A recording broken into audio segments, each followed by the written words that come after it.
All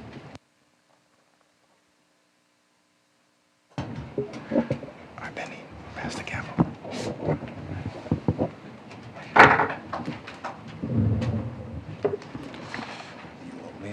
Yeah, you can talk. Yeah, you can. Yeah, you ready? Yeah, I'm ready. And actually, I want to start with a moment of silence relative to the moment of silence relative to the passing of Dr. Martin. And then,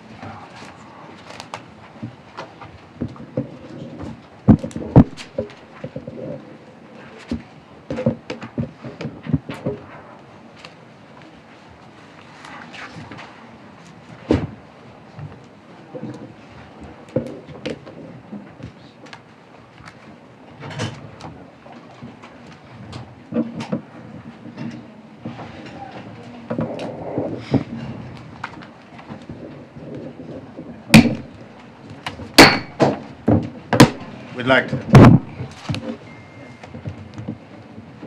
like to call our hearing to order.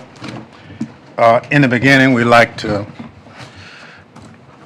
pay tribute to a colleague that we've learned who's passed, Congressman Doug Lamar, and we're sorry for his passing, and I'm sure the leader will have some comments in his opening statement.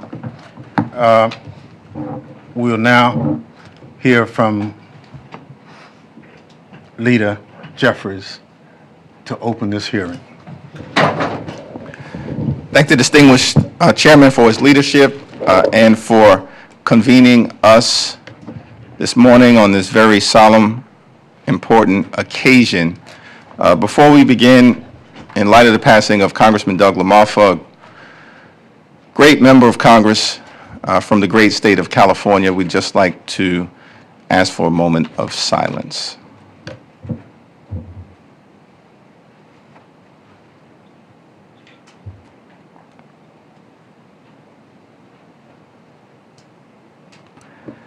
Thank you. And thank you all for your presence here today on this solemn anniversary. 5 years ago today, a violent mob incited by Donald Trump attacked the Capitol as part of a concerted effort to overturn the results of the 2020 presidential election and halt the peaceful transfer of power for the first time in American history. This bloodthirsty, treacherous mob brutally assaulted police officers and seriously injured more than 140 brave men and women of law enforcement. Many have suffered lasting physical and psychological damage. Several tragically lost their lives. Because of the extraordinary bravery of the U.S. Capitol Police, other law enforcement officials, and the resolve of the Congress to return that night, this unprecedented attack on our country and on our democracy failed.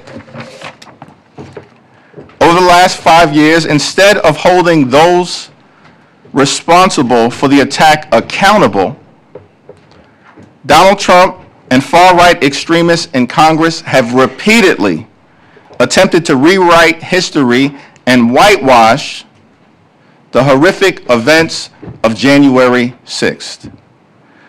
We will not let that happen. On the first day in office of his second term, instead of fulfilling his promise to lower the high cost of living on day one, Donald Trump pardoned hundreds of violent felons who brutally beat police officers while storming the United States Capitol. The criminals and thugs that Donald Trump pardoned have flooded communities across the country, unleashing violence and mayhem.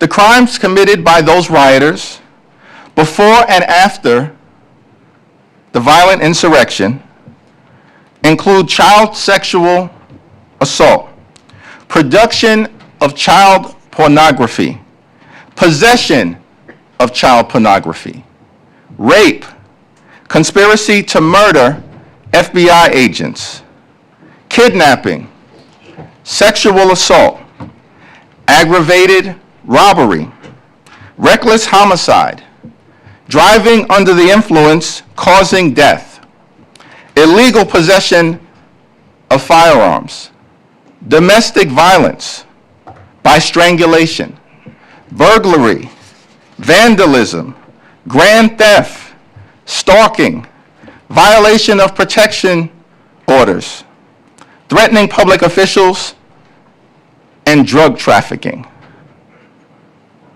It's been a Trump-inspired crime spree. Why won't Republicans in Congress condemn this dangerous behavior, an ongoing threat to public safety? They refuse to serve as a check and balance on an increasingly out-of-control executive branch, preferring to be nothing more than a reckless rubber stamp for Donald Trump's extreme agenda. The January 6th violent attack on the Capitol that took place 5 years ago today was shameful then, it is shameful now, and it will be shameful always and forever. We must continue to learn from what happened on January 6th in order to make sure that it never happens again. We must protect our free and fair elections. We must protect the peaceful transfer of power. We must protect the preeminence of the rule of law. And we must protect the eternal commitment to a democratic America, which remains the last best hope on earth. It is now my honor to yield to the distinguished gentleman from the great state of Mississippi, the once and future chair of the Homeland Security Committee and the chairman emeritus of the January 6th Select Committee, Congressman Bennie Thompson. Thank you so much, Leader Jeffries. And before I start with my opening comments, let me note, as we've already indicated, the passing of our colleague, Congressman Doug LaMarfa. Our thoughts are with his family and staff at this sad time. Good morning, and welcome to all who've joined us.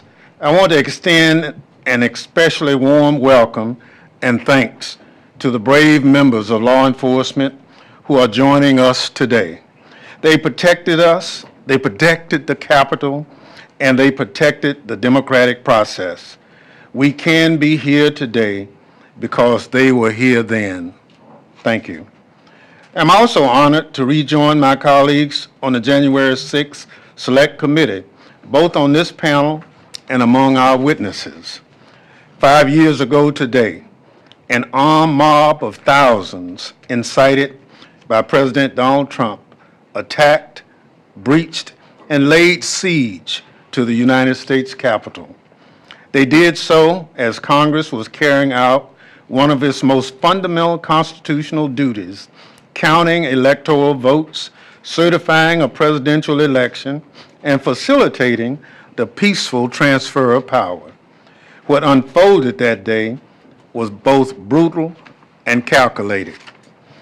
Officers were stabbed with metal fence stakes and bludgeoned with flagpoles. They were crushed in doorways until their ribs were broken. Eyes were gouged. At least one officer was dragged into the mob, beaten, tased, and left for dead. Others suffered lasting damage from concussions and traumatic brain injuries. In the days and weeks that followed, 5 police officers died due to the physical or psychological trauma they endured protecting Congress and the Constitution. The years may have muffled the screams we heard, and the horrible images of that day may have faded. So as we mark this grim anniversary, it's important that we remember exactly what happened. January 6th was not a regular tourist visit. It was not a day of love. It was a bloody riot that pushed our democracy to the breaking point. To bring us back to that day, we're going to play a short video reminding us that for a little over 3 hours, 5 years ago, this sacred temple of our democracy, where we are sitting today, was transformed into a war zone. I warn those watching that this video contained violence and strong language. DC is a motherfucking war zone! Did you 12 up to help maintain the lines?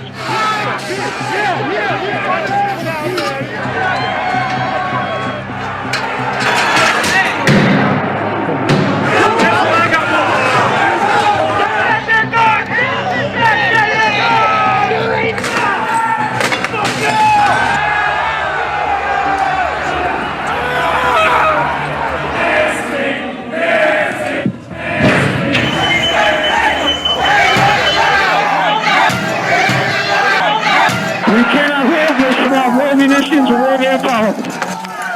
There's a fact that we lost the line. We've lost the line. All I can need, pull back. 1033. I repeat, 1033. Here's part of the Capitol. We've been flanked and we've lost the line.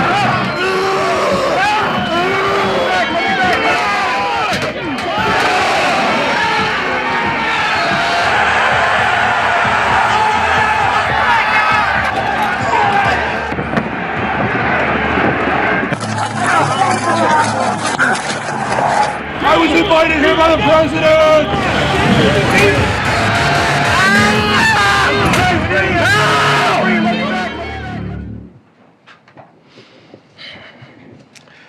Some people want to rewrite the history of January 6th, to ignore what we saw with our own eyes. Some people want us to forget the lessons of that day, to pretend that we have overcome the threats facing our democracy and the rule of law. We will not allow that to happen. We gather to continue to uphold our oath to support and defend the Constitution against all enemies, foreign and domestic, to defend against the lawlessness of that day and the lawlessness we continue to see today. We gather because, in the words of Martin Luther King Jr., human progress is neither automatic or inevitable. Every step toward the goal of justice requires sacrifice, suffering, and struggle. The tireless exertion and passionate concern of dedicated individuals. 5 years ago, police told us to remove the lapel pins that identify us as members of Congress, so we would be less likely to be attacked by the mob that was desecrating our Capitol. I did not take my pin off then, and I'm still wearing it today, because the work we do mattered then and continues to matter today. The rule of law and our oaths continue to matter, especially as we see Donald Trump pardon those who were charged or convicted in the January 6th attack, engage the military abroad while passing Congress, tears down the White House, shutter whole government agencies, order mass goons to round up and deport U.S. citizens, and unlawfully put his name on a memorial to a better man. The bipartisan January 6th Select Committee, which I was privileged to lead, was charged with uncovering the facts, circumstances, and causes of what happened on that awful day, and to ensure it never happens again. It was one part of ensuring our constitutional republic could withstand President Trump's repeated attacks, and it offers lessons for today. One such lesson was seeing how important it was for officials, most of them Republicans, to put their country over their party. They remembered their oath was to the Constitution and not to one man. And we need to remember that lesson today, because 5 years on, the danger has not dissipated. President Trump still refuses to acknowledge that he lost the 2020 election. Many who promoted or litigated his big lie have been rewarded with powerful positions.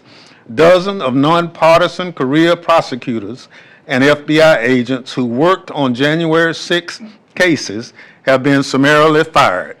State election officials who stood up to the Trump pressure campaign have been faced with threats and retaliation. The Department of Justice has become an instrument for retribution.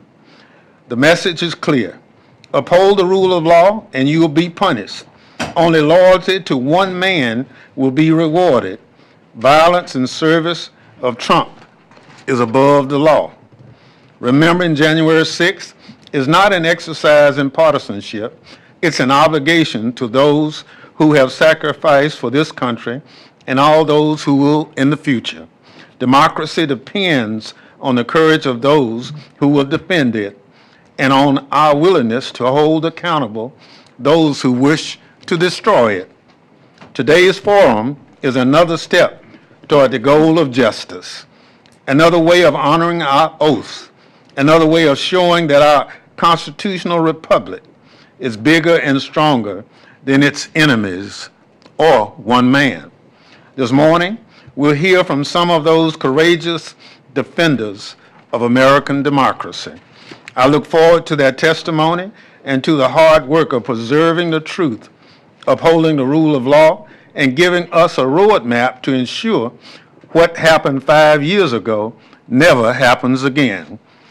Now, I'm happy to recognize my former Select Committee colleague and the ranking member of the Judiciary Committee, the gentleman from Maryland, Jamie Raskin. Well, thank you kindly, Chairman Thompson. Welcome to all of our witnesses. Welcome to all of the members who joined us. William Faulkner once said, "The past isn't dead, it isn't even past." But Speaker Johnson would love to kill the past, indeed the very recent past. Republicans today are observing this solemn anniversary by doing exactly nothing. They've even refused to hang up the plaque which a bipartisan congressional majority voted to put up to honor the officers who defended the Capitol and the peaceful transfer of power and the vice president on J6. So it's been 5 years since January 6th. It's been 3 years since that plaque was supposed to be put up, but they still haven't put it up. It took them 24 hours to put up a new plaque allegedly changing the name of the Kennedy Center to the Trump Kennedy Center. 24 hours, and that was illegal. That's like graffiti that was put up on the Kennedy Center building. They have a legal requirement to put it up, and I call on Speaker Johnson to put it up today. It's gathering dust in a closet somewhere. Thank you, Leader Jeffries. Thank you, Chairman Thompson, for not surrendering to the Orwellian project of forgetting, but rather insisting that we remember. Long after we are all gone, future generations will speak the names of Hodges and Dunn, Gunnell and Fanone, Sicknick and Pingen.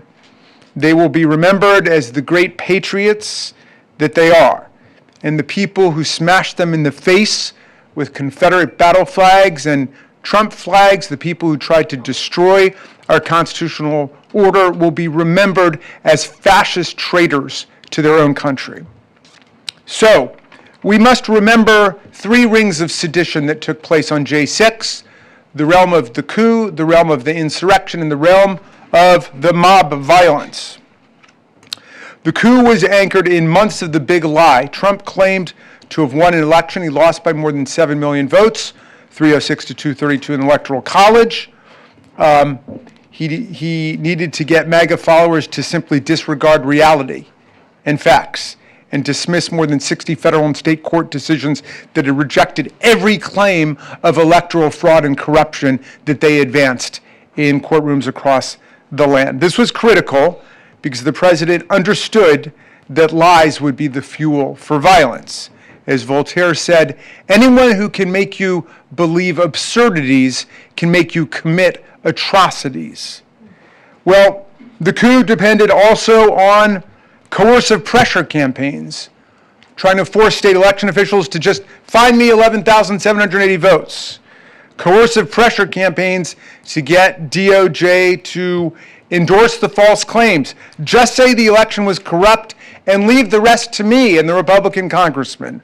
The recruitment of counterfeit electors. The plot to bully Pence into rejecting electoral college votes from swing states and either just declare Trump president or kick the whole thing into a contingent election in the House. So that was the coup part of the operation. The second layer out the realm of the insurrection was the Proud Boys, the Oath Keepers, the Three Percenters, the muscle. And these were the white supremacist violent groups, white Christian nationalist groups that had trained for weeks or months to get ready, staging confrontations at state capitals as dress rehearsals for what was to happen. The Proud Boys came to D.C. twice in the lead up to J6 and provoked brawls with anyone that they would describe as Antifa. They organized in military fashion, and they were dead set on attacking the police, storming the Capitol, and stopping the steal. So as ferocious and violent as the organized insurrectionists of maybe 600 or 700 were, they could not have succeeded without that third tier of sedition, the mob itself, the mob riot. After Trump convinced the organizers to change the date of their rally from January 20th, Inauguration Day, to January 6th, the electoral count day, he then went on social media to recruit tens of thousands of mob extras to back up the Proud Boys and the Oath Keepers who would get the fight against the police started. And you know, Trump kicked it off with the famous tweet saying, "Be there, we'll be wild," which set the MAGA Twitterverse on fire.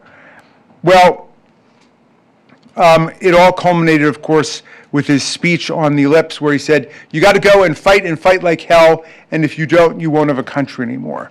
So the attempted coup, the insurrection, the mob violence converged and exploded on J6. Today, we analyze the shocking resurgence of political violence in this century, its relationship to propaganda, misinformation, and disinformation, and the threat that it poses to American constitutional government. We honor the heroes who helped us to defeat this attack on our democracy. We also recognize today that the political violence unleashed by Trump did not end on J6. On his first day back in office last year, he pardoned nearly 1,600 of the rioters and insurrectionists, including hundreds who violated police officers, including several in this room.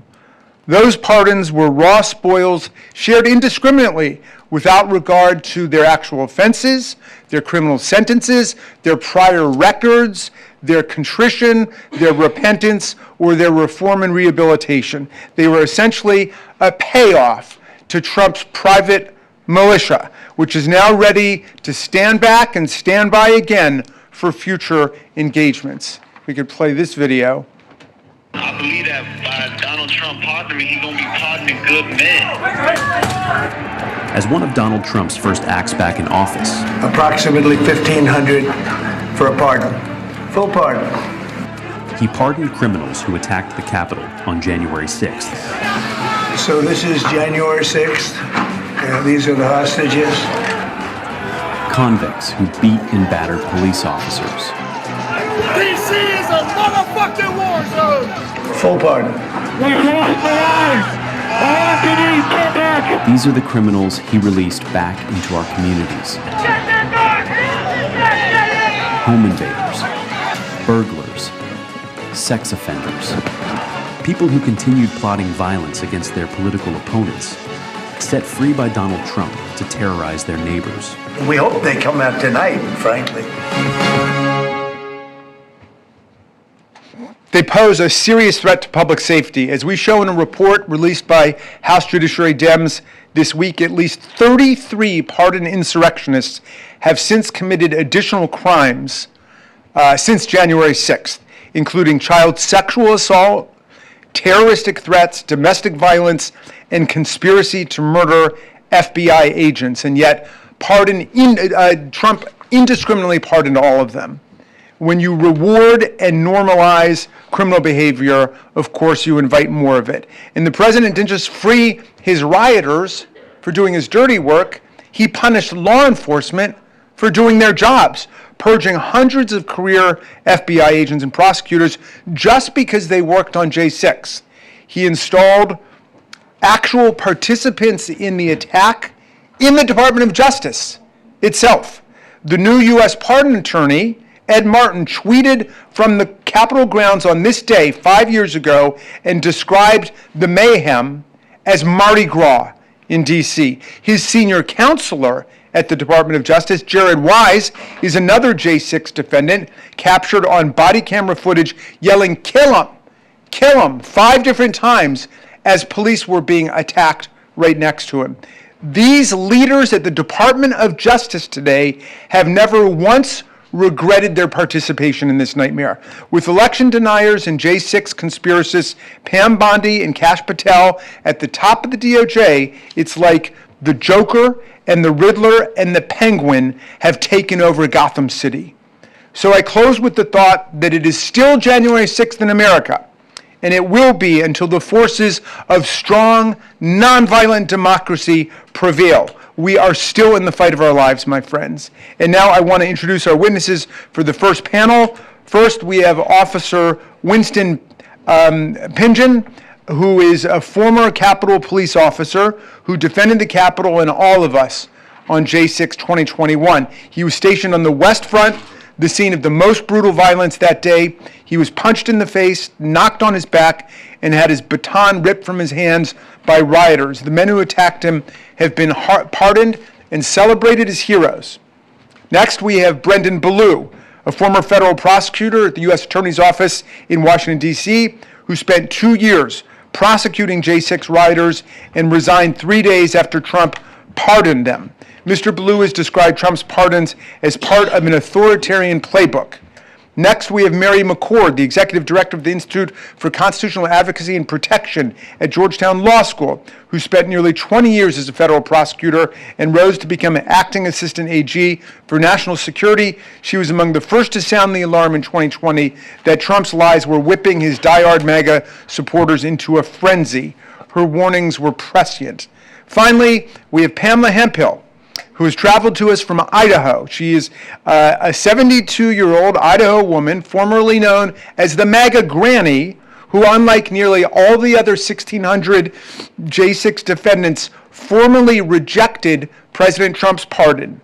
Ms. Hemphill was once a true believer who pushed past police lines because she believed in Trump's lies. She pleaded guilty and served her time and has steadfastly pushed back against attempts by Donald Trump and his allies to rewrite and whitewash the history of what happened on January 6th. I'm so eager to hear from all 4 of our witnesses, and I'm thrilled that you decided to join us today. Thank you for being here. And Mr. Pingen, we can go ahead and start with you. Thank you so much, Mr. Raskin. I will now recognize our witnesses each for 3 minutes to provide summaries of their testimony. Their full written remarks will be submitted for the record. Officer Pingen, you're recognized. Thank you all for the opportunity to testify and be here today. I was just a kid who had a dream of becoming a police officer and was lucky enough that it came true here with the Capitol Police. 5 years ago today, I was called a traitor, violently assaulted in the line of duty, punched in the face, pepper sprayed, and thought, I'm going to die here on the steps of the U.S. Capitol. My name is Winston Pingen, and I was an officer with the Capitol Police for over 5 years. I do not speak on behalf of all officers, nor the department, which I left 10 months later, but I believe my experience is not unique as one of many who showed up to work on January 6th like I did every day, ready to protect and serve the Congress, the congressional community, and the Capitol itself.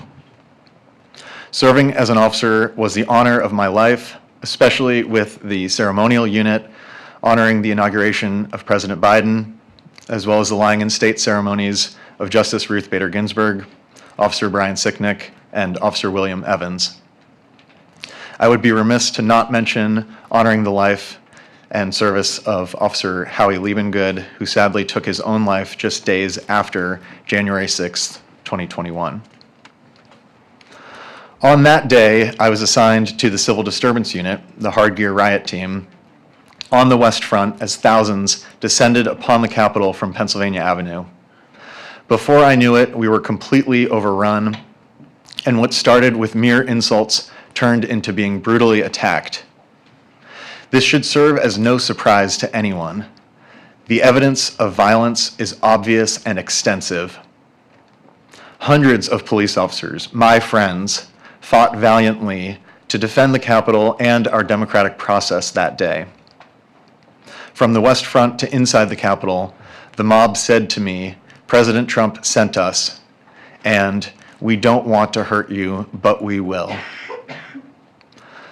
While I suffered immensely on and because of January 6th, I do not wish to dwell on my own pain and want to be clear, this is not about me or any one person here today. The events of that day are bigger than any of us.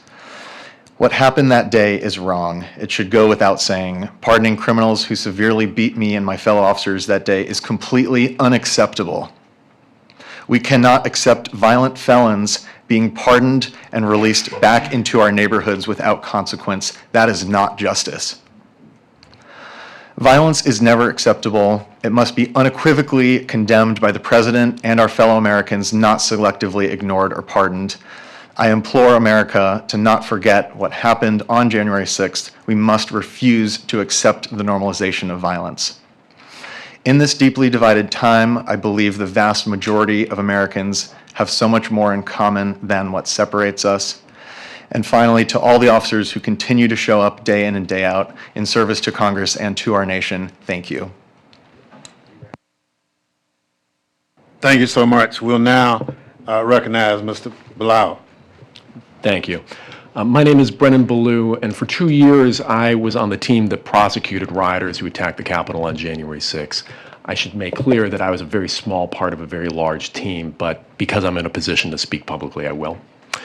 Let me start not with January 6th, but with January 20th, 2025, when President Trump pardoned over 1,500 rioters. Now, here I confess my own ignorance. I believed, if nothing else than out of pure political self-interest, President Trump would not pardon those rioters who attacked and tried to kill police officers. I was wrong. In fact, the president pardoned rioters who attacked officers with pipes, flagpoles, bear spray, and whips, who dragged officers into the crowd, tased them, and tried to gouge out their eyes. He even pardoned rioters who had previously been convicted, as you noted, of manslaughter and charged with production of child pornography. And when his first pardon was insufficient, he repardoned one defendant on an unrelated gun charge to set him free. After the pardons, like several of my colleagues, I chose to resign from the Justice Department. But since then, President Trump has continued to try to rewrite the history of January 6th. He's fired or demoted career FBI agents and prosecutors, my former colleagues who investigated and prosecuted rioters. He appointed an election denier, Ed Martin, to be interim U.S. Attorney for the District of Columbia, and appointed a literal rioter, Jared Weiss, to a senior Department of Justice job. His appointees have tried to erase the public records of the attack on government websites, and to create a false equivalence, have used many of the same charging statutes used against rioters against the president's political opponents, Congresswoman LaMonica McKibber, for instance, and protesters in Los Angeles and D.C. And I'll note that many of those charges have since been reduced or dropped entirely. Why has the president continued to focus on erasing the history of January 6th? I believe it's because he knows that if he can convince Americans to forget the attack on the Capitol, then he can convince us to attack any attack on democracy, no matter how violent. And if that happens, if January 6th is forgotten, or worse yet, excused as legitimate political discourse, then January 6th and attacks like it, more violent, will certainly happen again. So what can be done? To protect the future of our democracy, we have to preserve our past. Memorials like this event matter, and so too do symbols. As some of you have noted, in 2022, Congress passed a law to install a plaque to honor the officers who defended the Capitol that day and required that it be installed within a year. That deadline was nearly 3 years ago, and though the plaque has been made, the Speaker of the House reportedly refuses to install it. Two officers, Harry Dunn and Daniel Hodges, who are here today, both of whom protected the Capitol on January 6th, have sued to have the memorial installed, and we will soon see if the Speaker and his subordinate offices will be compelled to follow the law. But we can do more than lawsuits. For people who want to honor the memory of January 6th, there is much that they can do. Keep talking about the day. Keep writing about it. Develop school curricula. Archive the history of the attack. Have your local government annually memorialize the history of the attack. The fight over the past is ultimately a fight over the future, and there is a role for all of us to play. In a world where so many politicians' political careers depend on forgetting, simply remembering the past is an act of resistance. Thank you. Thank you so much. Professor McCord, you're recognized. Thank you for inviting me to speak about political violence today. To learn from January 6, we must understand both that mis- and disinformation are the primary drivers of political violence, and that political violence is not limited to physical attacks, including killings, but also includes the threats, intimidation, and harassment that squelch civic participation and undermine the functioning of our democratic republic. In the years leading up to January 6, conspiracy theories emboldened extremists. The Great Replacement Theory, which posits a conspiracy to replace majority white populations with non-white immigrants, was behind the deadly Unite the Right rally and multiple mass shootings. Conspiracies about Democrats taking away Americans' freedoms were behind attacks on state houses during the pandemic. And by Election Day 2020, President Trump's election fraud conspiracy was well seated in the populace, so that by January 6th, the thousands of people he had summoned to the Capitol were ready and willing to act when he called for them to fight like hell. President Trump's pardons cannot erase what happened on January 6th. His revisionist history is based on more falsehoods: that January 6th was a peaceful protest, that the January 6th defendants were politically persecuted, and that Trump himself was the victim of a weaponized Department of Justice made up of evil people. Add to this the baseless claims of non-citizen voting and pervasive violent crime by immigrants, and the risk of political violence increases despite polls that show that most Americans are firmly against it. Political violence does not have to be physical to cause great damage. Threats against election officials have resulted in the highest recorded rate of turnover in the past quarter century. Elected officials at every level have decided not to run for re-election after threats to themselves and their families. And new research shows that roughly 5.5 million Americans may have not voted in 2024 because of fears of violence. Executive actions in the last year have created a culture of fear and intimidation. The blacklisting of law firms has chilled lawyers from representing people and causes the president opposes. The demands for prosecution of the president's perceived enemies signals that those who challenge him will be punished.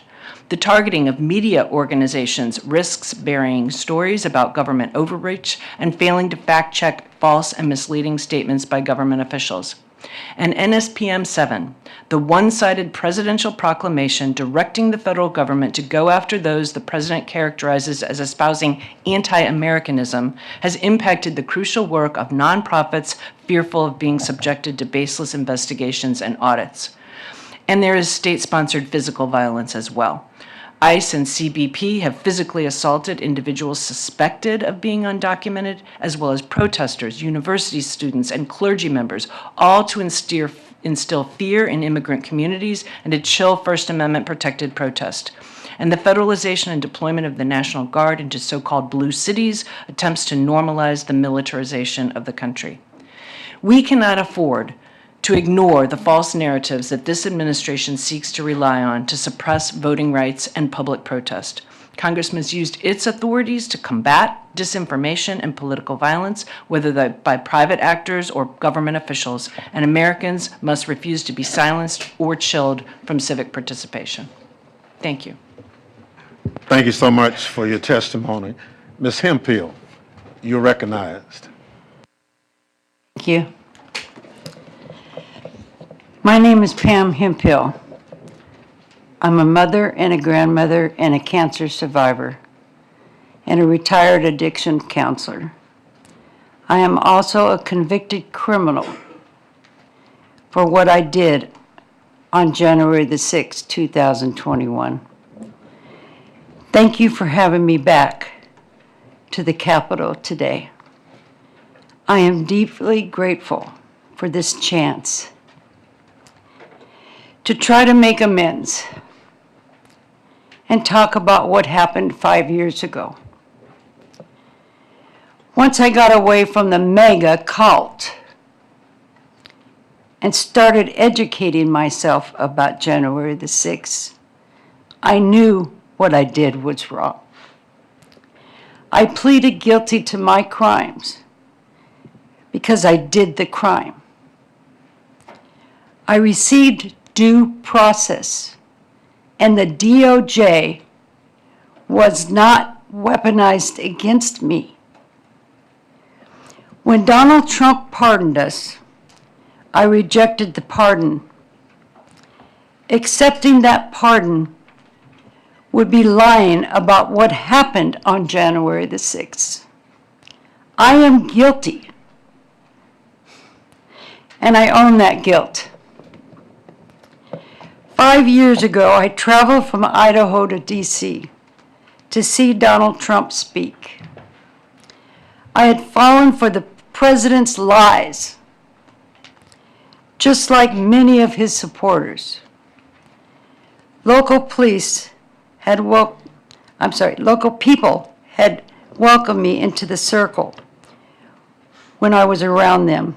I heard them saying things like, the Democrats are trying to turn us into a communist country, or the radical left wants to do away with our Constitution. The gaslighting caused a lot of fear, and I was scared. With that fear in my heart, I came here on January the 6th. I went from Trump's speech to the Capitol because I thought Mr. Trump would go to the Capitol with us. I heard people saying that Trump was going to walk down to the Capitol, so I went. Well, as you know, Donald Trump never showed. But the rioters did, and the attack began.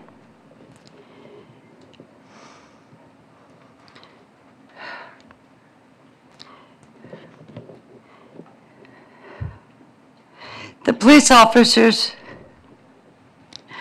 were the heroes. They protected the Capitol and everyone inside the Capitol, and even people like me. I was trampled on by the rioters. And if it weren't for the Capitol Police helping me that day, I might have died. To the Capitol Police officers sitting here, if I may address you for a minute.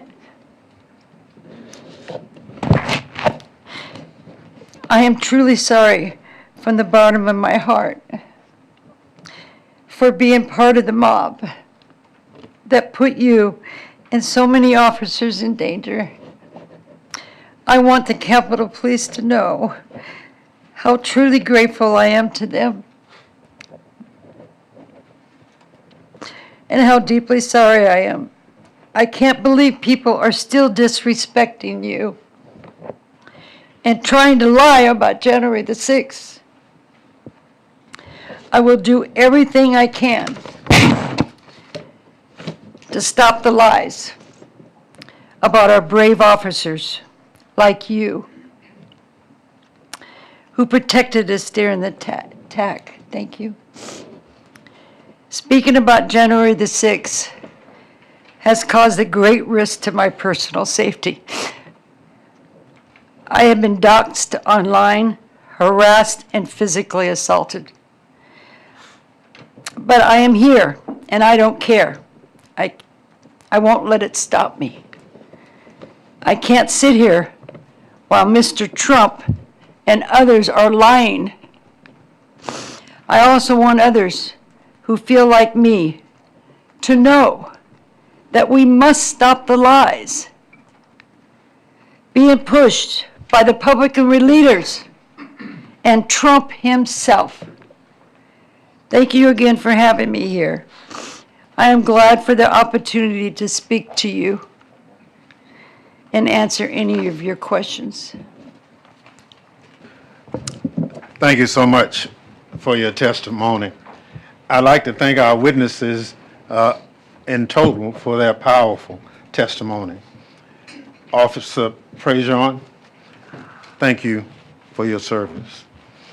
One thing we've heard from the MAGA folks is that January 6th was just a normal tourist visit at the Capitol.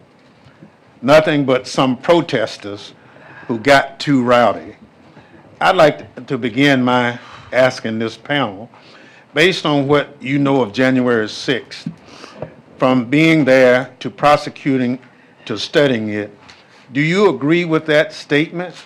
And what would you say to those who would downplay what happened that day 5 years ago? And Officer Prejean, we'll start with you, and we'll go down the line.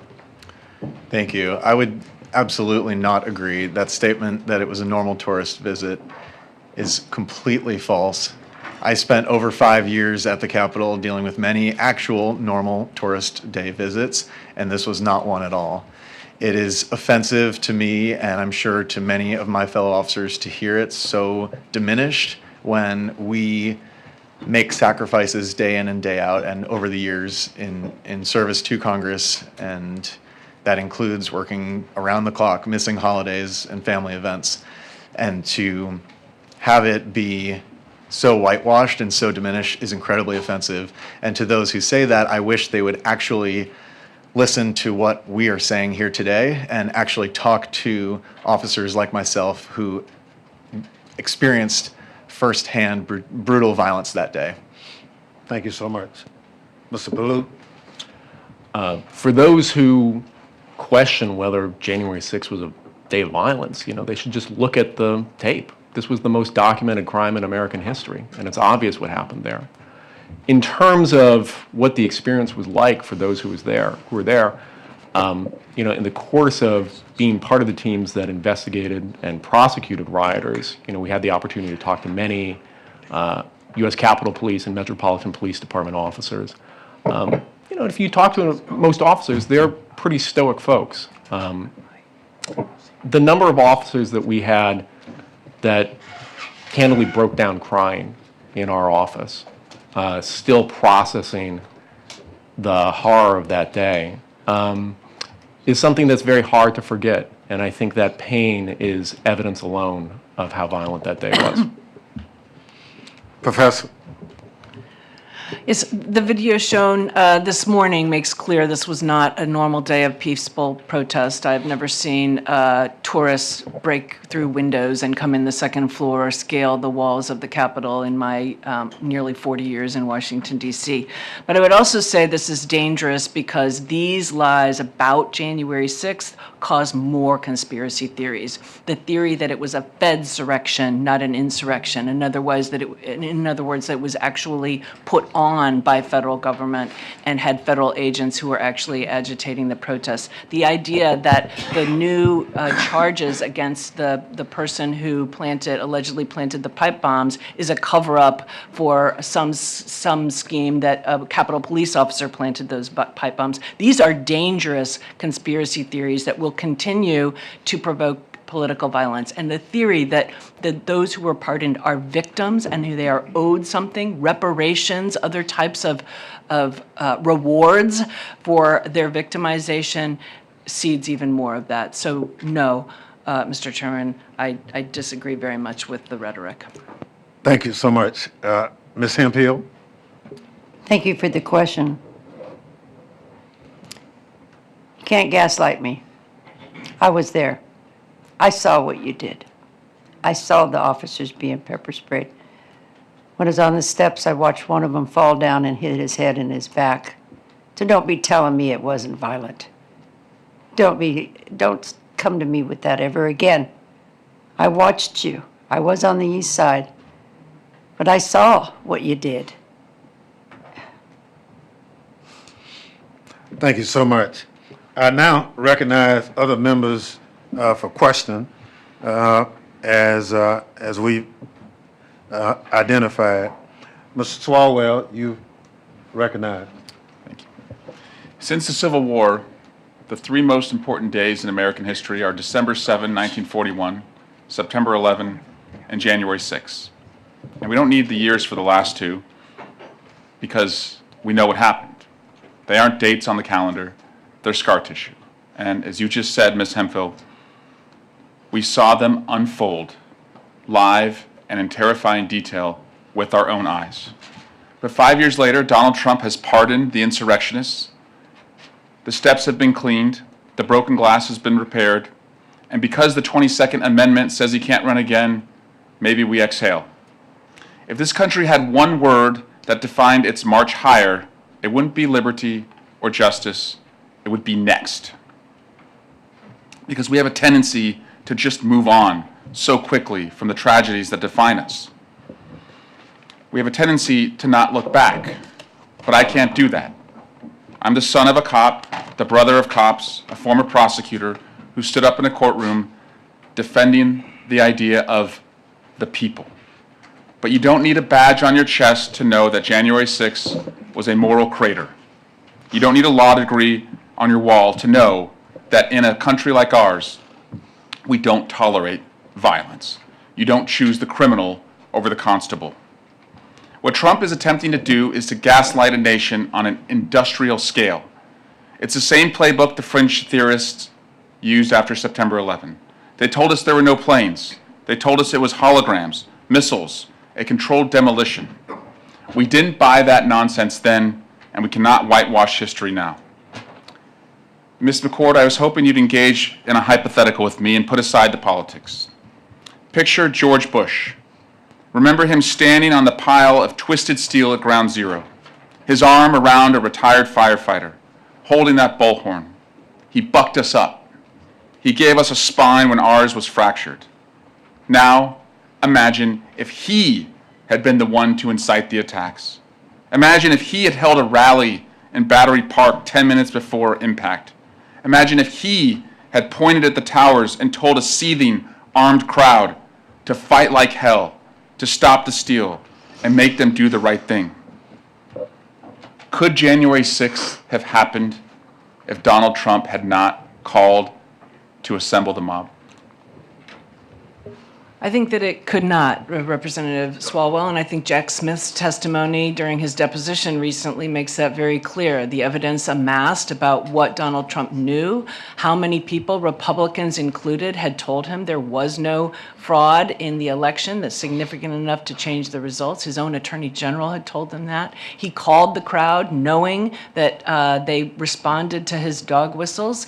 And when he knew there was violence, when he knew that his own vice president was in danger, dire danger, that the mob had erected a gallows and said, hang Mike Pence, he let things continue and continued to let things continue. And according to Jack Smith's testimony the other day and the indictments, even the night after, the night of January 6th, he was still agitated. And we know that because 5 years later, he continues to propound those lies. I don't think, just for the record, George W. Bush would have ever said anything like that.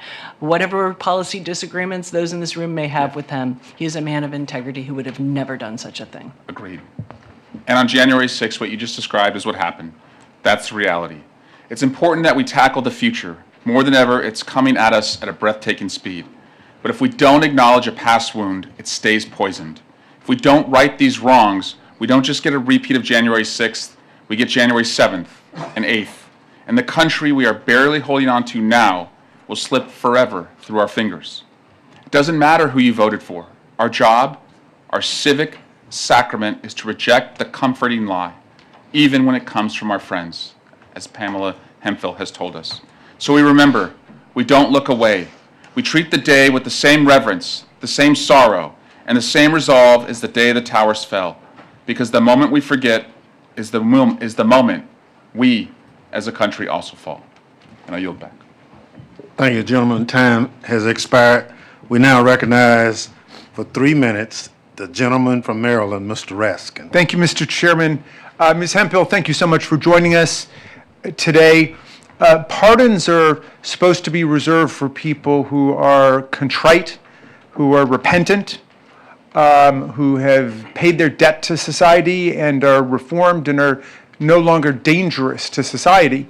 On those standards, you may be the only one of the J6 insurrectionists who actually deserves a pardon, and yet they all got pardons and accepted them. You were granted a pardon as part of the en masse action, but you decided not to take it. Can you just elaborate a little bit further why you decided not to take the removal of the criminal record? Thank you for the question. I do not deserve a pardon for what I did on January the 6th. I deserve to finish my sentence. I broke the law. To me, taking a pardon would be a slap in the Capitol Police's face. It was wrong that day, and you don't take a pardon for when you broke the law. No, ever. I'm sorry, I just get so angry. Well, I was not aware, we've spoken before on the phone, but I was not aware that you had suffered harassment and that people were attacking you in the wake of your announcement. I wonder if you would just say a further word about that. Attacking me on January the 6th or recently? No, I mean, in the wake of not accepting the pardon, that there was a backlash against you, that you were... Oh, yeah. They find out you support me, they come after you. It's that bad. I don't care. I'm going to keep speaking out. Yeah. Well, thank you. And Ms. McCord, but would you describe how the methodology and the history of these pardons differs from the history of pardons generally? How much time do we have? So the pardon attorney is an office within the Department of Justice that normally reviews the applications for pardons, and they look at things like the person's criminal record, their individual characteristics, the things you already mentioned, right? What is their contrition? What have they done with their lives since they committed their crimes? And all of these things are taken into consideration, and recommendations are being made to the president. Here, so far as I can tell, the pardon attorney was completely sidelined, and there was no individualized assessment about the criminal records of those that were going to be pardoned. Criminal records before January 6th, their indications of dangerousness, whether they had accepted responsibility, it was just en masse. So it is as far removed from anything that I've ever seen. The closest is the pardons of draft defectors after Vietnam. Very, very, very different situation. Thank you. I yield back, Mr. Chairman. Thank you very much. Gentleman yields back. Chair recognizes the young lady from Washington for 3 minutes, Ms. Jayapal. Thank you, Mr. Chairman, and thank you, Leader Jeffries, for holding this very important hearing. Mr. Panjone, I want to just start by saying thank you so much from all of us who were here. We deeply appreciate your bravery, your sacrifice, and that of all the law enforcement officers who protected us and protected the Capitol that day. Ms. Hemphill, I want to thank you for your very honest and moving testimony, and I hope that it inspires others across the country to do and say what you have said. I think it's incredibly important. And I want to focus my few minutes on the toll on our democracy with Mr. Ballou and Ms. McCord. When I questioned Jack Smith recently, Special Counsel Jack Smith recently, about the toll on our democracy if we do not hold those who try to steal an election accountable, he described it as catastrophic. Mr. Ballou, can you talk about the effects of these pardons, not only on January 6th defendants' actions going forward, but on Trump supporters more generally? Yeah, I think that there are two concerns here with the January 6th pardons specifically. You know, with the mass pardons of January 6th rioters, particularly the violent ones, I think the clear message here, probably the intent and certainly the effect of the pardons, was to empower a group of people who were loyal to the president, willing to enact violence in his name, but quite literally beyond the reach of the law. Immediately after the pardons came out, a number of rioters made statements saying that they were going to get retribution or revenge. Some said that they were going to immediately buy guns. It's clear what the effect of being told that the law doesn't apply to them is having on these rioters. But I also think that the January 6 pardons fit into a broader narrative of what's going on with this administration, that if people are sufficiently loyal and willing to support the president, either in words or financially, they will be put beyond the reach of the law. You look at the extraordinary donations, for instance, to the Trump Inaugural Committee, people giving $1 million to have their SEC or CFPB investigations dropped or their criminal prosecutions dropped. I think it means that, quite literally, for a certain group of people right now in America, the law does not apply to them. Ms. McCord, I want to ask you what this does for public safety. I'm deeply concerned that the total lack of accountability here puts our country at risk of another January 6th or something much, much worse. Do you believe that we can deter future insurrections like what happened 5 years ago when the president has pardoned all of these people? I think that there's the damage to sort of the even-handed administration of justice is really very strong. And people can think rationally right now that if what they do is at the behest of someone like Donald Trump, who has the power to absolve them from the wrongs that they commit, that there is an incentive to continue to commit those wrongs. And we are in a dangerous place right now where Mr. Trump still has 3 more years left of his term and is even talking about things like a third term, which of course would violate the Constitution. So these are all seeding these narratives already now that I think could prompt additional acts of violence. I don't think this Capitol could be attacked the way it was before because of what has happened since January 6th, but that does not mean that there can't be other, similar acts of violence elsewhere. Thank you all so much. I yield back, Mr. Thank you. Chairman. Gentlelady's time has expired. Chair recognizes the gentleman from California for 3 minutes, Mr. Correa. Thank you, Mr. Chairman. I also want to thank our witnesses for your bravery for being here today, testify to make sure we don't forget January 6th. If I can turn to Ms. Hemphill, ma'am, thank you also for being here. If I can ask you some very quick questions. Do you believe in God? Thank you for the question. Absolutely. Are you a God-fearing person? Yes. Why did you come to Washington on January 6th? I believe that the election had been stolen. So you believe the lies that the 2020 election had been stolen? Absolutely. Were you involved in politics before that? No.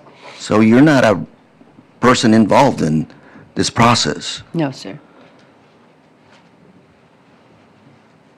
You pled guilty to a crime committed on January 6th. Why did you plead guilty? Because I was guilty. You came to fight to stop steal, and you pled guilty. Did you realize that the 2020 election was not stolen? At the time I pleaded guilty. Did you serve time in jail? Yeah, 60 days in prison. And you refused Donald Trump's pardon. Why? Because it was a lie. January 6th was an insurrection. I broke the law. Police officers were being assaulted that day, were getting beat up. I know, I was there. I watched. I felt it. Yet these police officers also came to your rescue? Yeah, the crowd had knocked me down in front of another officer and stepped on my head, pulled my shoulder, cut my knee, and broke my glasses. I was not breathing. If it hadn't been for the Capitol police officers, I would have died. So these same police officers that were assaulted also saved your life, despite you being one of the rioters. They saved those inside the Capitol and even rioters like myself. What would you say to people watching this today about what's going on in the country? What would you say to them today about whitewashing, about forgetting what happened January 6th. It's wrong. I point the finger, everything, to Trump. So it really happened. This was an assault on our democracy, on our Capitol. Absolutely orchestrated by Trump. Thank you, Mr. Chair. Thank you I very yield. much. Gentleman's time has expired. We now recognize the gentleman from Tennessee, Mr. Cohen, for 3 minutes. Thank you, Mr. Chair, and thank you for your heading up this panel, which Speaker Emeritus Pelosi appointed, which needed to be done, and it was important, and this day is important too, because we should never forget this day. This, like Pearl Harbor, is a day that will live in infamy, an attack on our country by a man who had been president and was again president. Mr. Blue, as I understand it, you resigned from your position with the Justice Department. How many years had you worked at Justice? 6 years. And why did you resign? Well, it became clear what the president was going to do to the Department of Justice, and then it was a question about whether you could be most effective at resisting sort of the illegal actions, or at least unjustified actions, that the president seemed to be pursuing, whether you could do so most effectively inside or outside of government. It became clear to me that given that this administration was so willing to fire people that opposed it, that there was very little point, as I saw it, to staying in government, and instead I would be most effective outside. Many of the people in Justice Department who engaged in the prosecutions were fired or dismissed. What damage has that done to the Department of Justice? It's extraordinary in two ways. The first is just on the level of expertise, that there were senior level prosecutors, ones who were running the Capitol Siege section, the team that prosecuted rioters, who were demoted to entry level jobs, borderline clerical jobs. You simply lost the muscle memory of experienced prosecutors in the office because of those demotions and firings. I think at a broader level, independent of the expertise, the department is hemorrhaging credibility with judges, with juries, and with grand juries. And the only tool that the Department of Justice has is its credibility, the ability to convince people to accept its position. And it is rapidly losing that power. The president has gone after quite a few people on this panel who were on the January 6th committee. Mr. Schiff, who's here, Senator Schiff, he's been targeted for the same kind of situations as the former FBI director and the New York prosecutor. Grand juries refused to indict a couple of people there. How, I know that this expression, ham sandwich, how rare is it that a grand jury stands up to the government and says, no, we will not indict? You know, and these are approximate statistics, but I think for the most recent year that data was available, it was something on the order of 6 no bills out of 130,000 attempted indictments. So, you know, at the DC U.S. Attorney's Office, where this has happened, I think at least a half dozen times, you're talking about, 6 to 130th to the 6th power, so extremely rare. Well, it's good that the citizenry that serve on the grand juries have got more understanding and more backbone than most of our Republican colleagues, unfortunately. We must never forget this day, and I won't. I was in the gallery. I was concerned. Capitol Police came up in the gallery, locked the doors, had their guns ready, helped me with my gas hood, which I couldn't put on, and all an experience, and got out of there.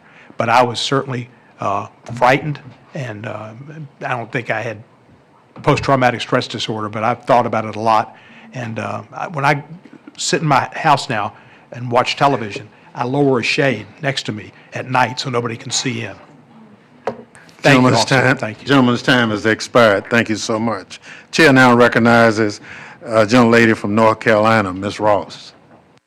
Thank you, Mr. Chairman, and thank you so much to Leader Jeffries and to you, Mr. Chairman, and the folks who served on the January 6th committee for making sure that we never, ever, ever forget.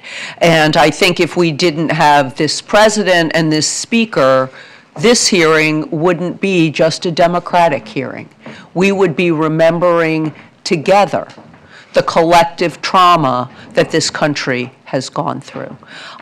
Mr. Ballou, I want to talk a little bit about how the pardons and some of the effects of the pardons have re-traumatized victims. one of the things that we don't talk about with the pardons is that the fact that the insurrectionists who were convicted owed $3 million in restitution to Capitol police officers and others who they had injured on that day. And only about 15% of that amount, $400,000, was paid before President Trump liquidated the rest of the restitution owed with his pardon spree. Can you talk about how that restitution was an important part of the work that you and others did in your prosecutions? Absolutely. So, January 6th was an attack on individuals. It was also an attack on, quite literally, the Capitol itself. The architect of the Capitol, I think, estimated that there was $29 million in damages to the building itself, and that's separate from the restitution that you're talking about to individual officers. That is a life-saving amount of money for people, many of whom, are no longer working, many of whom are no longer able to work. And so the fact that they may not be able to, collect on this means that, quite literally, they might not be able to heal. Okay. And what does it say that the president instead now wants to provide some kind of restitution to the insurrectionists who caused this pain, these injuries, and has left people uncompensated? Well, I think this fits to the broader concern that the pardons of the rioters are going to empower people that are loyal to the president but beyond the reach of the law. If they are given money, which it seems like the president is trying to do, the Proud Boys are seeking $150 million in damages. The Department of Justice is currently opposing that, but we don't know how that's going to play out. We're going to have a situation very similar to what we've seen in other countries, where you have essentially militias or paramilitary forces that are loyal to an administration but unaccountable to anyone or any institution. And paid with our tax dollars. Precisely.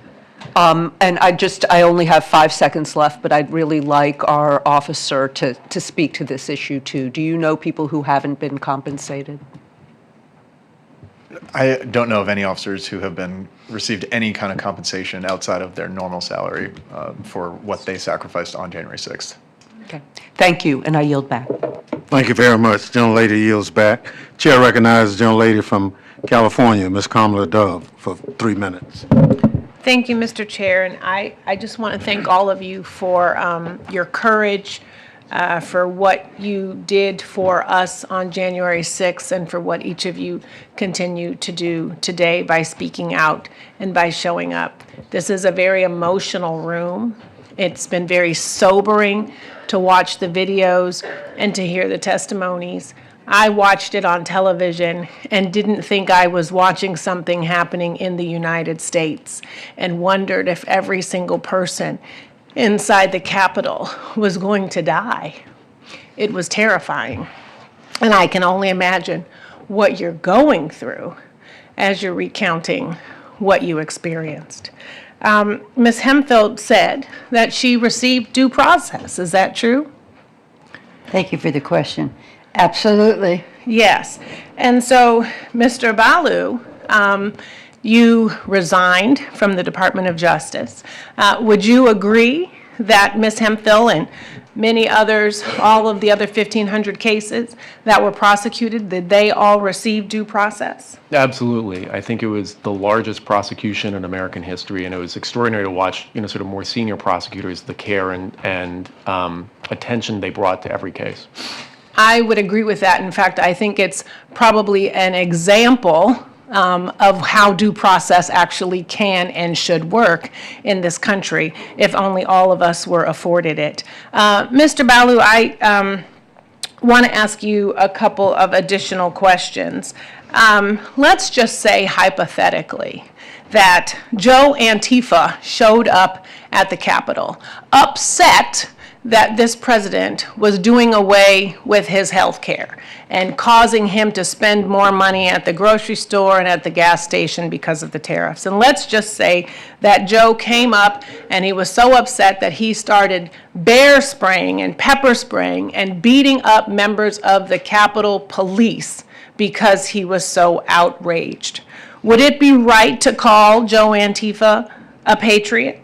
No, absolutely. He committed a crime. And would it be right to arrest him? Absolutely. And if I can just briefly say, this isn't a hypothetical. You know, the Department of Justice was prosecuting protesters that turned into rioters from the summer of 2020, the very same, 12-month period. And the analysis was, at least the initial analysis, was that those rioters actually received harsher sentences than those from January 6th. That's right. And yet this president said that we assaulted the January 6ers, right, the insurrectionists, and that they were illegally detained, and in fact sort of presume that they didn't receive any due process. I'm so glad that you're sharing with us that it is not a hypothetical, that in fact it happened. And I just also want to share, Mr. Chair, that now we've learned that the Department of Justice is actually and actively deleting records of the January 6th cases, that they are scrubbing references to the January 6th insurrection as a riot, and in fact have fired prosecutors that worked on all of these cases. Would you agree to those statements? Yes. Thank you for the time. Thank you very much. Chair recognizes the gentleman from Texas, Mr. Castro, for 3 minutes. Thank you, Chairman. And I want to say thank you to each of you for your courage and for your bravery and your candor today. I had the opportunity to serve as an impeachment manager to try to convict Donald Trump in the Senate, thanks to the appointment of, at the time, Speaker Nancy Pelosi. January 6th was an attempted coup. The mob that showed up was trying to stop Congress from doing its job of accepting the election results of the 2020 presidential election. And on that day, Donald Trump left everyone in this building for dead. Our brave police officers, elected officials of both parties, of course, but also our staff who work here in the House and the Senate, the journalists who covered this place, people that are not often discussed, like maintenance workers, cafeteria workers, all of the support staff in these buildings. Their lives were at stake as well. And for 5 years, we've had to listen to Donald Trump and others whitewash that history and pretend as though it was a tourist visit or something peaceful.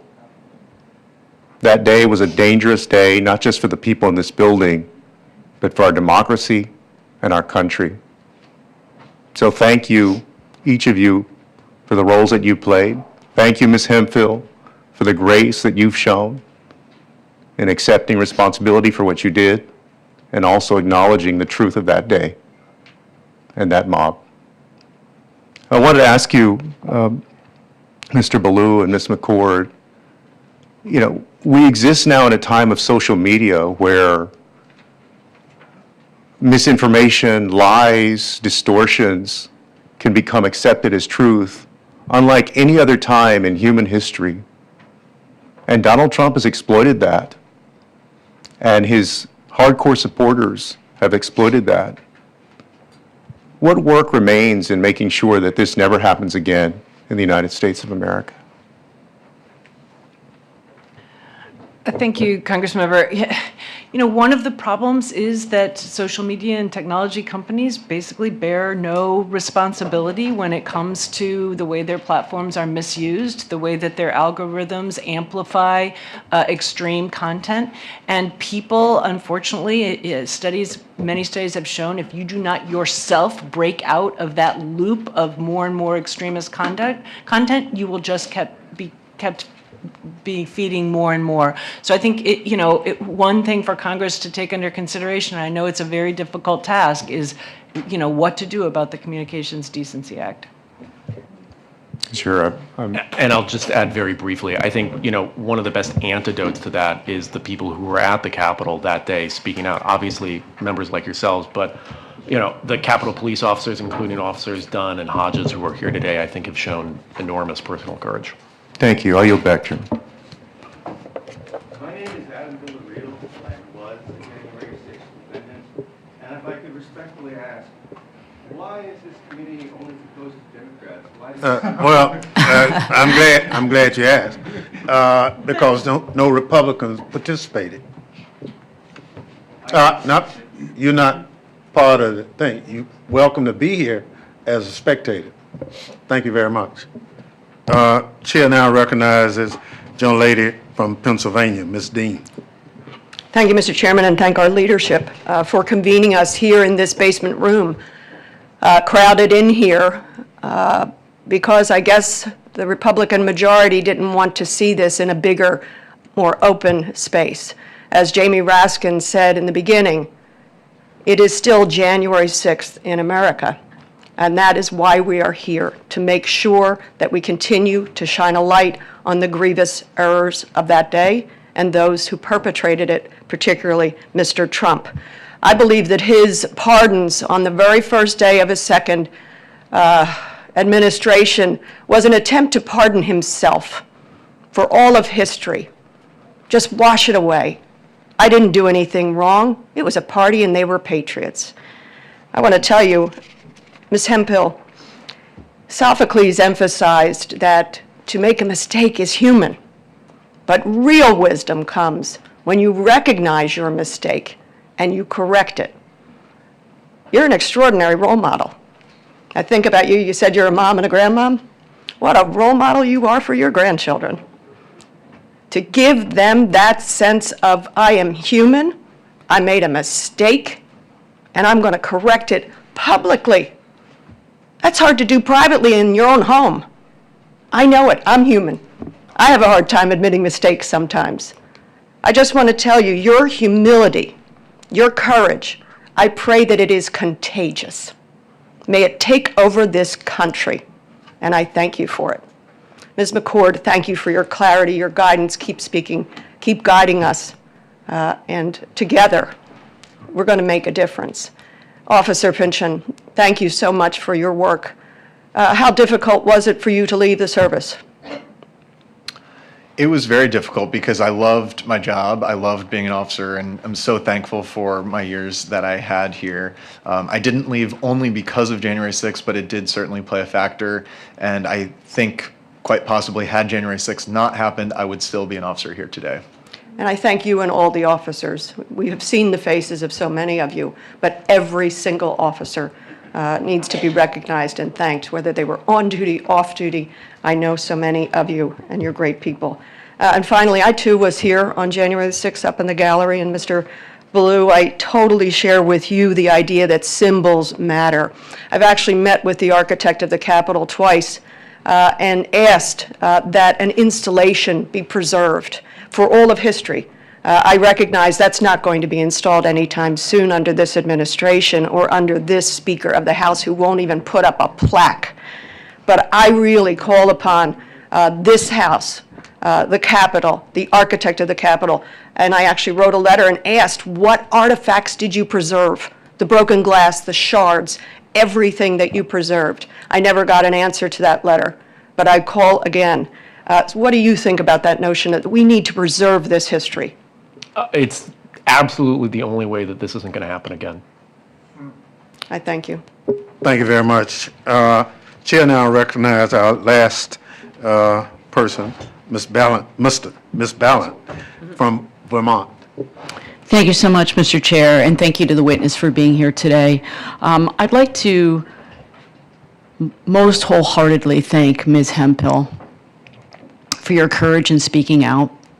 By being here today, you are showing more bravery than so many of our colleagues on the other side of the aisle that still refuse to admit what happened on January 6th.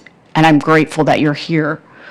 You talked in your opening statement about what you witnessed that day, about the violence. You said, nobody's going to gaslight me. I was there. I saw what happened. You talked about how you yourself were injured. And I just want to have you say it again. Who helped you when you were injured? Who helped you when you were feeling despair, Ms. Hemphill? Thank you for the question. The Capitol Police. Wow. They grabbed my arm, and they were all yelling to tell people to get off of me. And then another one came over, and I was not breathing. Yeah. They pulled me up and they put me up on the steps, and another female officer came over and she was helping me, and I couldn't talk to her and I couldn't get up because I couldn't breathe. But she was so kind and so loving. And I thought, here, I'm one of the rioters. Yeah. So that's why I can't thank them enough for Yeah. what they did for me that day. So despite your actions, they were still there for you. Yes. It's extraordinary, isn't it? It's amazing. They are amazing. Yeah, they are. They are. And we're grateful for them every single day when we walk into this building. Absolutely. And they deserve more than They what- do. They Yes. deserve so much more than what they have been given by their government. Yeah. And I want to touch for a moment on the fact that you, by being here and by speaking out and by denying the pardon, you are showing everyday courage. And I keep coming back, and I just wrote it down again for myself. Mark Twain said, courage is resistance to fear. It's not mastery of fear. It's not absence of fear. And so you talked about your own fear, right? And coming forward, and that you've been doxxed and you've been harassed and you've been threatened. And yet you still stand so solidly in your conviction that what you did was wrong and that you want to speak out. You want to use this moment to right the wrong and to rewrite history. Can you just talk for a moment about how you found that courage? Because I want other people to find that courage. I find that courage through a God that of my own understanding, because sometimes I don't have it. So I ask him to give me that courage, and he does. Yeah. He stands with me, in front of me, and beside me. But this was about the Capitol Police officers. There's something in me that I can't allow them to not be recognized and to be lied about for what they did for us on that day. How dare you? The Capitol Police and those that lost their life as a result bothers me to this day deeply. And until I can see that plaque get up there, I'm not done. Thank you. Thank you so much. I see my time has expired. Again, thank you so much for being here. We can never forget. I yield back. Thank you very much. Gentlelady's time has expired. Once again, I'd like to thank our witnesses for appearing here today and thank the members for their excellent questions. I now excuse you as witnesses and invite our second panel of witnesses to take their seat.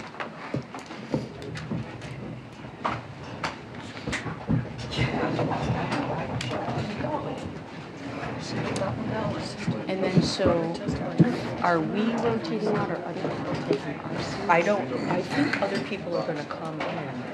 I'm not going to be here for the member panel. Are you going down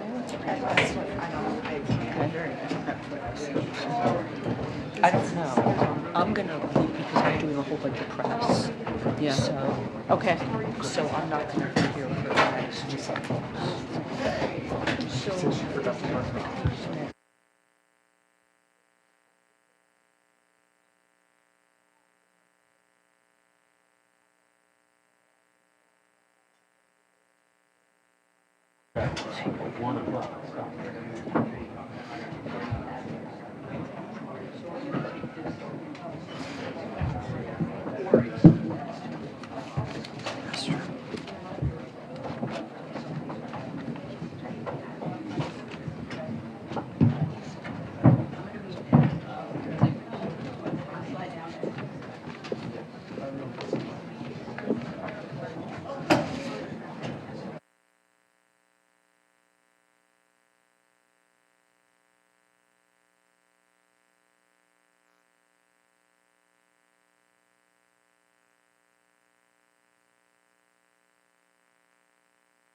one of the things I'm tasked with is make sure we complete the committee's work.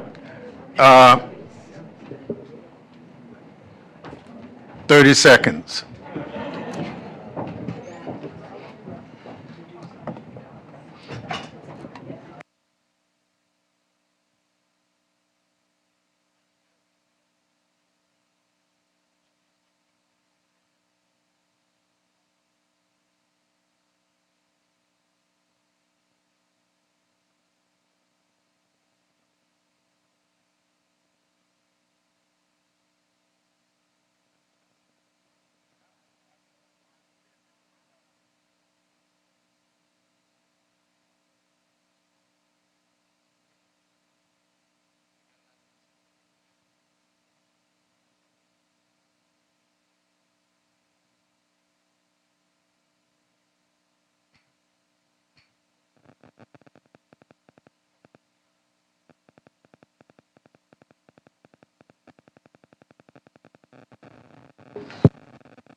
Thank you all for being so kind in letting the chair do his duty.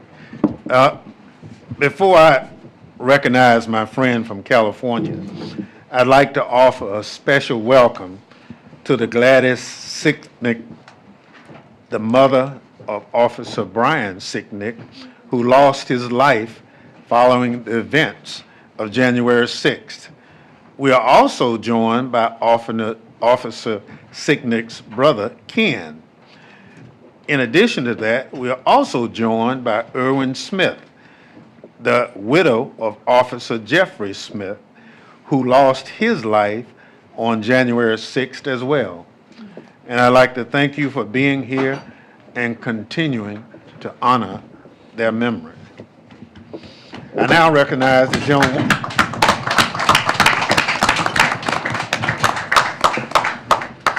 I now recognize the gentlewoman from California, Joe Lofgren, my colleague on the January 6th Select Committee, the former chair of House Administration Committee, and the current ranking member of the Science, Space, and Technology Committee.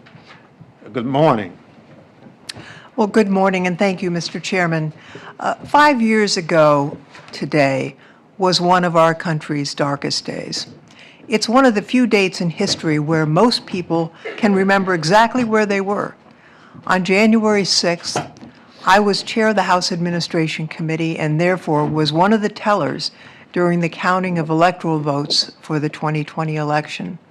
I stood on the House rostrum with then Vice President Mike Pence and then Speaker Nancy Pelosi as we formalized the election of Joe Biden and Kamala Harris.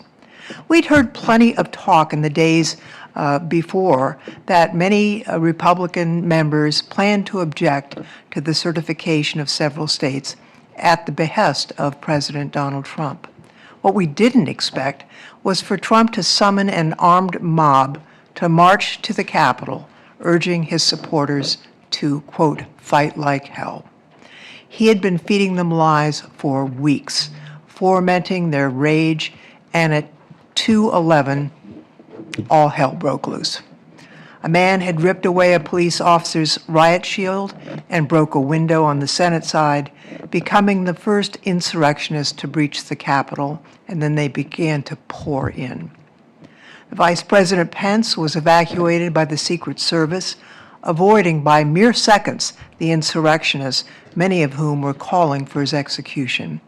On the House side, Speaker Pelosi was pulled out by her detail as members of the mob roamed the halls of Congress yelling menacingly, "Where's Nancy?" Since it was a goal of the mob and Trump, it's a miracle that the vice president and no member of Congress were hurt or killed that day. However, the same cannot be said for the brave law enforcement officers that defended our Capitol on January 6th, and my thoughts are with them and their families, as the pain of this day surely has not faded for them in the past 5 years. In the months that followed, the House voted to form an independent 9/11 Commission-style group that would investigate these attacks, and that passed with bipartisan support in the House, only to be blocked by Senate Republicans. Speaker Pelosi decided then that the House would form its own select committee, and that resolution passed 222 to 190. I sit here today with several of my January 6th committee colleagues, including now Senator Adam Schiff, who had to step away, will be back in a minute, former Representative Elaine Luria of Virginia, and former Representative Adam Kinzinger of Illinois. Our work together was an intense, bipartisan, and collaborative effort. We were focused on getting the truth and then revealing the truth, and I think both our hearings and the final report succeeded in doing that. It was important to us that the information we obtained was accessible to every American, not some dense document filled with D.C. jargon, but a report where people could easily understand the magnitude of the January 6th attacks and what led up to that day. January 6th each year serves as a somber reminder of how fragile American democracy is and how close we came to losing it. This year is especially grim, as it is the first year in which insurrectionists are walking free thanks to President Trump's blanket pardons. The president, who purports to be, quote, pro-police and tough on crime, sent over 1,000 criminals free, many guilty of assaulting law enforcement officers, and it's absolutely shameful that President Trump chose on his very first day in office to turn his back on our men and women in uniform and excuse the violence that he incited and to send these criminals back out into the country to menace and hurt innocent Americans. Let me just have this one last thought. No matter how much President Trump and his allies seek to rewrite the past and cover up this stain on our history, the American people remember. With over 1 million documents and hundreds of hours of footage from our investigation, it is one of the most documented crimes in American history. And there's no doubt about who was the most culpable for that terrible tragedy. January 6th was about Trump illegally attempting to seize power, and as president, he continues to aggressively exercise power to the detriment of the American people. For example, his use of tariffs, which is hurting the pocketbooks of Americans all across the country. I think it's important that we see January 6th for what it is, an illegal effort to overturn the Constitution so Trump could have unlimited power. I'd now like to introduce the panel of my fellow January 6th committee colleagues. The Honorable Elaine Luria represented the southeastern Virginia in the House. Before she was a member of Congress, she served as a surface warfare officer in the Navy. She retired as the rank of commander. She is served with such distinction here in the Armed Services Committee and showed her patriotism not only as an officer in the Navy, but as a member of Congress and a member of our January 6th committee. I'm also happy to introduce former Representative Adam Kinzinger. He served in the Air Force as a pilot for 2 decades. He earned 6 Air Force medals before retiring at the rank of lieutenant colonel, and he showed his patriotism in this House by putting country over party and worked very hard as a member of the January 6th committee, and it's wonderful to see him again. And I'll introduce Adam Schiff, who I understand will be back in just a few minutes.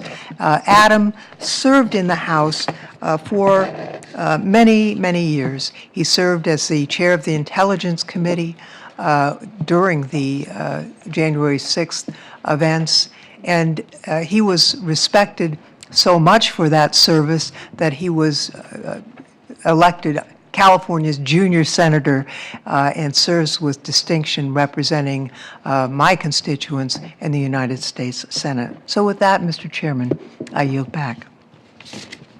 Thank you, Ms. Lofgren. I'll now recognize our witnesses for 5 minutes to provide summaries of their testimony. Their full written remarks will be submitted for the record. Representative Luria, you're recognized. Thank you to Leader Jeffries, Representative Thompson, and my former colleagues from the Select Committee. I'm grateful to be back in the Capitol. But unfortunately, what brings us together today is the somber remembrance that 5 years ago, the Capitol and our democratic process were under attack by a mob summoned by President Donald Trump. As a retired naval officer who served 2 decades in uniform, I first took the oath to support and defend the Constitution against all enemies, foreign and domestic, at the age of 17 when I entered the United States Naval Academy as a midshipman. And then again as a member of Congress, as we all do. My service has been to this country and to the Constitution. My focus this morning will be what the Select Committee exposed about Donald Trump's failure to uphold his oath, which states to the best of his ability to preserve, protect, and defend the Constitution of the United States, and his dereliction of duty as Commander-in-Chief, and furthermore, how this has persisted during his second term in office. President Trump's failure to act to end the violence that day, his rewriting and whitewashing of history, and his mass pardons of January 6 rioters, literally transforming hundreds of convicted and violent criminals into political martyrs and folk heroes, has served to undercut the rule of law and in turn weakened our democratic institutions. Veterans of our armed services know firsthand the leadership that is required in a time of crisis, urgent and decisive action that puts the country first. But on January 6th, when lives and our democracy hung in the balance, President Trump, as Commander-in-Chief, refused to act because of his selfish desire to stay in power. Think about what we saw on January 6th. Undeniable violence at the Capitol, the Vice President being evacuated to safety by the Secret Service, senators running through the hallways to escape the mob, law enforcement valiantly defending the Capitol against brutal attack. As Commander-in-Chief, President Trump was oath and duty bound to protect the Capitol. But for over 3 hours, as Adam and I in our hearing described in detail, for 187 minutes, he disregarded the advice and pleas from his closest staff and his own family members to take action, to simply speak the words necessary to stop the violence and send the rioters home. And furthermore, when he spoke, he addressed those who instigated the violence with words of solidarity. He said, "I know your pain. I know your hurt." He doubled down on the stolen election claims and then finally said, "I know how you feel, but go home and go in peace."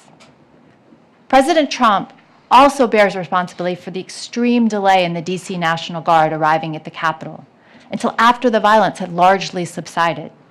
The D.C. National Guard is unique. It answers directly to the president. Senior Guard leaders have since testified that President Trump could have expedited the Guard's deployment with a single phone call.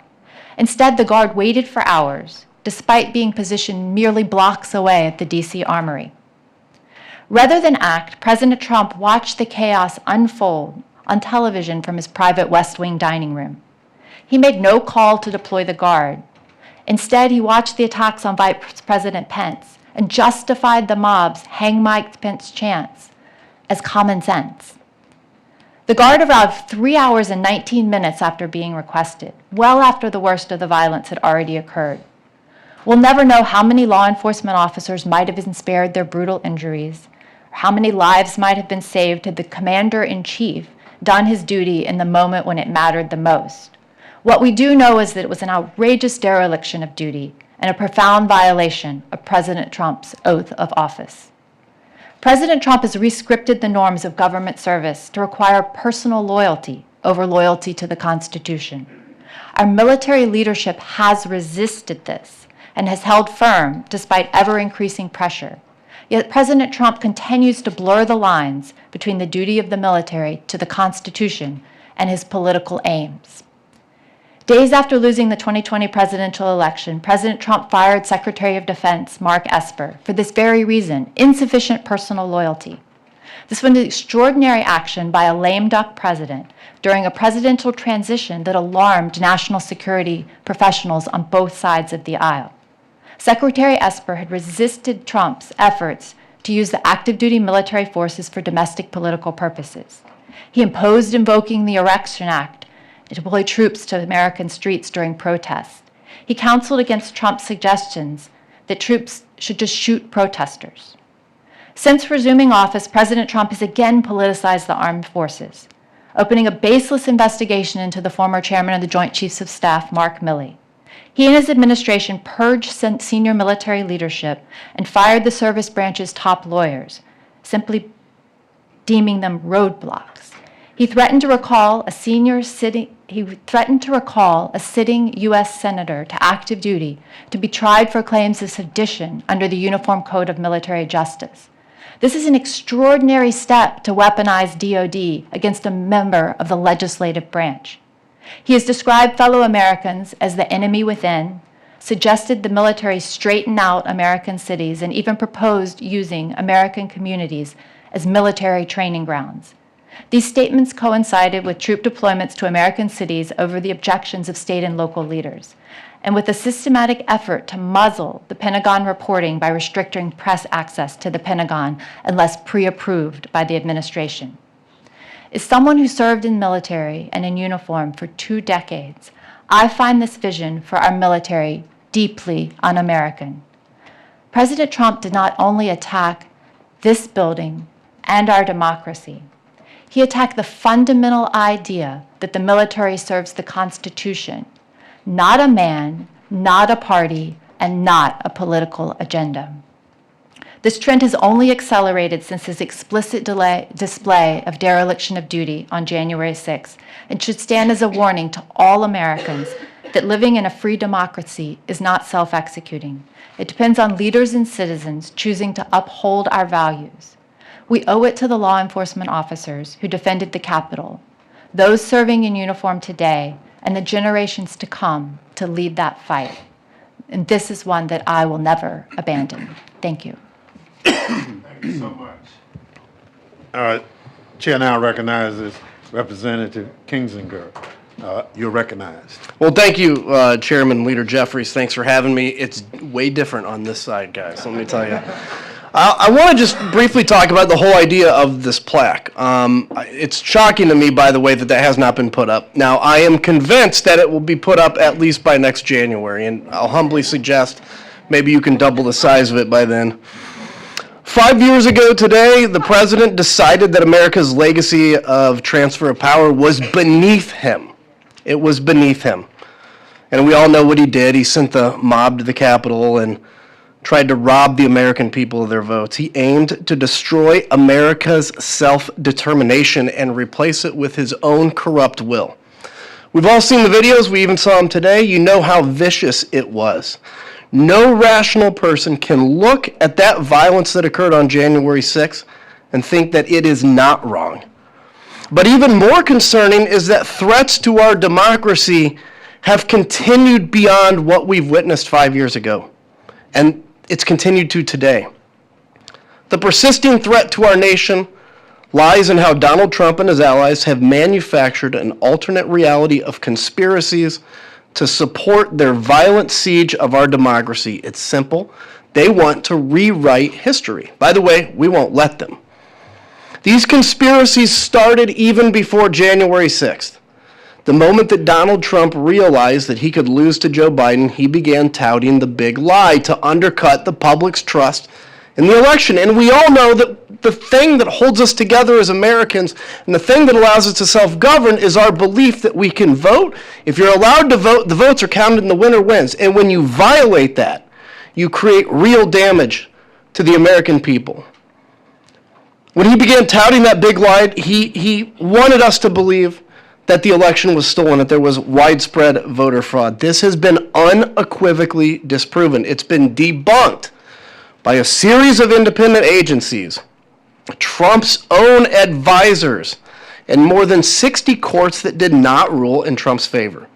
And yet Donald Trump continues to spin. Trump even lied a few weeks ago when he told a little girl calling the White House on Christmas Eve that he had won Pennsylvania in 2020. He said he won Pennsylvania 3 times. It's a great thing to tell a kid that wants to know where Santa is. And his supporters follow suit, either knowingly pushing debunked conspiracy theories or still duped by the MAGA cult to spread ridiculous, widely disproven narratives whitewashing Trump's role and minimizing the attack. For example, his followers claim that Capitol Police opened the door to rioters, even though we have the footage of these officers being attacked and run down, with rioters literally stepping over injured officers to get inside. They claim that the January 6th attack was a sudden, unpredictable event.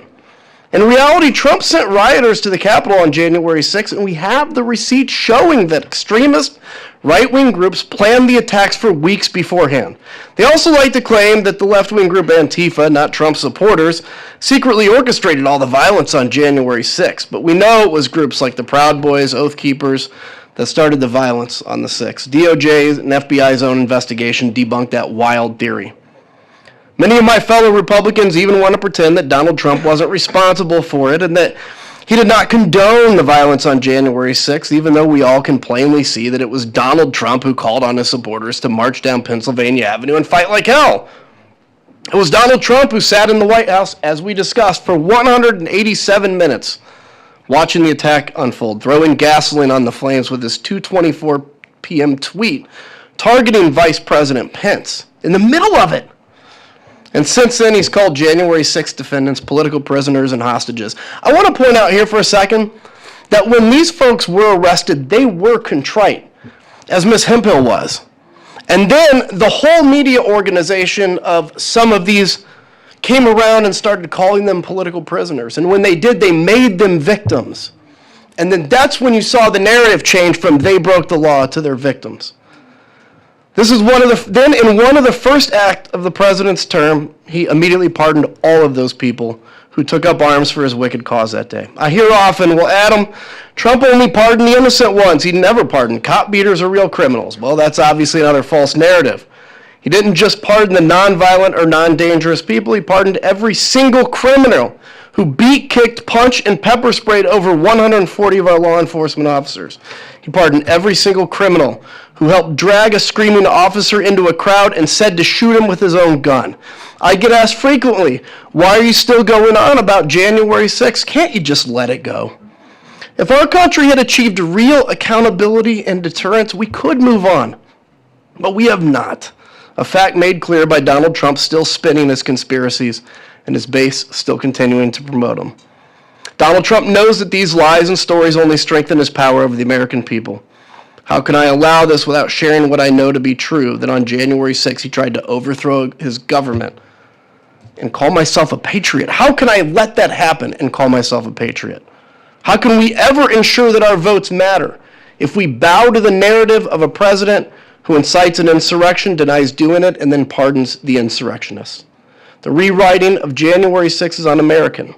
That's why we're here on this important day, to safeguard our democracy and call out corruption without fear of Donald Trump's persecution, so that a day like this may never stay in our country again. I also get asked a lot, what did the January 6th committee accomplish? And I'll tell you, we may have another few years. We have to continue to battle this misinformation. But I guarantee you that my kid and my grandkid and his grandkid will know the truth of what happened on that day.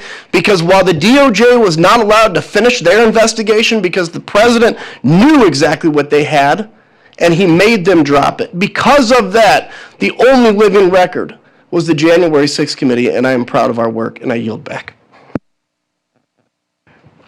Thank you so much for your testimony today. Very powerful.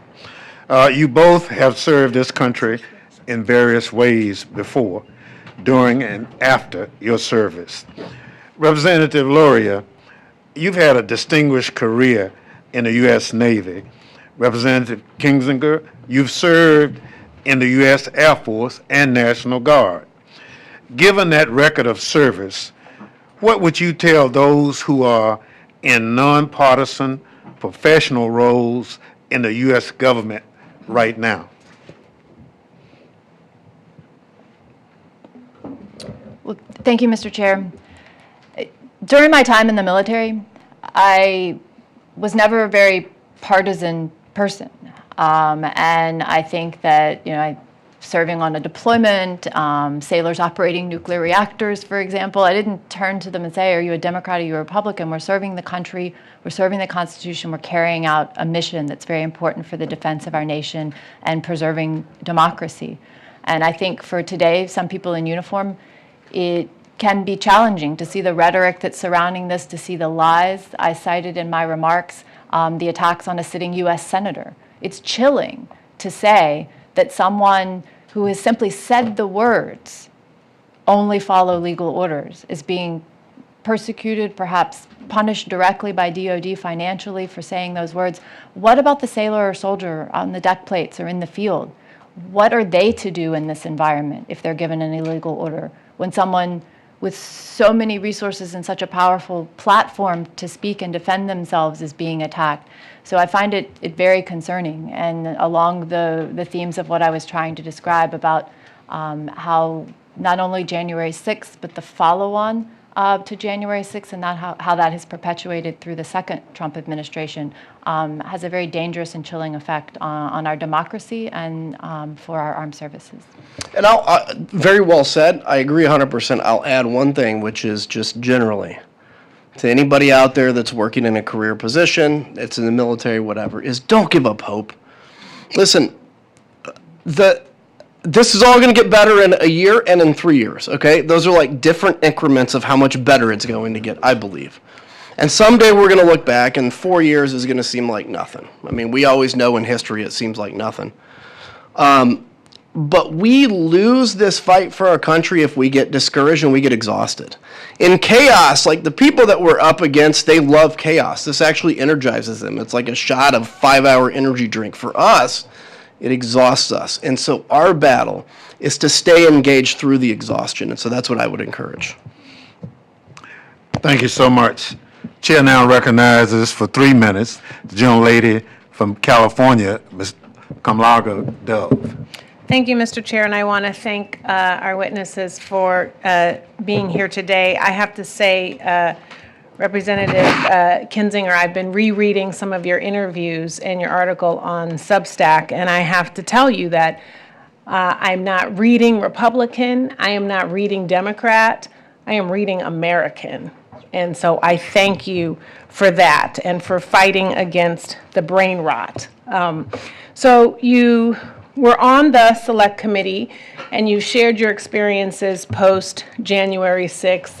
Can you sort of share with us what made you make the decision to put democracy over power or personal power or party? Well, thank you. What made me do it is just simply my oath. I mean, what shocks me is that there were more people that didn't. I said this and I mean it, like I'm not, nothing that I did was heroic, but I was just surrounded by a bunch of cowards that were too scared to do it. I mean, this is like, to me, it's the most basic thing. How do you defend your country? You have been, as a member of the House, God has basically, they have picked you to represent 700,000 people. What an honor that is. And you're going to sit there and say, my career is more important than this moment with 700,000 people? I wear the name of Andreas O'Keefe, who's a friend of mine that was killed in Iraq, on my wrist. And I said since the day I ran for Congress, I said, how can I, as a member of Congress, worry about my career if I'm going to vote for and eventually ask young people to go and die for their country? How can we ask a young person to die for their country if we are unwilling to give up our career for the same cause? That's how. And so thank you for that. And when you talk about cowardice and when you talk about leadership, what message is the speaker sending when he refuses to put up this plaque? If I can say this just humbly, now that I'm out too, it makes it easier. Look, I'm a Christian. I have no reason to doubt that the speaker's a Christian. What I have a hard time seeing is how we can openly lie to 300 million people and say that's in line with our faith. Look, I'm not walking in his shoes. But the plaque is very simple. You don't have to say that Donald Trump won or lost 2020. All you have to say is DC Metro and Capitol Police did a hell of a job defending this Capitol that day. And had they not been there, and I can tell you, hand on the Bible, had they not been there, it would have been a very different and very bad day. So why the speaker can't do it? Because he's scared of people saying, oh my gosh, you put up a plaque. That's why I say double the size of it when you guys put it up. I am running out of time, but I just want to say thank you. I want to say thank you for your voice and for your courage and for your commitment to this country. We must work and be as steadfast as possible in fighting against the rationalization, the socialization, and the legitimization of political violence and terror, and you are a warrior in that space. Thank you. I yield back.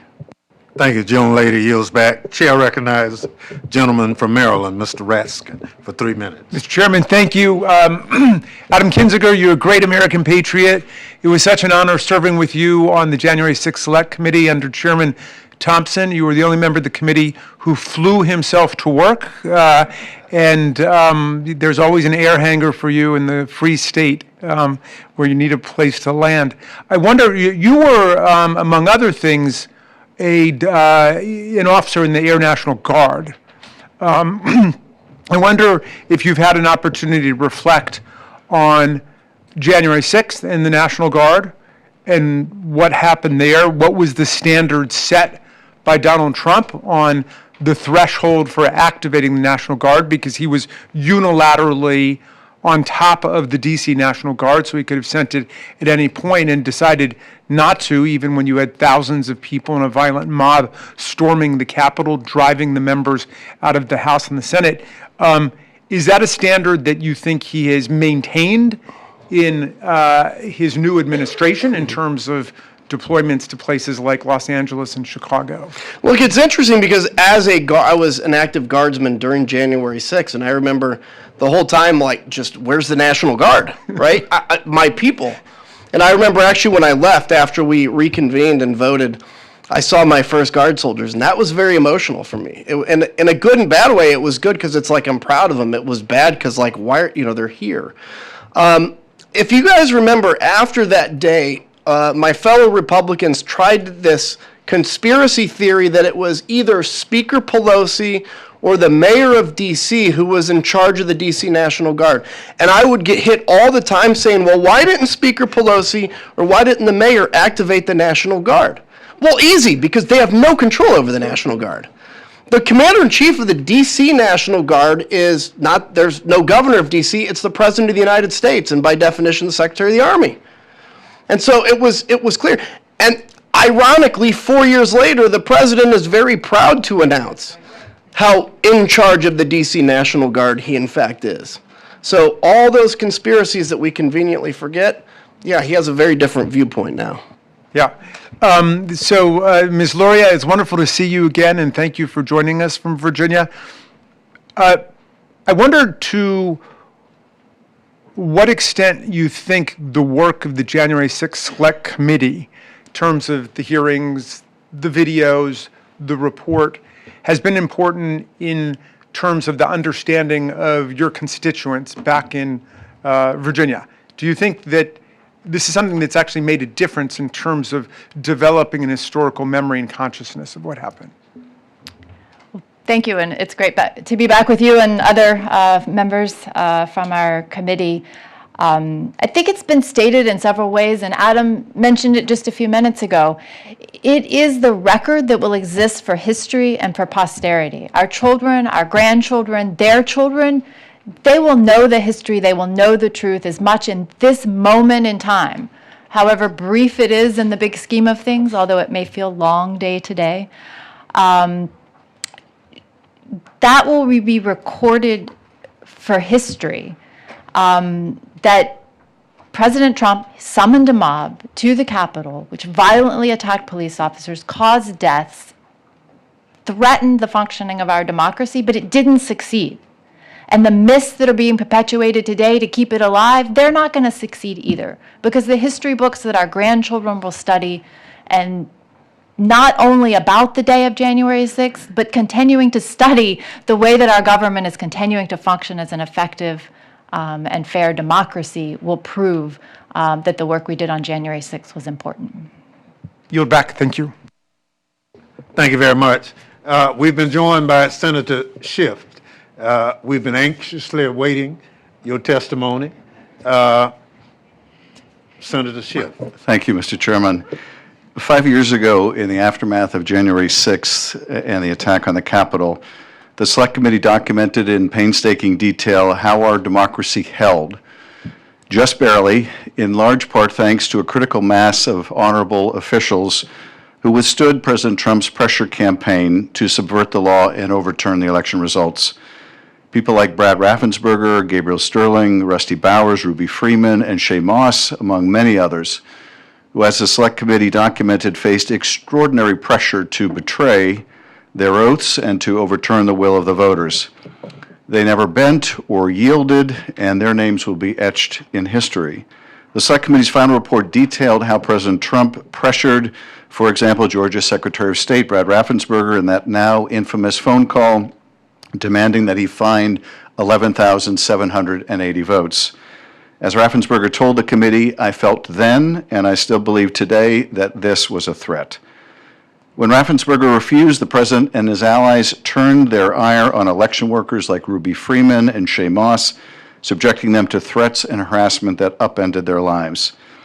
The committee's report documents at least 200 acts of pressure by President Trump targeting state and local officials through meetings, phone calls, text messages, as well as social media campaigns. Then Arizona Speaker Rusty Bowers testified to the committee that when asked by President Trump and Rudy Giuliani to overturn Arizona's results, he told them directly, "You are asking me to do something against my oath, and I will not break my oath." Officials in Michigan and Pennsylvania received the same phone calls from President Trump telling them to have some backbone and do the right thing. What allowed these officials to hold the line in 2020? Courage, yes. Patriotism, without question. Dedication to duty, without a doubt. But they also had federal partners willing to follow the law. They had the Cyber Security and Infrastructure Security Agency providing critical election security support. They had federal courts, including judges appointed by President Trump himself, reject baseless claims and uphold the rule of law. Even Attorney General Bill Barr, who crossed many lines on behalf of the president, nevertheless testified before the committee, "I repeatedly told the president in no uncertain terms that I did not see evidence of fraud, that would have affected the outcome of the election." Today, however, the landscape has fundamentally changed. The election officials who stood strong in 2020 are being systematically purged, and the guardrails to protect the integrity of our elections are being taken down brick by brick. By Donald Trump, by his enablers, by those willing to look the other way for the sake of political expediency. This administration is working methodically to ensure that when the next test comes, there will be few, if any, left to resist. First, they've eliminated the federal support system. They've ended all election security work at the Cybersecurity and Infrastructure Security Agency. They fired employees who worked on election-related programs. They've ceased funding the Election Infrastructure Information Sharing and Analysis Center, the very organization that helped state and local officials respond to cyber attacks on election systems. Second, they've replaced trusted public servants with loyalists. Attorney General Pam Bondi and the President's former personal lawyers are now in leadership positions at the Justice Department, and they have proved themselves more than willing to adopt and disseminate conspiracy theories about the 2020 election. An attorney who worked alongside the architects of the fake elector scheme now represents DOJ in its Fulton County litigation. Another who tried to throw out 200,000 ballots in Wisconsin now works at the DOJ Civil Rights Division. Trump's Justice Department has even fired or demoted career prosecutors and investigators who are doing their jobs by holding violent attackers accountable. Third, they're creating legal pretexts for future subversion. In March 2025, the President issued an executive order that purports to establish documentary proof of citizenship requirements for voter registration, to decertify voting machines used throughout the country, and to restrict election funding to states that allow post-election day receipt of ballots. While federal courts have stopped parts of this order, it serves to sow confusion and provide cause to refuse to certify future election results. How, the President may ask in November, can we trust the results from an election run on voting machines that he previously sought to decertify? And fourth, they're weaponizing DOJ to intimidate voters and local officials. The department has filed lawsuits against 18 states, largely those with Democratic majorities, seeking complete unredacted voter rolls with Americans' personal identifying information. It's easy to see the script they could deploy to call into question future election outcomes without any basis in fact. They could claim, for example, the Department of Justice cannot confirm that X state's elections were free of voter fraud because they refused to share voter information with the federal government. And perhaps most ominously, we've seen the president's efforts to coerce Colorado into releasing Tina Peters, a county clerk convicted of serious state-level election-related crimes, including going so far as to veto a bill unanimously passed by both chambers of Congress that delivers clean drinking water to rural Coloradans. In doing so, President Trump continues to signal to election administrators nationwide that if they commit crimes on his behalf, they will have the full support of the office of the president and, if needed, a pardon. As a result, we're seeing massive turnover among election workers since 2020. Many who stood firm have been pushed out, harassed, and driven out by threats. They're now being replaced by individuals who may be more than willing to bend or break the law when pressure comes. As the Select Committee warned in its findings, the greatest threat to democracy comes from those in positions of power who are willing to subvert the rule of law. That is exactly what this administration is trying to engineer. Despite the challenges facing our democracy, we can and must ensure a free and fair election this fall and far into the future. As the Select Committee concluded in its report, had enough state officials gone along with President Trump's plot, his attempt to stay in power might have worked. It is fortunate that a critical mass of honorable officials withstood President Trump's pressure to participate in this scheme. These brave individuals proved that standing firm in defense of democracy is possible even under extraordinary pressure. We must prepare to do so again. I thank you. I thank the gentleman for his testimony. We will now hear from our last questioner, the gentlelady from Pennsylvania, Ms. Dean. Thank you, Chairman. And I thank Representative Loria, Representative Kinzinger, and Senator Schiff, colleagues and friends, for your testimony, for your work on the Select Committee. That work will last for all of history, and I thank you for it. I went to every single one of the meetings that I possibly could. And Adam, to your point, to hear from the brave Americans who put themselves at risk, not just representatives, but the brave Americans who had the courage to tell the truth about what had happened and the pressures that they had been under, whether they were in the administration or outside the administration. Elaine, you started with the notion of oath and duty. Actually, I think all of you spoke to that issue. It is so clear that, as Jack Smith's testimony reveals, the president, after a series of lies, the lies that continue to this day, he invited the mob, he incited the mob, and then he exploited the mob as he continued the series of lies to millions of Americans. And I remember I had the solemn honor, probably the highest honor I will ever serve here as a member of Congress. I was asked by Speaker Pelosi to be an impeachment manager for the second impeachment of Donald Trump, serving alongside so many of the folks here. And I remember people saying, well, wait a second, you know, he couldn't have foreseen that that could have happened. Well, of course, he could foresee, and the folks around him could foresee. But the 187-minute delay sitting in the dining room, are you kidding me? Representative Swalwell asked about a comparison to another president acting in such a way. Could you imagine another president waiting 5 minutes when his vice president, members of the House and Senate were under such a critical attack? And I guess I want to just ask you each quickly. I agree with you. We're going to face the same problem again. And maybe, Mr. Kinzinger, you could help us the most. Most people say to me, why is it only Adam Kinzinger and few others? When will they part company with this man of lies and corruption? Can you give us any understanding of that? I mean, when it's been 10 years of him around and you invest so much of yourself in helping to advance the lie, you now take ownership of it if you admit that's what it is. And humans are unbelievably capable of convincing ourselves of anything. And keep in mind the first term of Donald Trump, there are a lot of your colleagues, my colleagues, that either didn't run again, they were beat or whatever for speaking out. And so after 10 years, the only folks left are those that are very willing to bow down and to offer everything to the great Donald Trump. And I tell you, when it ends is in 3 years when he's out of office. And all of a sudden, you know, and potentially what happens here, power is the one thing that can wake them up. And so they're going to lose it, and it's going to be a pretty bad day for them when they do. Thank you all for your extraordinary service to our country. I yield back. Thank you so much. Senator, you'd like to comment on that?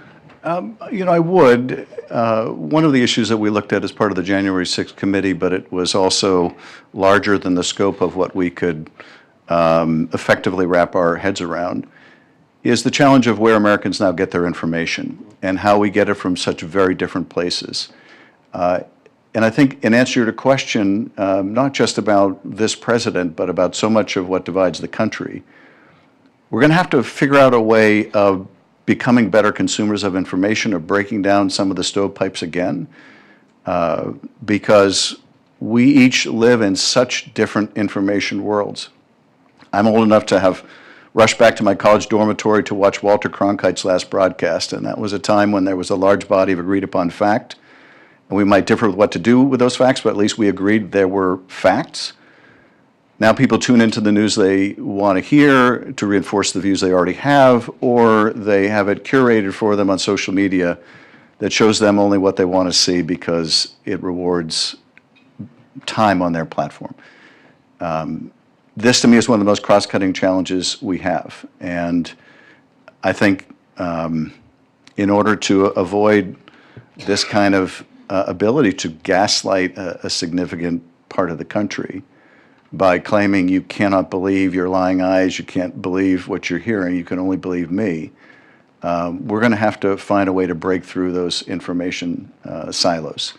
And I think this disruption we've had in how we get information is every bit as seismic as the invention of the printing press must have been. But civilization had centuries to get used to that innovation and not a few wars. We've had a relative millisecond to get used to this media environment, and we're going to have to figure this out. But Chairman, I thank you for hosting this hearing along with Leader Jeffries. Thank you, Chairman, for your service, and to Adam and Elaine, my colleagues. Very grateful for your work. Was very proud to serve with you on the January 6th committee. And Adam, thank you for your continued courage and willingness to speak out. And I want to thank our colleagues for appearing here today.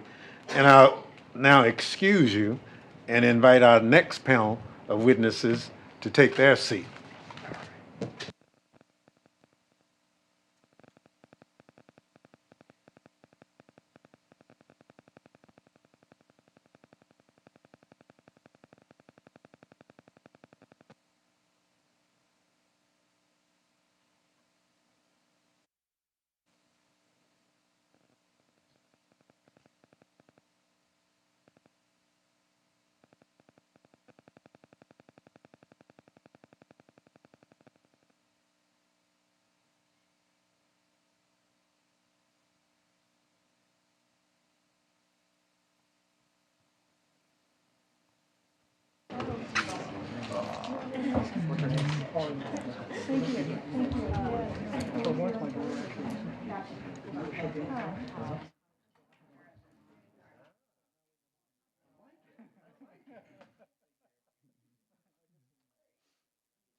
So much.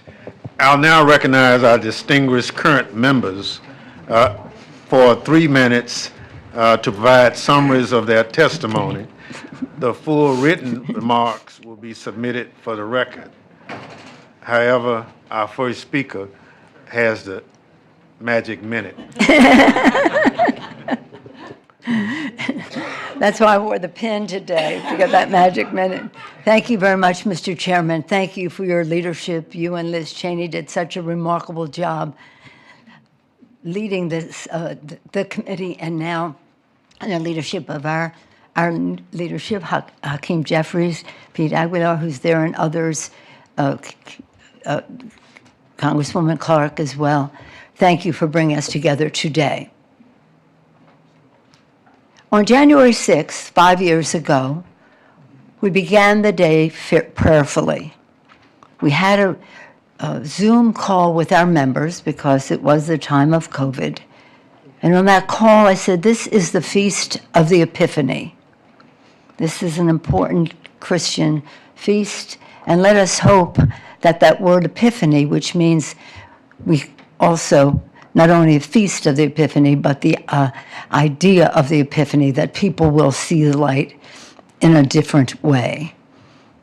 We were prepared that day under the leadership of Jamie Raskin. He had prepared us in advance to go to the floor very, very legally. It was about the facts, and it was about the law. And it was very nonpartisan. In fact, all of our testimony was based on Republican testimony throughout the states that would be in question. We prayed for the president. We said we weren't going to mention his name in our testimonies, the facts and the law, the numbers and the races.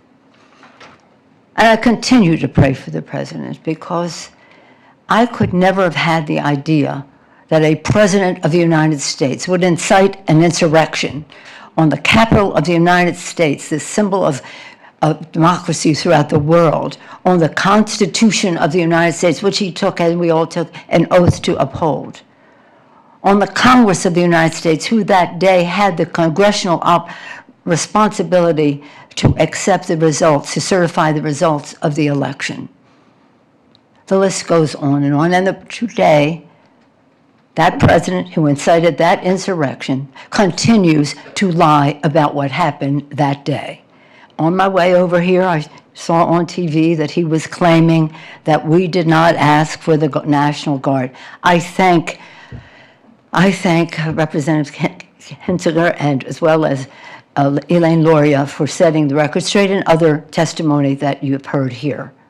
For over 3 hours, we begged him to send the National Guard. He never did it. He took joy in not doing it. Was savoring that. And right now, he was saying on TV today, I wanted to send it, they just wouldn't do it. His own Secretary of Defense, acting Secretary of Defense, testified under oath against what the president is saying today. Maybe not in public, but under oath. God forbid that they ever put this president under oath. His people know never to do that because who knows what will happen. But what he's saying today, still lying about it, is an insult to the American people. Good-thinking people in our country, and I believe in the goodness of the American people. Believing in their goodness is what gives us hope that we can move on from this even stronger. His lies that he continues to tell are an insult. The courage of our founders, the beautiful vision they had of this country. And they wrote the Constitution. Thank God they made it amendable so that we could expand freedom over time. But in that Constitution, they knew that we could have a rogue president. Hence, they put impeachment there. But they never suspected that at the same time we'd have a rogue United States Senate, wouldn't have the courage to testify to the truth. However, Senator Mitch McConnell, the leader of the Senate at that time, joined us in calling for the National Guard. Get it over here right away. He used a little slight profanity in what he said. and yet he refused to vote for the impeachment.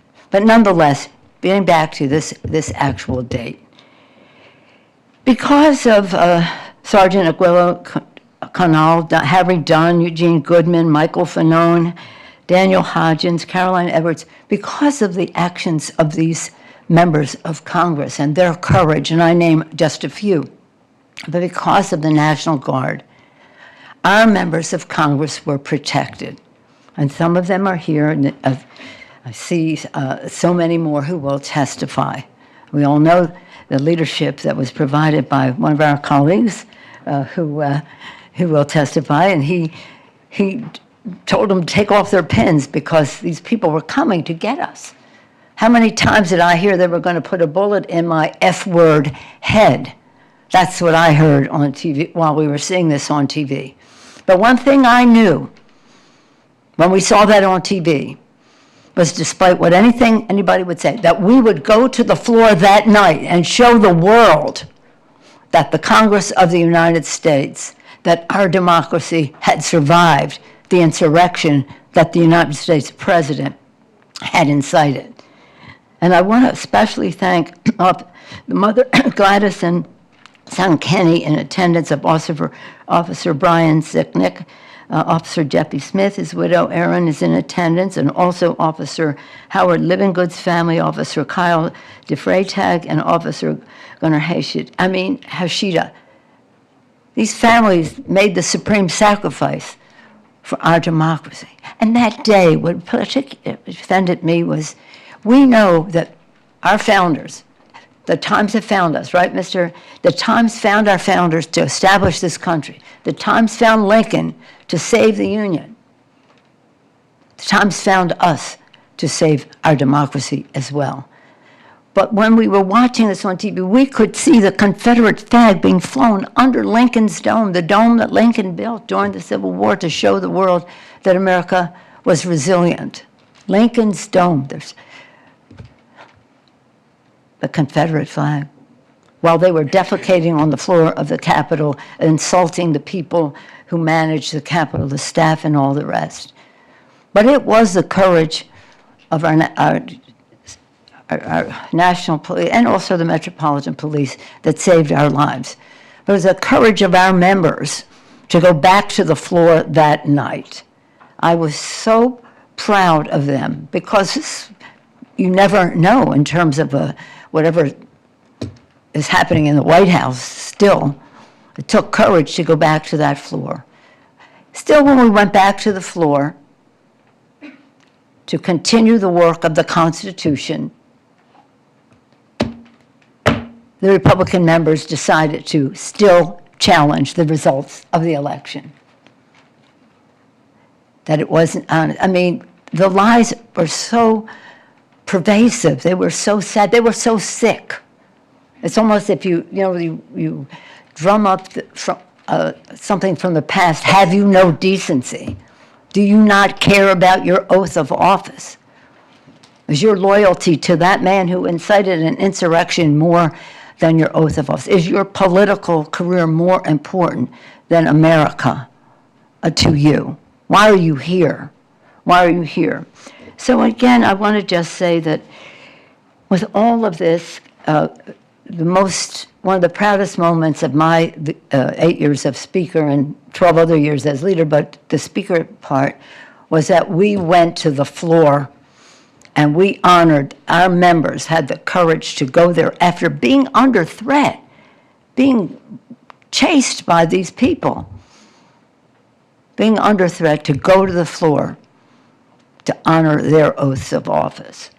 Again, there's one thing, I mean, we're not going to forget, and this committee, the January 6th committee, thank you all for your service in that regard, because there is the record.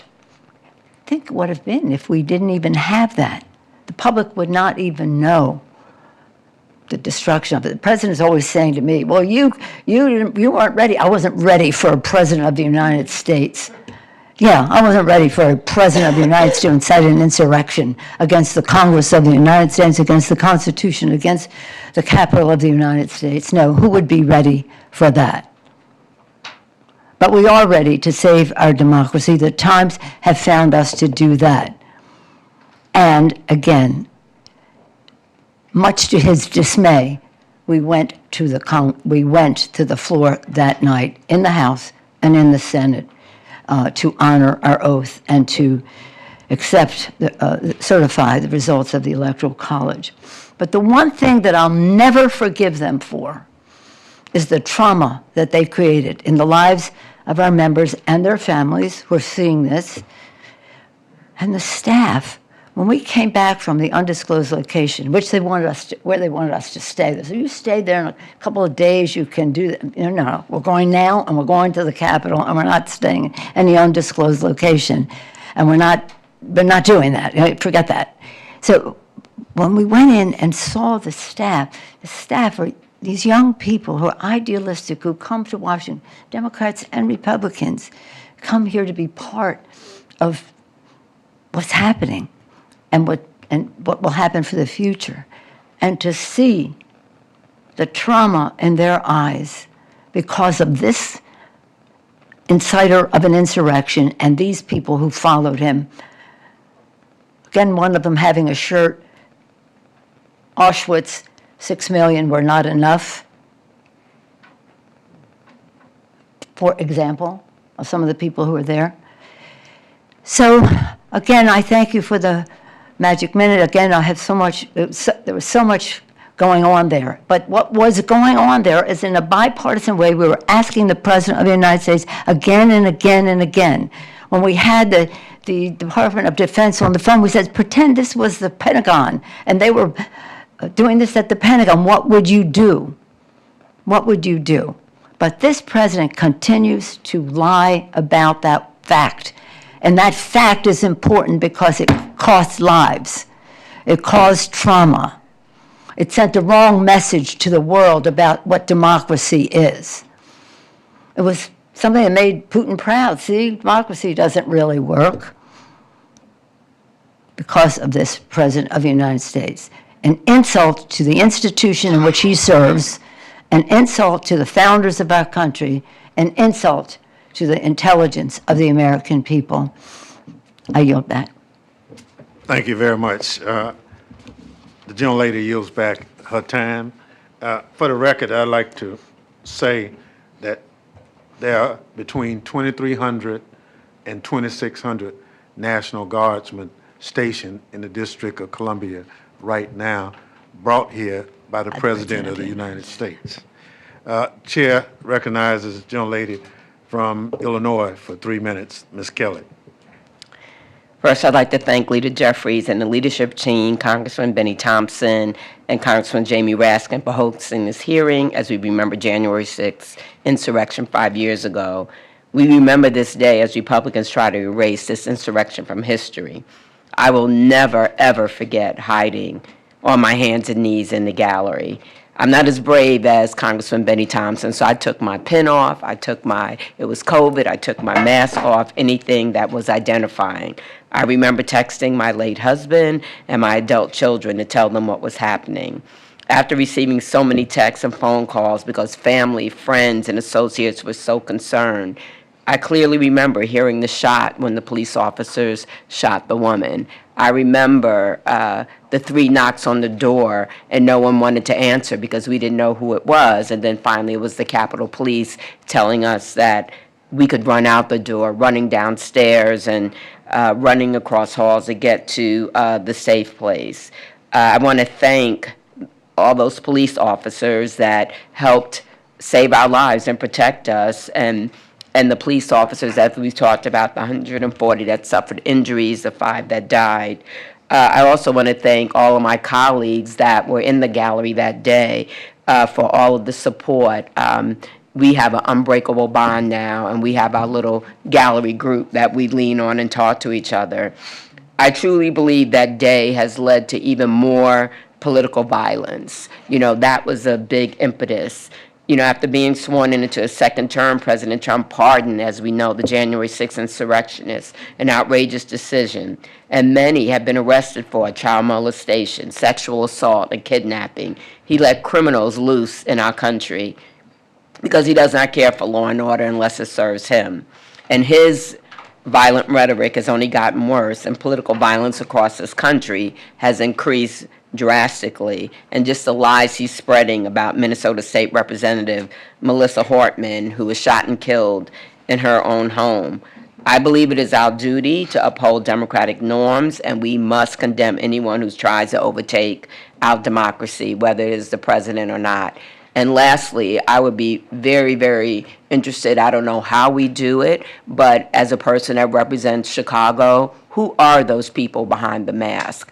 I really believe that a lot of them could be the people that he let go. I don't have any proof, but it just really concerns me, their behavior and just the trauma that they have caused in the city and area that I represent, that Congressman Garcia represents. And I just wonder, who are those people behind the mask? And I would not be surprised if a lot of them, the way they advertise for their employment, are those people he let go. Thank you, and I yield back. Thank you so much. Gentlelady yields back. Chair recognizes the gentlelady from Alabama for 3 minutes, Ms. Sewell. It's hard to believe that 5 years has passed since the horrific January 6th attack on our nation's capital. For me, it is a memory that will be seared in my brain forever. As many of you know, I was one of the 30 members of Congress trapped in the House gallery as the Capitol was breached. If I close my eyes, I can still hear the thundering sound of the mob and the pounding of the door of the House chamber. I can still feel the sense of sheer terror as we struggle to fit on our gas masks and crawl on our knees towards the only open door at the opposite end of the gallery. As I sat huddled with my colleagues, I remember trembling and softly weeping, not just for our safety, but for the devastating threat to our democracy. Many of us frantically dialed our loved ones, unsure of what the next hours would bring. I don't think that any of us fully understood the magnitude of the danger that we were in until we got home in the wee hours of the morning and we turned on the television. Never in my wildest dreams would I have imagined what I saw. The images of rioters waving Confederate flags, smashing windows, assaulting police officers, and threatening to kill members of Congress and even the sitting vice president. What we saw on January 6th was an attempted coup. It was an effort to subvert the will of the American people and overturn the results of a free and fair election. It was incumbent upon all of us to condemn the violence that we witnessed and those who waged it. There are moments throughout history that have tested us as a nation. January 6th is one of them, as was Bloody Sunday in my hometown of Selma, Alabama, and the bombing of the 4 little girls at the 16th Street Baptist Church in Birmingham, and so many other defining moments along the way. Those moments can either make us stronger as a nation or they can tear us apart. We can use them as an opportunity to heal or to move forward, or we can sweep them under a rug for the sake of political convenience. It's maddening that so many of my colleagues across the aisle continue to choose the latter. I find it shameful that President Trump chose as the first action of his second term to condemn the criminals responsible for the violence. I find it equally disturbing that Speaker Johnson refuses to honor the brave officers who defended our democracy by installing the plaque that Congress voted on and passed more than 3 years ago. They say that if you don't know your history, you are bound to repeat your history. As a member of Congress that represents Alabama's Civil Rights District, I often tell my constituents, if we don't tell our stories, others will tell our stories, and they may not get it right. I am grateful to Leader Jeffries, Chairman Bennie, Thompson, for giving us this opportunity to tell our story and to shine a light on the horrific events of January 6th. In closing, I want to express my heartfelt gratitude to the many Capitol Police officers and law enforcement officers who defended our democracy that day. I also want to thank my fellow gallery colleagues, as we call ourselves. I want to thank them for checking on us, even now, 5 years later. This is the first time that I've been able to publicly speak about it, because frankly, I could not believe that in our place of work, in the people's house, we were threatened that way. January 6th was a dark day in our nation's history, and I hope that we can all work together to ensure that such a heinous attack never, ever, ever happens again. I want to thank all of you for being here today, and I want to thank my fellow gallery colleagues for your courage. Thank you. Thank you very much. The young lady yields back. We'll now recognize the gentleman from Colorado, Mr. Crow, for 3 minutes.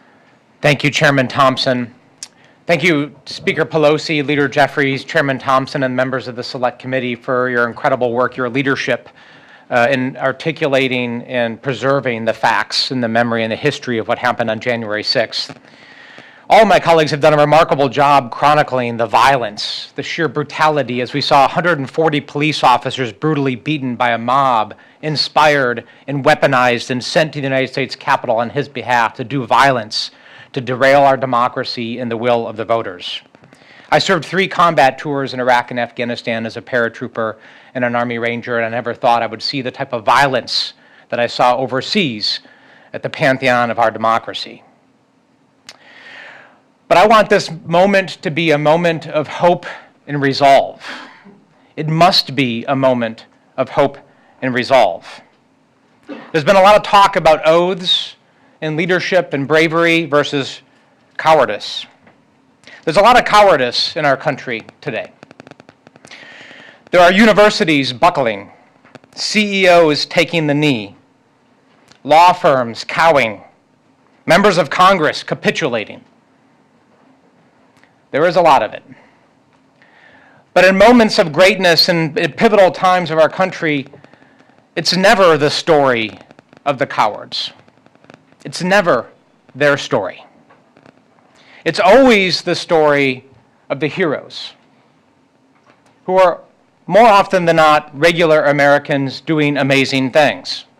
The story of people like Yeoman Wilder, a Little League coach in Harlem, who when federal agents descended on his baseball field and harassed and intimidated and threatened his kids, he said, no, these are my kids. This is my baseball field. You leave. You have no right to be here. It's the story of the millions of Americans who show up for No Kings rallies, the story of election officials who, despite threats and harassment and intimidation, say, no, I will do my duty. It is their story. As a paratrooper, there's a history and tradition that the senior paratrooper in a plane jumps out of the plane first, and then the other paratroopers follow. And it's based on the idea that fear is contagious, but so is courage. This is our moment.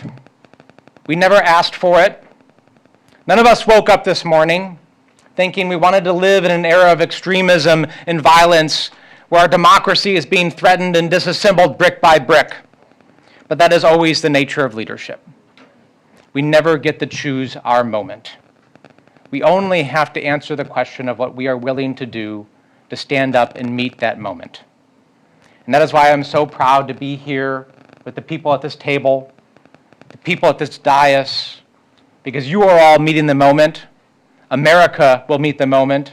And the Little League coaches, the election officials, the store clerks, the police officers, everybody will stand up and defend our country and our democracy at its time of great need. I'm so proud to be a part of it. I'm proud to be an American. And it is a time for new American patriotism, for us to take back our democracy and to move us forward in a better direction. I yield back. Thank you so much for your testimony. I thank our colleagues for appearing here today. Mr. Chairman, I just want to say Madam that Speaker. so much has been said by our colleagues about courage, and I want to acknowledge Pamela Hemphill for being the demonstration of so much courage here today. I also want to say that 1 year after January 6th, we had testimony from members, and now today we'll have more testimony, and this is really an important part of the record. So thank you so much. We have the, shall we say, they're bonded together forever for being protected. Thank you, Mr. Crow, for doing that. And I will just say this, 2 years after that, I'll mention what Zolofkin mentioned. She said that they were going through the Capitol saying, where is Nancy, where is Nancy, where is Nancy? 2 years after that, a person was going through my house saying, where is Nancy, where is Nancy, where is Nancy, and acted violently against my husband. So this was a horrible thing, but it bore other horrible things with it. And again, our resilience is our hope, and our hope is our resilience to save our democracy. Thank you for giving us this opportunity. Thank you so much. And I know most of us have had similar challenges of that day. The committee members have constantly getting threats and all that thing. It's not who we are as a country, but when the person at the top promotes that kind of action, this is what you get. And it's so unfortunate. We can differ, but we don't have to do it violently. And so that's where we are faced. So again, let me thank all of you for appearing here today and offering your testimony. And I'll now excuse you and invite our next panel of witnesses to take their seat. Thank you, Mr. Chairman.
I'll now recognize our distinguished current members, each for 3 minutes, to provide summaries of their testimony. Their written testimony in full will be submitted for the record. Mr. Morelli. Mr. Chairman, members of the panel, thank you for the opportunity to be here today. As Leader Jeffries has often noted, January 6th must be remembered as a dark day in American history like September 11th or December 7th. We must never forget what happened here 5 years ago. Regretfully, that's what congressional Republicans want us to do. House Republicans' attempts to whitewash January 6, 2021 began the weeks that followed the attack, but they accelerated when then Leader McCarthy reportedly promised to direct the Committee on House Administration to release tens of thousands of hours of sensitive Capitol security footage in exchange for votes to become Speaker of the House. As a result of this corrupt bargain, in February of 2023, the committee provided unfettered access to tens of thousands of hours of sensitive Capitol security footage to MAGA media personality Tucker Carlson. The footage was made public without approval from the United States Capitol Police. To the contrary, the Capitol Police had already informed committee Republicans that it opposed releasing the footage, citing the significant security concerns it presented. Indeed, the top lawyer for the Capitol Police noted, and I quote, "The location of each CCTV camera might enable a bad actor to exploit vulnerabilities in the system," end quote. The Assistant Chief of Police testified that camera footage of the interior of the Capitol is, again I quote, "highly sensitive information that access to it should be strictly limited," end quote. Congressional Republicans ignored these law enforcement officials and released it anyway. This disclosure was just the first of many efforts to rewrite the history of the Capitol attack. Congressional Republicans created a subcommittee of the Committee on House Administration to investigate the Select Committee's investigation. That subcommittee issued an ahistorical report in service of nothing more than politically distorting a shameful and tragic chapter in our nation's history. They lied about the Select Committee members, about their work, and they haven't stopped lying about January 6th ever since. Yet after spending millions of taxpayer dollars during their 2-year sham investigation, the subcommittee found no evidence of wrongdoing by the Select Committee because there was none. The absurd effort lasted longer than the Select Committee itself.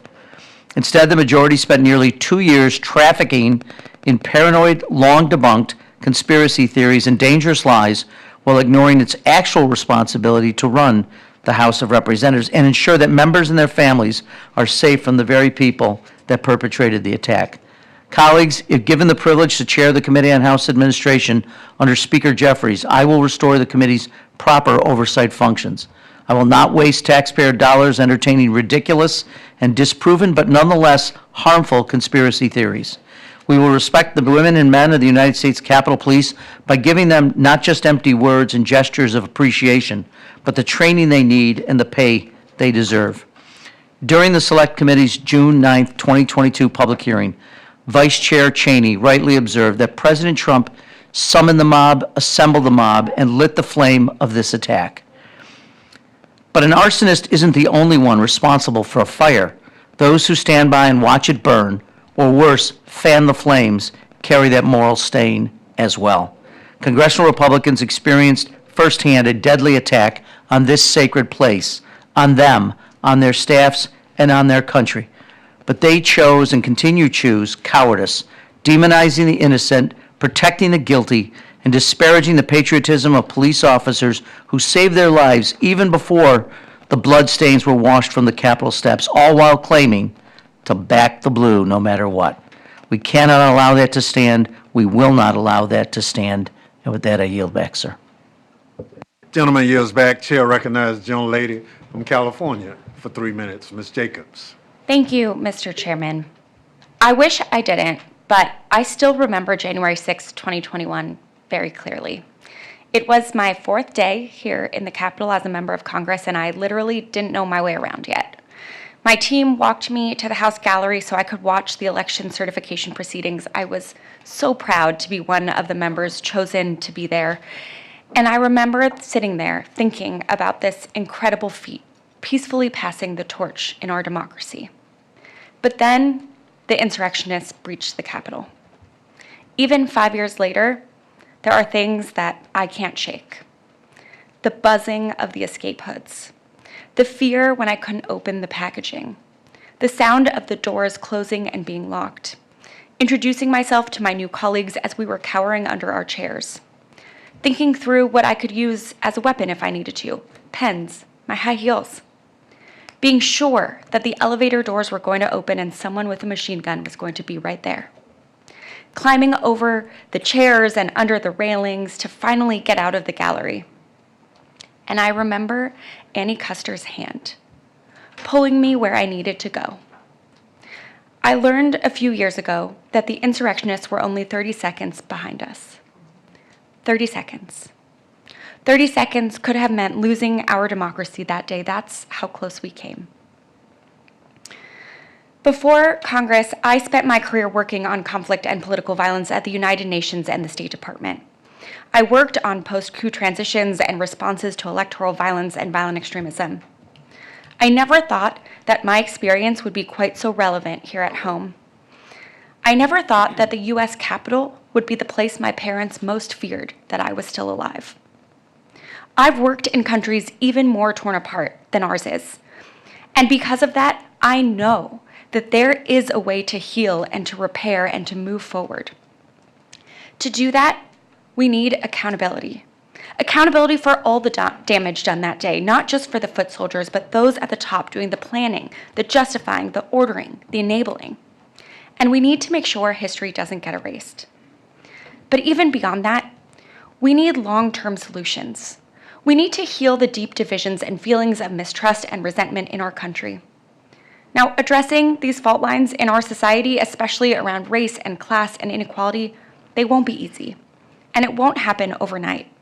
But it is necessary to bring us back together again as Americans. Since January 6, 2021, we've seen more attacks on our democratic institutions. And while they've bent, they haven't broken. And even with all of the chaos caused by our colleagues and by those trying to divide us, I'm still optimistic. I think we have brighter days ahead of us. I know that we do, because I've seen it happen in other places. All it takes is all of us coming together to decide that our future and our democracy is worth fighting for. Thank you, Mr. Chairman. I yield back. Thank you so much. Chair now recognizes the young lady from Connecticut, Ms. DeLaura. Thank you, Mr. Chairman. Thank you for your work on this committee. And I want to thank Leader Jeffries and the entire committee for the great work that you have done and continue to do. January 6, 2021 was one of the darkest days in our nation's history. I was here that day. Any insinuation that the rioters who assaulted that Capitol that day were anything less than violent offenders is an insult to the brave police officers and the Capitol staff who put their lives, and some who lost their lives, to defend our democracy. And I witnessed firsthand the violence, the fear, the chaos that Trump's lies and conspiracy theories brought to our sacred halls. It was not simply an attack on the Capitol building, it was an attack on our democracy, our Constitution, our shared values, and those values that we share with Americans. My story, very simply, I went to the Capitol. Connecticut was not one of the states being challenged. I asked, staff person drove me there. I said to him, Harper, you go stay in my Capitol office. I'm going to the gallery where I joined other members, and we were just sitting listening, and I wanted to see it. It was a historic experience of what was happening. And as I was sitting there not long after, I see the Speaker of the House removed. I see the Majority Leader removed. I see the whip moved. And so we all know that that means that something is afoot, and we're looking around and trying to figure out what happened. And the Capitol Police go to the microphone and they say, sit down, we're going to continue the proceedings. And then a few minutes later, they got back up and said, you know, get your gas masks out. And to be very honest, I never even knew that there were gas masks under the seats in the House of Representatives. Pulled it out, couldn't get it open, didn't know what the hell to do with it, and so forth. Asked Jim Hines, help me, and which he did. But I have that gas mask, and I have it in my office as a reminder of what that day was about. And they told us then to evacuate. We had to evacuate you. And as Sarah has described, it's not a continuous area around that gallery. You're up over railings, under railings, etc. And we saw the barricaded door, the broken glass window with insurrectionists putting their hands through and guns being pointed at them. And then there were the gunshots. And we heard them say, hit the floor, which we all did. We hit the floor. And Jason Crow told us to take off our pins, take off any form of identification. We held hands going around that Capitol gallery. And I had my phone, and I was afraid to call my husband because it recalled 9/11. 9/11, when people made that last phone call to their loved ones. But I did call, and I said, Stan, just tell the kids, I'm all right. They're going to get us out of here. And the Capitol Police got us out of there. They told us to hold when we got to that door to go out because we weren't sure who was behind the door. And then they said, okay. They opened the doors, and the insurrectionists were lying on the ground with the Capitol Police with guns over them. They hurried us down the steps to get out. I wanted to get my staff member. They said, no, ma'am, we can't do that. He is forever traumatized. It took him months before he would ever go back into the Capitol. Let me just end here because we had a president who incited a riot, and we witnessed that he refused to call the National Guard out, which was his jurisdiction. Nancy Pelosi did not have that authority to do that. And so that frightening message is that those who can commit political violence, that the president is there on their behalf. And he says, I have your back. I have your back. We cannot allow the story of January 6th to be rewritten as a mere riot or a protest that got out of hand. To do so would dishonor the sacrifices that the Capitol Police officers made to preserve our republic, embolden those who would undermine it. I join my colleagues today. I thank the Capitol Police every day when they come to work to protect us and our democracy. We faced hell on January 6th, and despite overwhelming violence, they protected our democracy. They secured our Capitol, regardless of who is in the White House. I know that I will, and my colleagues will keep the faith of this great democracy. Thank you. And I know I've gone over time, and I thank you for your indulgence. Gentlelady yields back. Chair recognizes the gentlelady from Washington, Ms. Jayapal, for 3 minutes. Thank you, Mr. Chairman. It has been 5 years since Donald Trump incited an insurrection at the United States Capitol to stop Congress from certifying the 2020 election, and 5 years that Trump and Republicans have tried to erase and rewrite that day.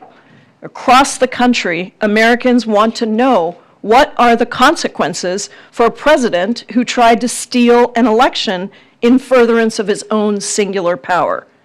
If we cannot tell the truth of that day, then we fail our founders and our future. We embolden dictators and authoritarians around the world, and we betray Benjamin Franklin's challenge to us when he said, we have a republic if we can keep it. January 6th was created by a madman, his cult followers, and those too afraid to stand up for him.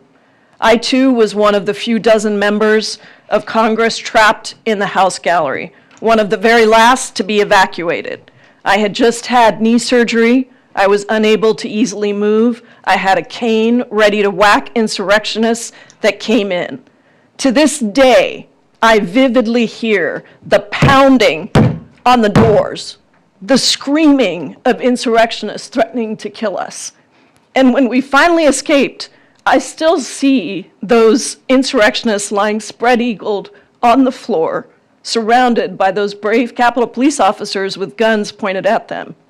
I didn't know if I would make it out alive that night, and in the early hours of the next morning, I am so proud that Democrats and a few brave Republicans came back and fulfilled our enormous responsibility to certify the election and ensure a peaceful transfer of power. And I am forever indebted to our incredible gallery group that formed that very next day and that was there throughout this time for each other. However, the personal and collective trauma of that day remain. You hear it here today.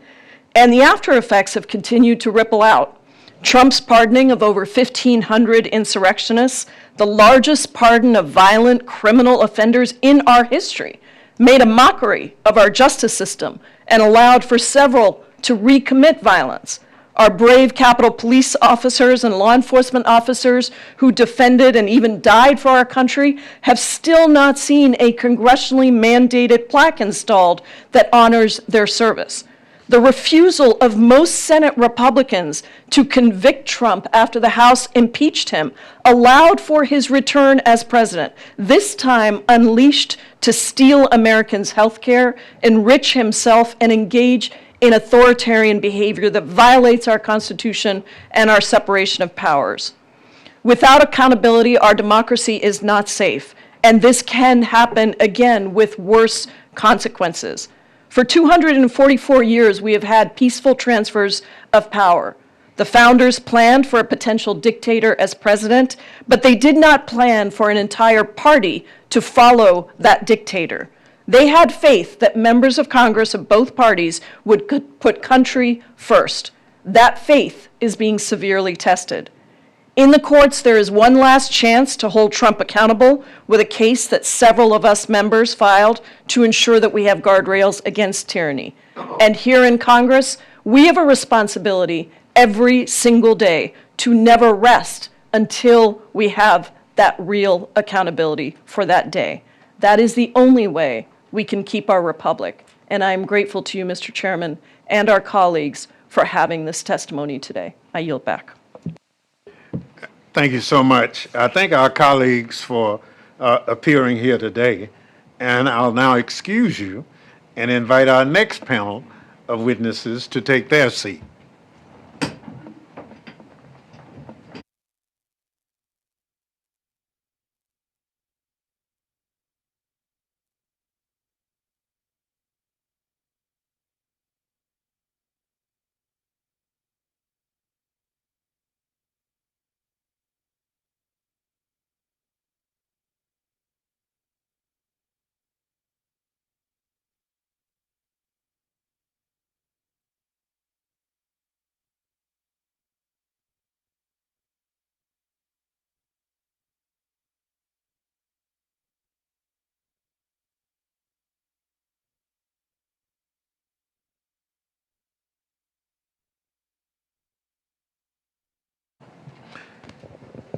I will now recognize our distinguished current members, each for 3 minutes to provide summaries of your testimony.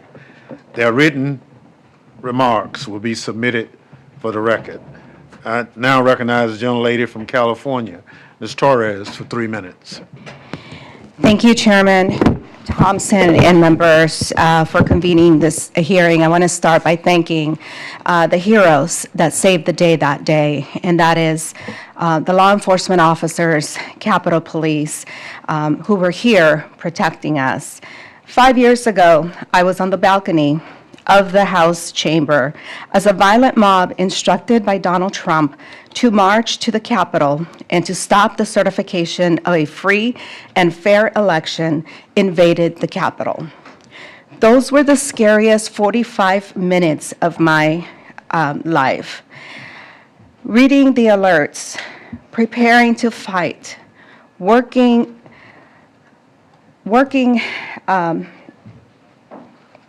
watching my colleagues being evacuated below us and not seeing a clear exit for myself, no immediate security, and a balcony door that would not be locked, that couldn't be locked from the inside. Before coming to Congress, I spent more than 17 years as a 911 dispatcher. That training took over for me that day. I have heard horrific crimes unfold in my ears. I've never saw myself being involved in one. I began recording and photographing what was happening, not knowing if the security cameras were still working. I did not know then that those images would become some of the only evidence of the terror unfolding in the gallery. I know what gunshots sound like, but when I heard one inside the Capitol, I had to question whether it was real.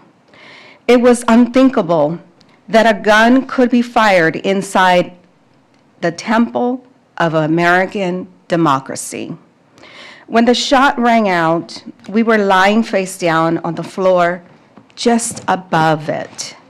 At one point, officers believed that they had cleared a path for evacuation. We had only seconds. And as I looked back to make sure every member was moving towards safety, time ran out.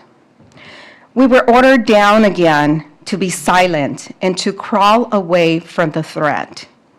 Eventually, another path was cleared, and we were told to run. And as we exited the balcony, we saw men running toward us in plain clothes. And for a moment, we thought they were part of the mob. They turned out to be our security, who escorted us to a safe room. And as I began to run down the first of 3 flights of steps, my phone rang. Up until that moment, I was in survival mode. I did not think to call my family, but I answered a call from my son. My son is a police officer. He was watching the attack unfold on television. I had seconds to tell him, "Sweetheart, I am okay. I can't talk to you right now. I am running for my life. 5 years later, the threat to fuel that violence has returned. The same president who incited is back, and more than 1,500 January 6 violent insurrectionists have been pardoned. We cannot erase the violence of January 6, 2021, and I am introducing legislation to confront political violence, close accountability gaps, and preserve the truth. The January 6 Truth and Transparency Act tracks whether pardoned individuals reoffend. The Insurrection Sentencing Enhancement Act ensures January 6 convictions carry consequences, even if later pardoned. The January 6 Oral History Project Act preserves firsthand testimony, so the truth is never erased or rewritten. These laws are about truth, responsibility, and memory.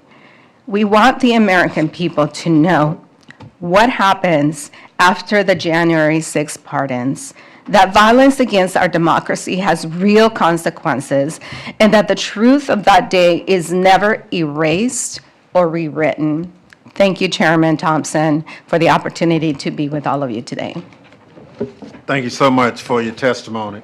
Chair will yield 3 minutes to the gentlelady from Texas, Ms. Escobar. Thank you, Chairman, and thanks to everyone who took time today to make sure that we do not forget the truth of January 6th. The videos, audio, and photographs of the violent domestic terrorists who attacked the Capitol 5 years ago are still very chilling for those of us who were there that day. And frankly, much of what we've heard today is really triggering. It's for those of us who were trapped in the gallery, it's really hard to relive that terror and that trauma. And so I'm grateful to all of you for your strength and resilience. I've many times recounted the terror, rage, and fear I felt while trapped in the gallery of the House of Representatives and the trauma that followed. But I'd like to focus on something that doesn't nearly get enough attention in our country: the betrayal by Donald Trump of the brave men and women who defended us and our nation's capital that day. Some of them were here with us during this event. These brave patriots, these law enforcement heroes, were beaten, attacked, some died, and the emotional and physical injuries that they sustained remain to this day. Some of them had to leave their law enforcement career, a career that they loved, because of those injuries. And some of those who had to leave their careers still haven't financially recuperated. It is absolutely shameful that while Donald Trump pardoned and released nearly 1,600 of those insurrectionists, members of the violent mob, there are law enforcement professionals who were forced to retire who are still struggling today, who still have to get physical therapy, who still have to undergo serious behavioral health treatment, all because they defended our democracy and defended us. Many of those who were pardoned have gone on to commit additional crimes like child molestation, kidnapping, and sexual assault. And by the way, they're back in DC today. They are celebrating themselves and they're marching to the Capitol. But back to our heroes and our protectors. Despite the loss of their career, their health, and mental health, what's been outrageous is that these officers are being denied their public safety officers' benefits. To date, not a single living injured January 6th officer has been awarded this benefit, and some are resorting to GoFundMe accounts in order to get by. We have to fix this. We have to address this. This is not right. And at the same time, Donald Trump has talked about setting up a compensation fund for the criminals who committed these horrific acts. Colleagues, we cannot let this happen. We will not let this happen. I want to again thank these law enforcement heroes for saving our lives, for their courage, for their commitment, and their resilience. Every American should know that this administration, led by the man who inspired this attack and who has never faced accountability for this attack, this administration rewards criminals and punishes patriots. As long as we are alive, we will not allow history to be whitewashed. And as long as we are in public service, we have to remain committed to a country where truth matters and where these patriots are protected and upheld. Thank you, Chairman, for the opportunity. I yield back. Gentlelady yields back. Chair recognizes gentleman from Tennessee, Mr. Cohen, for 3 minutes. Thank you, Mr. Chair, and my neighbor to the south. This is a day none of us will forget. I was in the gallery. I had my phone with me, so I could see some of the information of what was going on outside, but we didn't know it was going to come to the chamber. At some point, I saw kind of disorder on the floor, and the sergeant at arms coming down, and some of the member on the dais who was presiding coming down, and I knew something was happening. And I looked down and I yelled, "Call Trump and tell him to call his Revolutionary Guard off." Of course, they didn't do that, but it was the Revolutionary Guard, and they still are there. And I don't know if they're with ICE or if they're standing for another time, stand back, but stand by. They're around, and Trump hadn't changed. I got up, and an officer came who was helping protect him, make sure the doors were locked, and I heard the pounding on the doors and all, and he helped me put my mask on. And I was walking out. David Trone preceded me to go out in the gallery, and there's rails in the gallery, and we were going out towards the Republican side, and Trone just put his leg over it and kind of went on. Well, I got a real bad leg from having polio, and I knew if I put my leg over there, I might get stuck on that pole, and that'd be real embarrassing. It may be painful, too. So I limboed, a kind of a reverse limbo, and got under the pole, the rail, and got out. We got in an elevator, and we came down, and a couple of guys said, "Where do we go now?" I said, "Just follow me and come on." And we went as fast as we could towards Rayburn while we saw policemen come in the opposite direction with their guns out. It was a scary time. I got to my office in Rayburn, I locked the doors to the outside, and I locked myself in my office. And while I was there, I probably got at least 500 texts and phone calls from everybody I'd ever met in my life, I think. Well, my hero as a child was a ball player named Bennie Minoso. We maintained a friendship through his life and up until the fact we, in essence, got him in the Hall of Fame, helped with that, and we were friends and we'll be friends forever.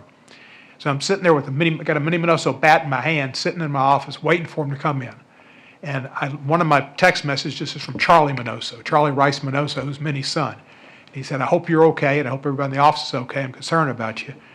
I want you to know, my dad will be thinking about you." I said, "I got your dad's bat in my hand." And he said, "If he was there, he'd be swinging it." I said, "You're damn right he would." Well, we stayed there, and I watched the tube, and then we got up and went and voted. And that was a great day that we voted. Speaker Pelosi was heroic in getting us called back, and Mike Pence was heroic in not succumbing to President Trump's dictations that he changed the law and the rules and count the votes differently. All of the public officers were great. Capitol Police, the Metropolitan Police here, National Guardsmen and others, great heroes. And I value all of them, and they protect us every day, and they don't get the respect that they should and the regard. But I think the greatest hero of all is Jack Smith. Jack Smith is like Mr. Stewart Goes to Washington. He is a lawyer who is a lawyer's lawyer. And he found in his work that there was an indictable offense, and he indicted the president for what he did. That needed to happen. He was only stopped because of the Justice Department's rule that you can't prosecute a sitting president. It was not dropped. It was because Trump won the election. But Jack Smith pursued it all the way through. And he is, in my opinion, he testified before a Republican committee that was set up to try to get him in a trap so they could prosecute him for something they could create. Their vindictive tour needs to stop, but it's still going on, a vendetta. Jack Smith stood firm. He spoke truth, even though he knew that if he said anything at all that they could possibly conjure up in another manner, he would be indicted, and they'd probably take his bar license away and try to put him in jail. He said he followed the facts and then applied it to the law. In his recent deposition, he told the Judiciary Committee, "The decision to bring charges against President Trump was mine, but the basis for those charges rests entirely with President Trump and his actions, as alleged in the indictments returned by the grand jury in 2 different districts. Our investigation developed and proved beyond a reasonable doubt that President Trump engaged in a criminal scheme to overturn the results of the 2020 election and to prevent the lawful transfer of power. That was heroic actions by him. President Trump is a treasonous individual, and it's awful that he's still in the White House and destroyed the East Wing, and as Mr. Raskin quite said, had graffiti put up over John Kennedy's name at the Kennedy Center. One date, somebody mentioned, dates will always remember it, and a September date, January date, and Pearl Harbor. We'll never forget November 22, 1963, of those of us who are alive. I remember it all the time. Whenever I think about it, I start to tear up. I'm about to tear up now. And the idea that he put his name over John Kennedy's should never be forgotten, and he should be wiped out. I yield back the balance of my time. Chair recognizes the gentleman from Georgia, Mr. Johnson, for 3 minutes. Thank you, Mr. Chairman, and thanks to Leader Jeffries and all of the other leaders who have made sure that we commemorate this day appropriately with this hearing. I was born and raised in Washington, D.C., and the United States Capitol has been a building permanently etched in my mind from an early age. It regularly came into my view as daily life took my family and I around the District of Columbia. To me, the Capitol was always a citadel, a beacon of freedom, democracy, and justice. At the age of 10, I developed the vision that one day I would serve there as a legislator. I was always so proud. Even today, I'm still in awe of the United States Capitol, what it stands for, and the fact that it has been my workplace for the last 19 years. On January 6, 2021, amidst social distancing in response to the COVID pandemic, then still ongoing, I was so proud to be one of a limited number of members of the House to be in the chamber to witness the certification of the 2020 elections. Though somewhat envious of those who were seated on the floor, I nonetheless savored the honor of having a seat in the House gallery from which I could observe this solemn proceeding. As the peaceful transfer of power was taking place in the chamber, the proceedings were rudely, then violently interrupted. The disorder became louder and louder as the insurrectionists got nearer and nearer. The cacophony shut down the speaker and caused the business of the House to stop. From the gallery, I watched as the speaker was extracted from the chair and my colleagues evacuated from the floor. What would happen to us in the gallery, I thought. The situation became scary, dire, and dangerous. I felt like a sitting duck. In those moments, while in self-preservation mode, I thought of jumping from the gallery onto the House floor so that I could be evacuated. My thoughts then turned to my colleagues also in the gallery, and my thoughts turned to my moral responsibility to them. I would never leave them to save myself. As we were being spirited out of the chamber into the hallway, I saw dozens of violent insurrectionists lying spread-eagled on the marble floor under the gunpoint of Capitol Hill police. I later learned that all of those insurrectionists had been released without charges because there were not enough law enforcement manpower to take them into custody. They all walked. They came into the U.S. Capitol, disrupted our work, and desecrated this citadel of democracy, and they all walked. Needless to say, I was gratified later when more than 1,500 perpetrators were prosecuted, some of the worst offenders receiving 20-year sentences. There was a sense that people had been held accountable for their crimes. Then on January 20th, 2025, Donald J. Trump shot Lady Justice on Fifth Avenue in broad daylight by pardoning each and every January 6th insurrectionist. It was a blow to justice and the rule of law in America. And my sense of anger at injustice has intensified as Donald Trump and his lapdog Republicans in Congress do everything in their power in an unholy and futile attempt to whitewash and rewrite the history of what happened on January 6th. While Donald Trump and MAGA Republicans continue their systematic assault on truth and justice, I will proudly stand in the breach with House Democrats and all people of goodwill to defend the concepts of truth, freedom, liberty, and justice for all, which is American democracy. And I'd like to thank the Capitol Hill police officers and the Metropolitan Police Department officers who defended us on that fateful day, and thank you, Speaker Emerita Pelosi, for your leadership during those troubled times. With that, I yield back. Thank you very much. We've been joined by another member of the panel, young lady from Pennsylvania, Ms. Scanlon, who is not necessarily one person in this situation, but we're trying to move forward, and we thank Ms. Torres for giving up her seat so you can join us. Ms. Scanlon, for 3 minutes. Thank you, and thank you for arranging this hearing. I started January 6th, along with Congresswoman Dean, in a meeting with Democratic members of Congress from Pennsylvania. Pennsylvania was key to President Trump's effort to overturn the 2020 election. He and his allies had spread lies and conspiracy theories about the votes in Pennsylvania and elsewhere, but those claims were universally debunked and disproven and rejected in over 60 different cases, although a third of them were in Pennsylvania. That didn't stop his big lie. It just grew bigger, culminating in the violent attack on this building on January 6th. My colleagues and I that morning knew we'd have to defend Pennsylvania's votes, including from our Republican colleagues who'd just been sworn in on the very same ballots they were now challenging. But we had no idea that a violent mob would interrupt Congress's vote count, turning this building into a war zone.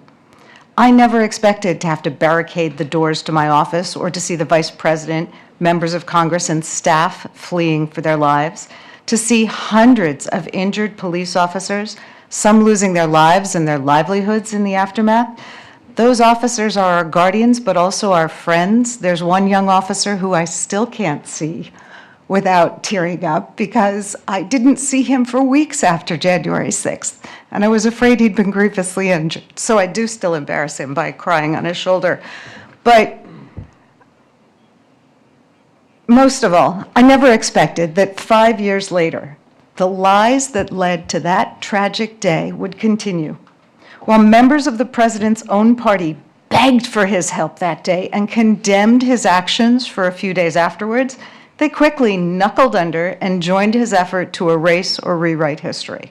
The handful of Republicans who put loyalty to country over party at that time have been driven from that party, and those remaining have encouraged his pernicious lies to fester.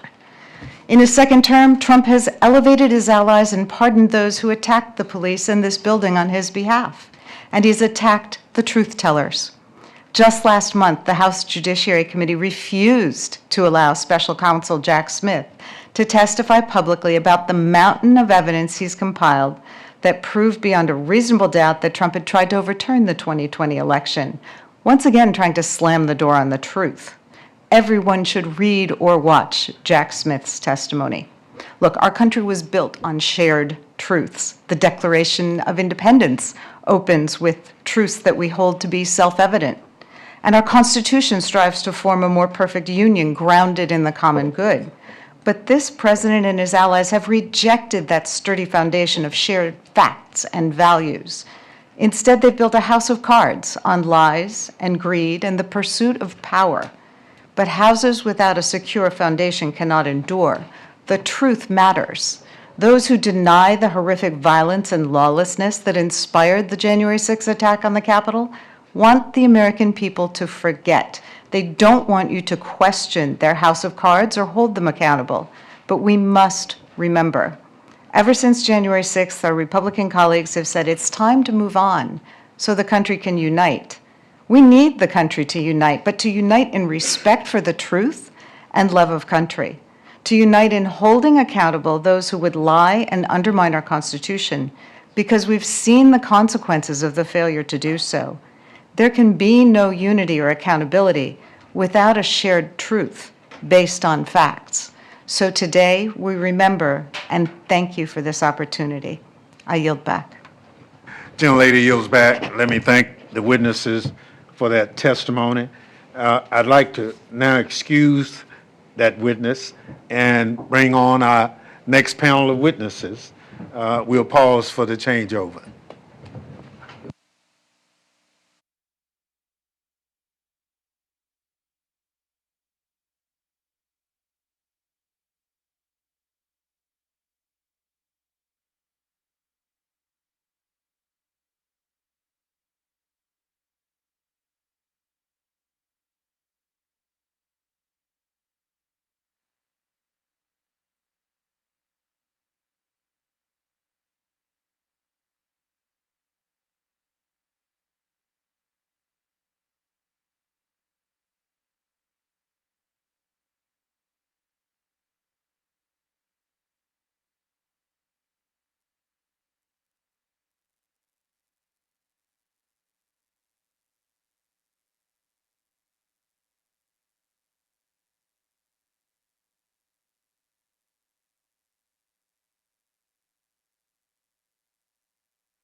I now recognize the chairman of the House Democratic Caucus, Pete Aguilar from California, another colleague from the January 6th Select Committee. Thank you, Ranking Member Raskin. It's a privilege to be here with you, Chairman Bennie Thompson, our current and former colleagues, to mark the 5th anniversary of the attacks on the Capitol and to honor the bravery of the police officers who sacrificed so much for our safety and democracy that day. We know Donald Trump is determined to whitewash what happened on January 6th, but try as he might, the facts have not changed. 5 years ago today, Donald Trump sat in the White House for 187 minutes, more than 3 hours, and did nothing. As the Capitol was invaded, police officers were beaten, and his own vice president was hunted. The most powerful person in the world watched his supporters attack the Capitol from just blocks away and did nothing to stop it. Not only did he refuse to call off the mob, but he poured fuel on the fire. As rioters were chanting, "Hang Mike Pence," streamed into the Capitol through smashed doors and windows, Trump tweeted, "Mike Pence didn't have the courage to do what should have been done to protect our country and our Constitution." In the minutes following that tweet, the violence intensified. Vice President Pence was rushed to safety, coming within 40 feet of the very people searching for him. Rioters closed in on the House and Senate chambers, and members of Congress still trapped inside. And all around the Capitol, police were beaten, bear sprayed, tasered by the mob acting in Trump's name. But still, Trump sat back and did nothing.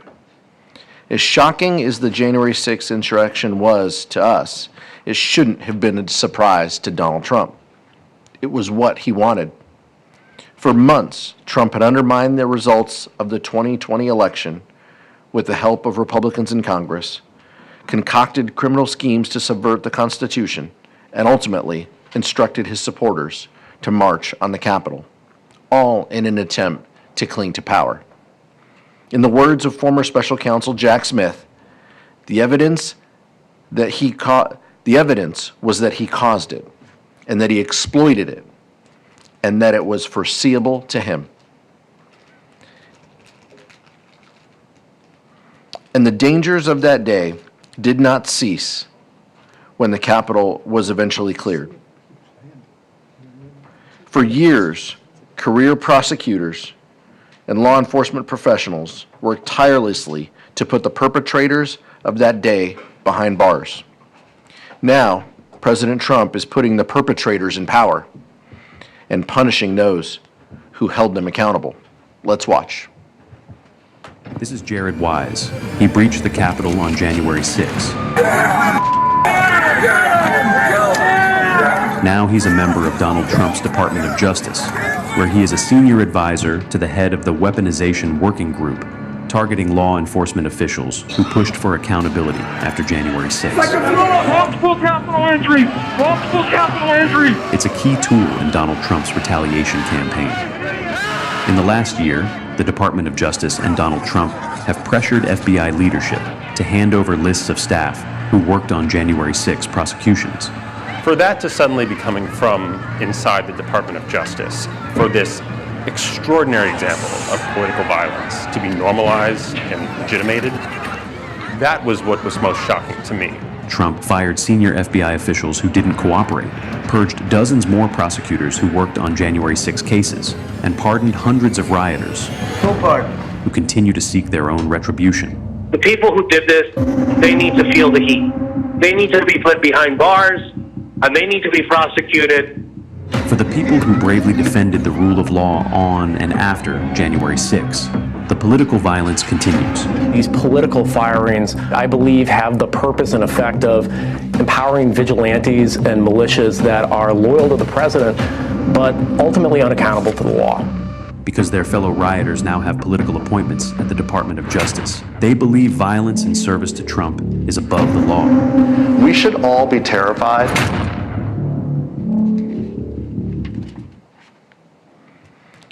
Since January 6th, Donald Trump has only intensified his attacks on America's fundamental democratic institutions. He has weaponized our justice system to reward his allies and punish his enemies. He's pursued policies that prioritize the interests of his wealthy friends over the needs of working people. And he has flouted the system of checks and balances that has been the bedrock of our nation for nearly 250 years. But at a time when it feels our democracy is in peril, Americans of all stripes are coming together to preserve our great experiment. There is an ever-growing coalition of people who are willing to put patriotism above allegiance to any person or party, who share a fundamental commitment to an America by and for the people, where no one is above the law. That's why I'm honored today to introduce three witnesses who have been center to those efforts. Jeff Duncan served in the Georgia House of Representatives from 2013 to 2017, and then as the state's lieutenant governor from 2019 to 2023. As lieutenant governor, Mr. Duncan was instrumental in resisting Trump's pressure campaign to overturn the results of the 2020 election in Georgia. He rebuffed Trump's bogus calls to find 11,780 votes and refused to convene the special legislative session to facilitate Trump's illegal fake elector scheme. Because of his continued refusal to bend the knee to Donald Trump, he was expelled from the Georgia Republican Party. We're also joined by Illinois Attorney General Kwame Raoul. A Chicago native, Attorney General Raoul served in the Illinois State Senate for 14 years before becoming state's Attorney General in 2019. Mr. Raoul has repeatedly and successfully taken the Trump administration to court to combat its unlawful actions, including its efforts to deploy the National Guard in Chicago. Our third and final witness is Skye Perryman. Ms. Perryman is the president and CEO of Democracy Forward, a nonpartisan legal organization dedicated to defending our democracy. Under her leadership, Democracy Forward has led hundreds of legal challenges designed to expand reproductive rights, combat corruption, protect workers, and safeguard Americans' civil liberties. Welcome to our witnesses. Lastly, I'd like to take a moment to note that January 6th isn't the only anniversary of political violence we remember this week. 15 years ago, this Thursday, a gunman opened fire on our former colleague, Congresswoman Gabby Giffords, as she met with constituents outside a supermarket in Tucson, Arizona. 6 people were murdered and 14 injured. Among those killed was Gabriel Zimmerman, a young congressional aide who served as Congresswoman Giffords' community outreach director. A social worker by training, Gabe devoted his life to helping people in his hometown. His decision to enter public service should have been one step in a long and rewarding career. Instead, it made him a target. Democracy demands disagreement, but it cannot abide violence. Civil debate and disobedience are the American way, the only way. Death and destruction have no place in our politics. Today, as we sit here in the Gabe Zimmerman Memorial Room of the United States Capitol, we remember Gabe's service and sacrifice on behalf of this country, and we commit to honoring him the best way we know how, continuing our work to stem the rising tide of political violence in America. Our democracy depends on it. Thank you, and I yield back to Chairman Thompson. Thank you so much, Mr. Aguilar. I'll now recognize our witnesses, each for 5 minutes, to provide summaries of their testimony. Their full written remarks will be submitted for the record. Lieutenant Governor Duncan, you're recognized. Thank you, Mr. Chairman, and members of the committee for inviting me here today to testify. I want to start my comments by restating the obvious. Donald Trump's attempt to overturn the 2020 election was not about validating an election, but instead was a series of organized and unlawful acts meant to upend the democratic process through any means necessary. In 2020, Donald Trump lost the election in Georgia by more than 11,000 votes, and he immediately launched a pressure campaign trying to get elected officials from all around the state to overturn the election. At the time, I was a Republican, but there was no way I was going to illegally throw out millions of votes in our state. So within hours of the polls closing and Donald Trump started spreading lies, I stood up to him. And make no mistake about it, it's instantly put a target on my back. Our families had fully armed state patrol officers positioned outside our house because our family received death threats virtually every time Donald Trump went to Twitter and lied about me. We were harassed by MAGA disciples almost everywhere we went out in public. Our kids got picked on in school. The list goes on and on and on, all because I was telling the truth. I'm often asked, why'd you do it, Jeff? Why did you stand up against a sitting president? Why did you take on an entire political party? It's in that moment I was reminded of our family motto, doing the right thing will never be the wrong thing. In the immediate aftermath of the 2020 election, it was a very difficult time for my family, as you can imagine, between the threats and the constant harassment. In the depths of that terrible moment in time for our family, one of my 3 sons came downstairs and reminded me of our family motto. Hey, Dad, doing the right thing will never be the wrong thing. Stay strong. That gave me the courage to stand up and to keep moving. Doing the right thing is why I endorsed Vice President Kamala Harris and spoke at the DNC on her behalf. It's why I campaigned for her in the 2024 election in battleground states all across the country. All because I was bold enough to say out loud that Donald Trump should never be president ever again. And guess what? I was right. It's also why I switched parties. And it's why today I'm grateful to wake up every day as a proud Democrat. When asked by some if I've lost my mind, the answer is no. I found my heart. As a Democrat, I have access to a much improved toolkit to meet the needs of millions of Georgians. I can now talk about things like expanding Medicaid, passing common sense gun legislation, and yes, even repealing Georgia's 6-week abortion ban. Trump's #1 ally in our state is current Lieutenant Governor Burt Jones. Trump said it himself. The New York Times just put out a story with audio where Trump specifically said that Burt Jones is totally on our side, and he is. Burt Jones was a fake elector and tried to call for a special session to try to steal the election on behalf of Donald Trump. He tried to rally troops with lies and conspiracy theories, and that's exactly why I fired him as the chairman of the Insurance Committee when I was lieutenant governor. When he was sitting in my office and asked why, I said, if you're willing to lie about an election, how can Georgians trust you to chair a committee as important as this?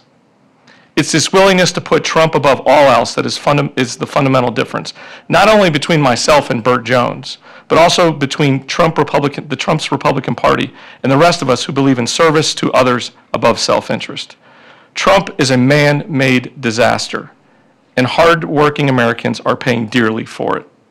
Georgia, like all states, is in the midst of a crisis like we've never seen before, and we need somebody who has the courage to stand up, not just to only stand up to Donald Trump, but to stand up in this moment for them, their families, and their communities. I've decided to take that challenge, and I'm encouraging millions of Georgians to join me on that journey. It will never be okay for any of us in this room to let the reality of what happened on January 6th give way to the lies, corruption, and violence of Donald Trump's jaded vision of America. It's time we start turning the chaos into conversations in this country. and get back to solving people's real problems instead of creating them. I'm working with a coalition of Georgians ranging from Democrats, independents, and the growing list of disgusted Republicans to continue to fight back against Donald Trump. I implore all of us in this room and across the country to do the same. It's time for all of us to stand up. Thank you. Thank you very much. The gentleman yield back. I will yield to Congressman Garcia to introduce the next witness if he chooses. Thank you, Mr. Chairman, and to all the witnesses that have testified and are about to testify. I wasn't meaning to introduce him, but I certainly will, because Attorney General Raul is a longtime friend, former state senator in Illinois, a true public servant, and someone who's distinguishing his office and the people of Illinois by fighting for democracy, by standing up for the Constitution, the rule of law, and of course protecting communities across the state of Illinois. So without further ado, please join me in welcoming the Honorable Kwame Raoul. Mr. Attorney General, welcome. Thank you, Mr. Chair and members of the committee. I'm honored to testify in front of you this afternoon, and since you gave me a couple of extra minutes, I want to say thank you to Congressman Garcia, who has served the community within Illinois for years, and who's been a friend and a strong advocate on communities who have been under siege. And I would also thank Congresswoman Kelly, as well as former Congressman Kinzinger, both also from Illinois, for their courage. Today, I want to address the work that I and several of my state attorney general colleagues are doing to protect the rule of law. The rule of law isn't an abstract concept. It's the principle that laws are applied in consistent and predictable manner. The rule of law ensures that the Constitution's bedrock principles of separation of powers, state sovereignty, democratic accountability, due process, and equal protection under the law can be relied upon. To protect the rule of law in 2025, I collaborated with other state attorneys general to file 48 lawsuits and more than 100 amicus briefs. Those lawsuits have successfully addressed dozens of issues, including education and the environment, privacy and public health, birthright citizenship and terrorists, and state sovereignty and public safety. One particularly critical example of executive overreach and the need to protect the rule of law has been the President's efforts to federalize and deploy the Illinois and Texas National Guards into Illinois over our state's strong objection. Let me be clear, the American people, regardless of where they reside, should not live under the threat of occupation by the United States military, particularly for the reason that their city or state leadership has fallen out of the President's favor. With regard to deploying the National Guard, a president cannot go beyond the authority granted by Congress, consistent with the Militia Clause of the United States Constitution. In addition, the Posse Comitatus Act prohibits members of the military from engaging in civilian law enforcement activities. There has been no emergency requiring a militarized response in Chicago or anywhere else in the state of Illinois. Since our country's founding, protecting against precisely this threat has been at the core of creating constitutional protections against executive overreach. Alexander Hamilton stated in the Federalist Paper 29 that just the suggestion that one state's militia could be sent to another state for the purpose of political retribution was inflammatory, and that it is impossible to believe that a president would employ such preposterous means to accomplish their designs. Yet, that is exactly what President Trump did. This is an extraordinary moment in American history. My office immediately filed suit to stop the president's unlawful and autocratic actions. Within days, we won a temporary restraining order in the district court. And 2 weeks ago, after considering our respective briefs, the Supreme Court in the 6-3 ruling agreed with us. In its decision, the Supreme Court recognized that deployment of the military to execute the laws is exceptional and held that the government has failed to identify a source of authority that would allow the military to execute the laws in Illinois. This decision was not only important to those of us in the state of Illinois, but to those in California, Oregon, and throughout our nation.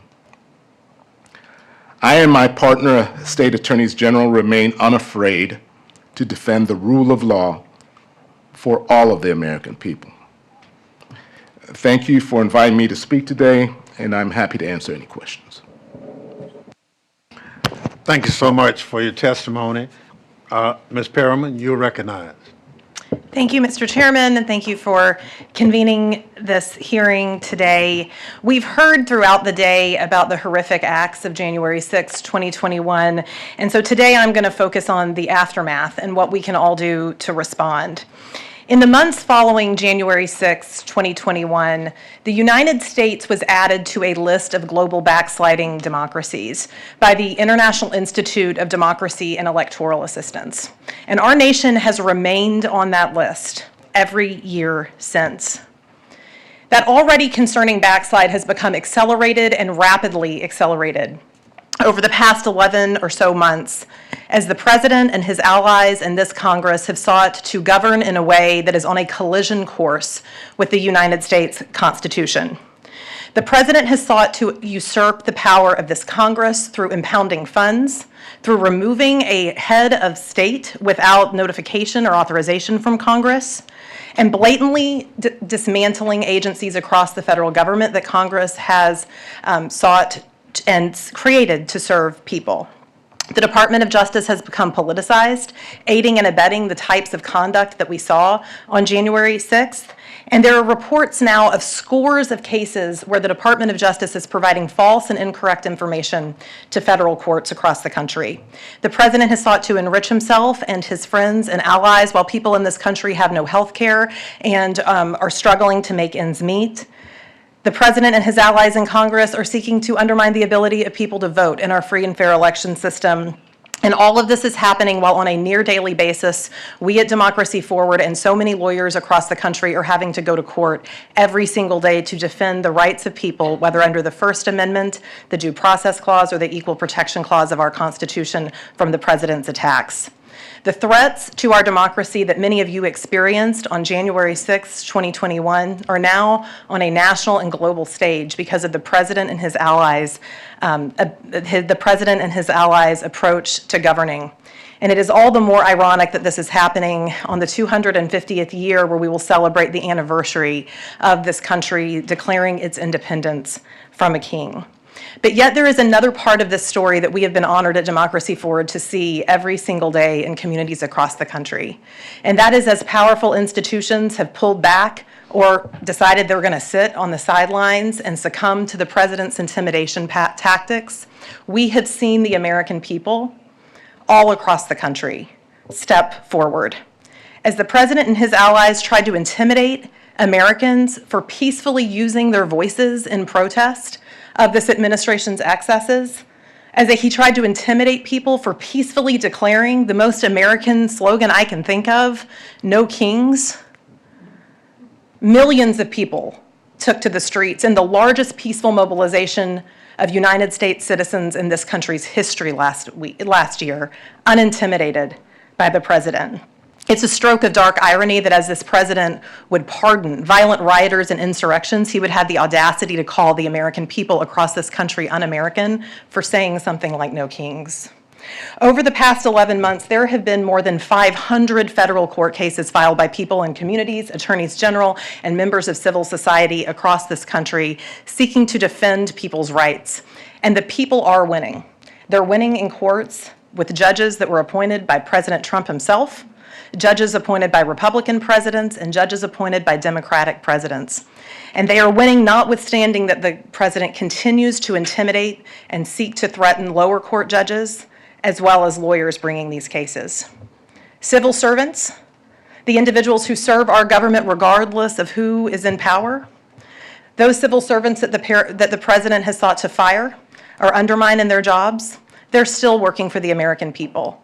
At Democracy Forward, a number of civil servants are former civil servants who have been fired by the president are putting their expertise to work to be able to plan for a government that someday will listen to and deliver for the people, unlike this administration, through our Democracy Works 250 program.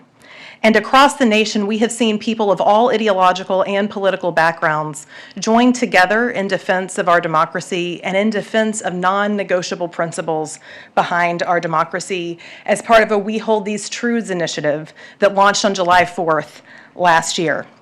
Today, we are launching a pledge during this 250th anniversary of the United States, this anniversary year, and on the anniversary of January 6th, for all Americans to show their support around the 5 principles, non-negotiable principles of American democracy. That's voting in elections, equality, due process, personal freedom, and the rule of law. And so as we reflect on 5 years since January 6th, our democracy is in peril and is in crisis, but there is a path forward, and it is through the people. This Congress is going to need to do a lot of work to check the president's excesses, to protect the American people and our right to vote and our right to elections, and people across this country are going to have to continue to keep showing up, and we will in communities and courts across the country. Thank you so much for having me, and I look forward to your questions. Thank you so much for your enlightening testimony from our witnesses. In my opening statement, I said one of the lessons from January 6th Select Committee was that our institutions withstood President Trump's coordinated attack because Republicans put country over party. They put their oath to the Constitution above loyalty to one man. Lieutenant Governor Duncan is one example of that type of political courage. I'd like to ask this panel what each of you think Republicans should do when they see what is coming out of the current administration, and where should the Republican Party go after Trump to help restore American democratic institutions? Lieutenant Governor? Well, thank you for the question. I made the decision to leave the party altogether and to move on to a better place to call home, a better place to meet the needs of Georgians. Like I said in my statements, it gives me a much better toolkit every morning when I wake up to not drive by that hospital and see a scared family because they don't have health insurance walking in there knowing they're going to bankrupt their family, or driving by that school and having to blame the teachers, or trying to justify anything that Donald Trump does. I think that Republicans are in the midst of a crisis right now, a crisis of epic proportion. Even Marjorie Taylor Greene's leaving, as it appears. But they're in a crisis because nobody can explain Donald Trump. Nobody wants to explain Donald Trump. Nothing makes sense. And so for me, I think we need to wake up and want to solve problems. I'll say this, the job of president has the least effect on any of our lives, average Americans, right? They don't determine the president doesn't determine what your kids learn in school right away, or how much traffic you sit in, or how safe your neighborhood is. But the president sets the tempo for the country. And this country is desperate for a role model, for somebody who gets up every day, slightly left, slightly right, you pick it. But somebody who's a role model, who's respectable and honest, and sets an example for kids and college kids and students and entrepreneurs and retirees and military officials. Sets the example for everybody. That's what this country is in desperate need of. Donald Trump's not that example. Mr. Attorney General, you want to take a stab at it? Yeah. Thank you, Mr. Chairman. You know, Mr. Chairman, there are some matters that I do collaborate with my Republican counterparts on consumer protection and other matters. However, this area of executive overreach is one that I would hope that I would wish that they would partner with us, but they have not, because the traditional values that Republicans have advocated for, state sovereignty, the 10th Amendment used to be their thing, but they've been silent. The cases that we've filed, those to preserve education funding, have not been cases filed just that impact blue states, but they impact red states as well. The Congress, you all have put conditions on making sure that critical cancer research, Alzheimer research at NIH is appropriately funded.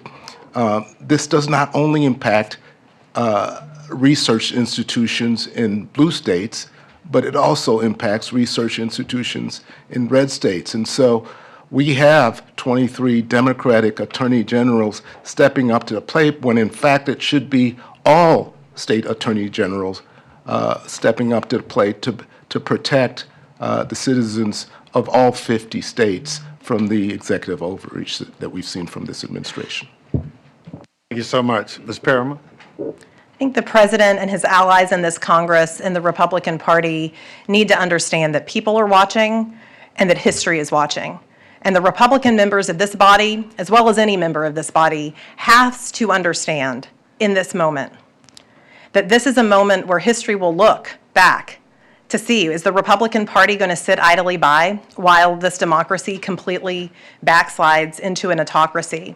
Or is it going to be part of the turnaround? There should be no room in this body or any body across the United States for elected representatives that will not defend the right to vote, that will not decry violence, that will not defend free and fair elections, and yet we have a president and his allies that are trying to use the machinery of the federal government to undermine free and fair elections and to undermine people's basic constitutional rights, literally disappearing people. Right now at Democracy Forward, we have attorneys that are in courtrooms across this country arguing right now to try to have to preserve programs that are keeping infant mortality rates down and programs for pediatricians and doctors and public education, let alone rights that everyone in this country has to due process and to civil rights. And so I think that this is really that moment, and we need everyone to step up to the plate, and there should just be these non-negotiables. I would encourage anyone listening, including any Republicans that may be listening, to go to weholdtruths.org, which is the 5 non-negotiable principles around American democracy. Ranking Member Raskin has already signed on to the pledge, and really do some soul searching and determined to be part of the solution, as opposed to continuing to aid and abet an administration that is on a collision course with the U.S. Constitution and that is operating harmfully to the American people. Thank you so much. We recognize our members for 3 minutes. Our first person will be from Illinois, Mr. Garcia, for 3 minutes. Thanks again, Mr. Chairman. Today's hearing shines a spotlight on a dark chapter in our country's history where an outgoing president sought to overturn a democratic election. Trump's insurrection was not a random act, nor was pardoning the rioters on his first day in office. Instead, he was deploying the playbook of chaos and lawlessness that's at the heart of the MAGA movement. Let's take one example, the abuse of military power. Despite pleas from local officials and law enforcement, Trump refused to deploy the National Guard on January 6, 5 years ago, during a literal rebellion against the federal government. He got away with that. So in his second term, he's tried to illegally invade our cities, including Chicago, with the National Guard under wildly false pretenses, as Attorney General Raul described in his remarks. And Trump is not stopping there. He's abused military power to invade our cities, and now he's abusing military power to attack a foreign country, kidnap its leader, and steal its resources for the benefit of big oil companies.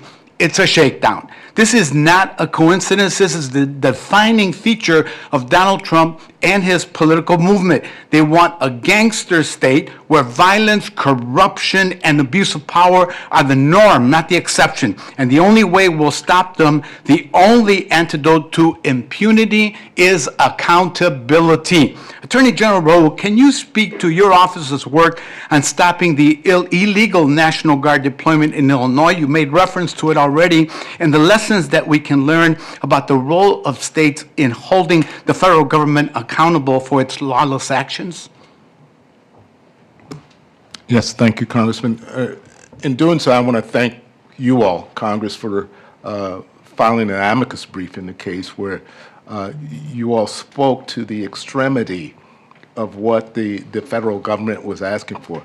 What the federal government was asking for, and essentially in that case, was to ignore Congress and Congress's power given through the militia clauses, to ignore the courts.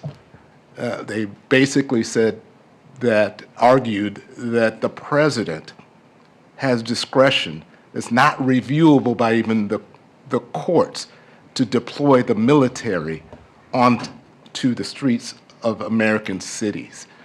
I can't overstate how extreme that position, how frightening that position and that argument is. And that's why we took to action, and unfortunately, the Supreme Court denied their motion to stay. And what should Congress take away from that? That you should continue to assert your power as Congress.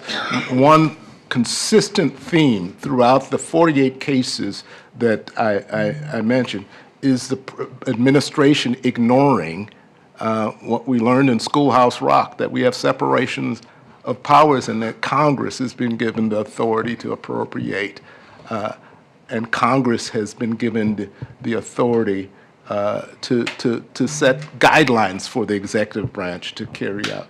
Thank you. Appreciate your indulgence, Mr. Chairman. Yield back. Thank you very much. Chair recognizes the gentleman from Maryland, Mr. Raskin. Thank you kindly, Mr. Chairman. Thank you to all the witnesses. Lieutenant Governor Duncan, you were one of the people being told by Donald Trump, just find me 11,780 votes. That's all I need, right? And he thought it was just a matter of party loyalty. It would be obvious because at that point you were Republican, right? But you didn't think it was a question of party loyalty. You thought it was just a question of where were the votes, counting the actual votes of the people, right? You were one of numerous election officials around the country who refused to buckle under when Trump did that. That wasn't Donald Trump trying to stop election fraud. That was Donald Trump trying to commit election fraud. I wonder if you would give us a little more insight into what your thought process was, and also what do you think would have happened had you given in and other election officials given in at that point? Thank you for the question. I think that's the important part to hang on is how, I don't think most Americans recognize or realize how close we were to breaking the back of democracy. I mean, if just a handful of us that had early on were very out front with this saying, look, there's no election fraud, and then all of a sudden we would have checked the brakes at some point and walked up to a microphone and said, you know what, I now do have concerns. The momentum would have shifted and we would have seen chaos. The moves made by Donald Trump and those around him, kind of his MAGA disciples and his administration, were very granular, researched moves, right? They understood the mechanics of what a special session could do, but also they didn't understand the legalities or the constitutionality of why we would have a special session. We would do that to take care of the needs of Georgians, not to investigate some sort of conspiracy theory. I think it's most often when, even to this day, more than 5 years removed, a lot of Republicans walk up to me and they put their arm around me and they look both ways to make sure there's no microphones or cameras, and they'll say, hey, I appreciate you standing up for the right thing. I wish one day I could do it too. And I have two choices. I can either get mad and scream and holler at them and lose my mind in the moment, or I can play the long game and hope they wake up. And I think Republicans as a mass are starting to wake up one by one by one and creating this new way forward. So when all that failed, then Trump went to Mike Pence, to his own vice president, and he tried to get him to exercise imaginary powers to nullify electoral college votes on the floor of the House, including Georgia's. At that point, he basically just said, discredit these results and we've got you a slate of counterfeit electors. Use those instead. Do people in Georgia understand that this was not only violence, but this was a massive assault on voting rights? It was an attempt to steal the voice of the people of Georgia in the election. I think some do, but not all. It's unfortunate. That's part of the frustrating process that all of these pardons have come out.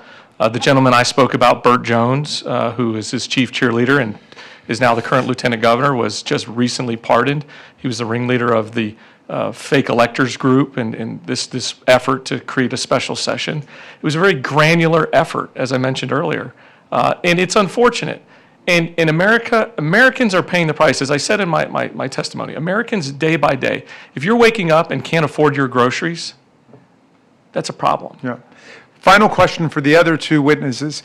But both of you are on the front lines of defending our freedom, defending our democracy in court. And we're winning overwhelmingly in the federal district courts and in the federal appeals courts. And people have to understand the rule of law is holding there. The big problem is we get up to the Roberts Court's emergency docket, the shadow docket, and it's like the twilight zone for justice there. Tell us how you are maintaining hope and faith through this process and what you're telling people about still the persisting fundamental importance of defending rights in court and treating our federal judiciary with the respect that it's traditionally deserved. Well, Congressman, I draw some hope from Illinois v. Trump in the Supreme Court case that I've been referring to for a couple of reasons. Although the court did not address the issue of reviewability, which I thought it should, because this notion that the president has this authority to deploy the military and the courts don't have authority to review it is a very extreme notion. But one of the things that I think that many missed is footnote 4 in the case, which is Justice Kavanaugh taking a step backwards from his prior position that, in essence, race can be used as a notion for immigration stops, and that he took the time in that footnote to explicitly take a step back gives me a sense of hope. The ability of the American people to initiate litigation against their government, as you know, Ranking Member Raskin, is an incredible right and power that people have. And what we see in court after court is it's not just the court decisions, and we are winning in the vast majority of these cases because the president's policies are so extreme. But it's not just the court decisions. It's individual Americans stepping up to the plate and saying, I'm going to require a public accounting of what my government is doing to me because I have rights. And what we have seen is that this administration, in many instances, has backed off of a number of the cases that we are bringing in court once we win, or even sometimes before we win, because the people are using their voices. It helps when you all use your voices too here in Congress. We are seeing that the vast majority of these cases are not going to the Supreme Court. And then, of course, when they do go to the Supreme Court, it has not been a complete, it hasn't been sort of a complete losing record on behalf of people and communities, but it is concerning. But I will say that this is a place on the shadow docket where Congress really does have a role, and you've been a champion of asking these questions. Congress has a role and can have a role in the future in asking questions and in checking the way the Supreme Court is managing its dockets. It is not American, it is not consistent with the way the judicial process is supposed to work to have a Supreme Court that is issuing orders unexplained to the American people, overriding explained decisions from judges. And by the way, judges that all presidents have appointed, Democratic presidents, Republican presidents, and President Trump himself.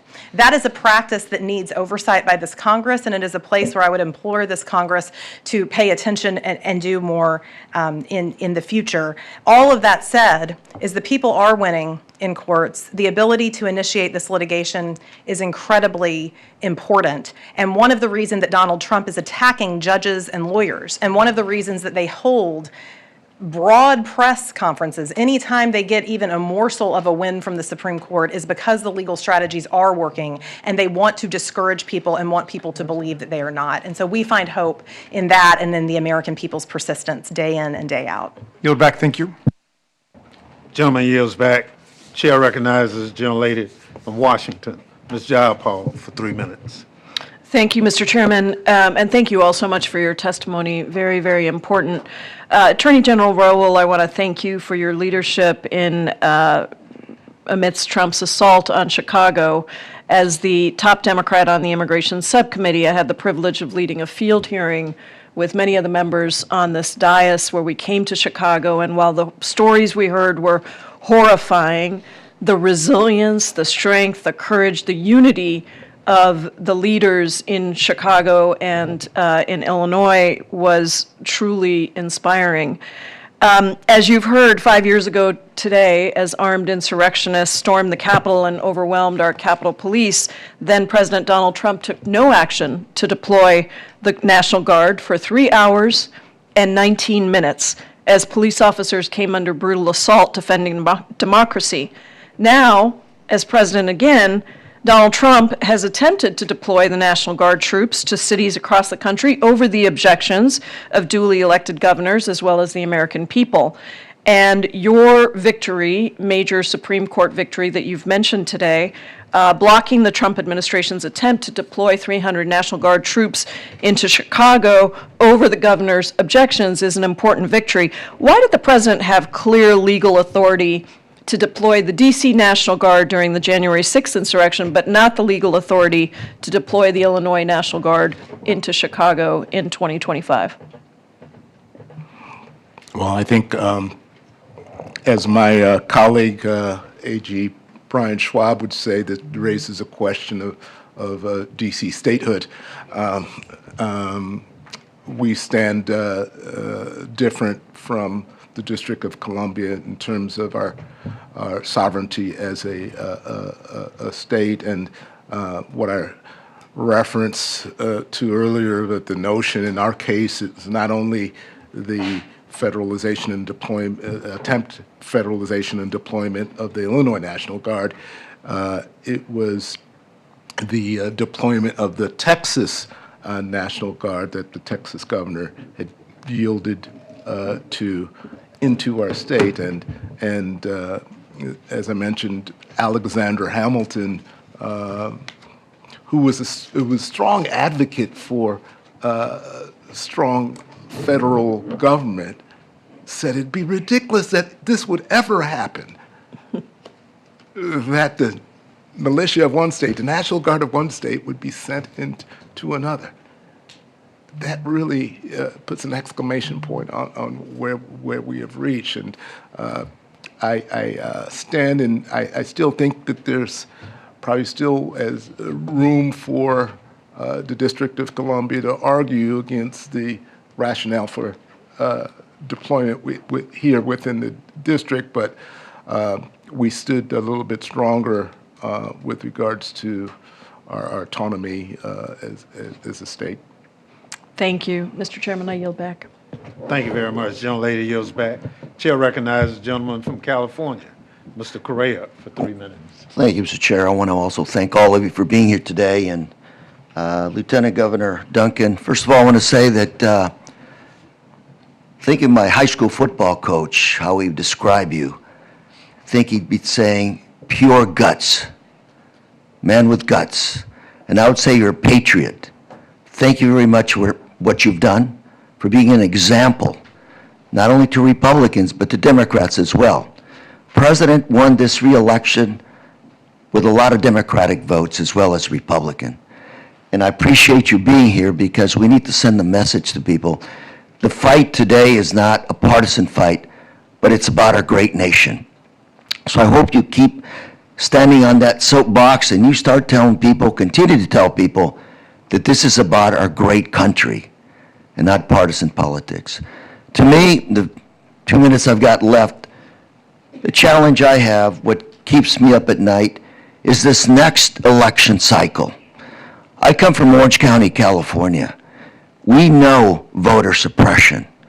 We've had poll guards at our polling stations to scare away our voters. We've had letters written primarily to Hispanic voters saying, if you vote, you are subject to being charged with a felony. Most of our working class voters don't want to mess with the criminal justice system. That's what I fear moving forward. I walk away from your comments today, Mr. Raoul and Ms. Perriman, with some optimism that we're beginning to win these fights. I want you to continue to tell people, get on your microphone and tell people that we are winning, because out there, people are hurting, they're concerned. We're going to fight, but we need to make sure that troops know that we have more than a winning chance this next election cycle. So I'd ask you, do what you can to let people know that we're winning these court cases, that we in this country are still a democracy, and that we have separation of power. Ms. Perriman, what are we going to do to help us there? Well, we obviously need the president's allies in Congress. We need some of your Republican colleagues to show that Congress has power by using congressional power, and we know that that's a lot of what people want. But what we have seen across the country is that the American people are stepping up. As powerful institutions are confused or are stepping back or capitulating, people in communities are on the front lines every day. It is hard for people. We've had to go to federal court in order to defend SNAP benefits because the president sought to deprive 42 million people of food in the last government shutdown and lied about it. And so we're doing that work every single day for people in communities, but we are seeing that people will step up, and you have my commitment that we'll continue to show up and voice that message. Thank you very much. Mr. Chair, I yield. Gentleman yields back. Chair recognizes the gentlelady from Pennsylvania for 3 minutes, Ms. Scanlon. Thank you, sir. Mr. Duncan, you know, like Georgia, Pennsylvania was targeted by President Trump and Giuliani and Scott Parry and Jim Jordan and their gang to try to overturn our election results using many of the same tactics. I don't think we had to deal with the find more votes part, but certainly we had to deal with a lot of lies and disinformation about the election results in Pennsylvania, as well as a campaign to deliver fake electors. And I agree with you, we'd be in a much different place if folks like yourself, Republicans at the time, had not stood up. I mean, we had Al Schmidt was the Republican election commissioner in Pennsylvania who endured death threats and pressure because he wouldn't undermine the vote totals there. We had, as we had testimony from Jack Smith just a couple weeks ago, the pressure campaign on folks who'd signed up to be Trump electors was intense, and several of them refused to participate because they looked at what was happening and said, this isn't legal. And instead of that giving pause to the president and his allies, they just got rid of those electors and found some substitutes who were willing to do their bidding.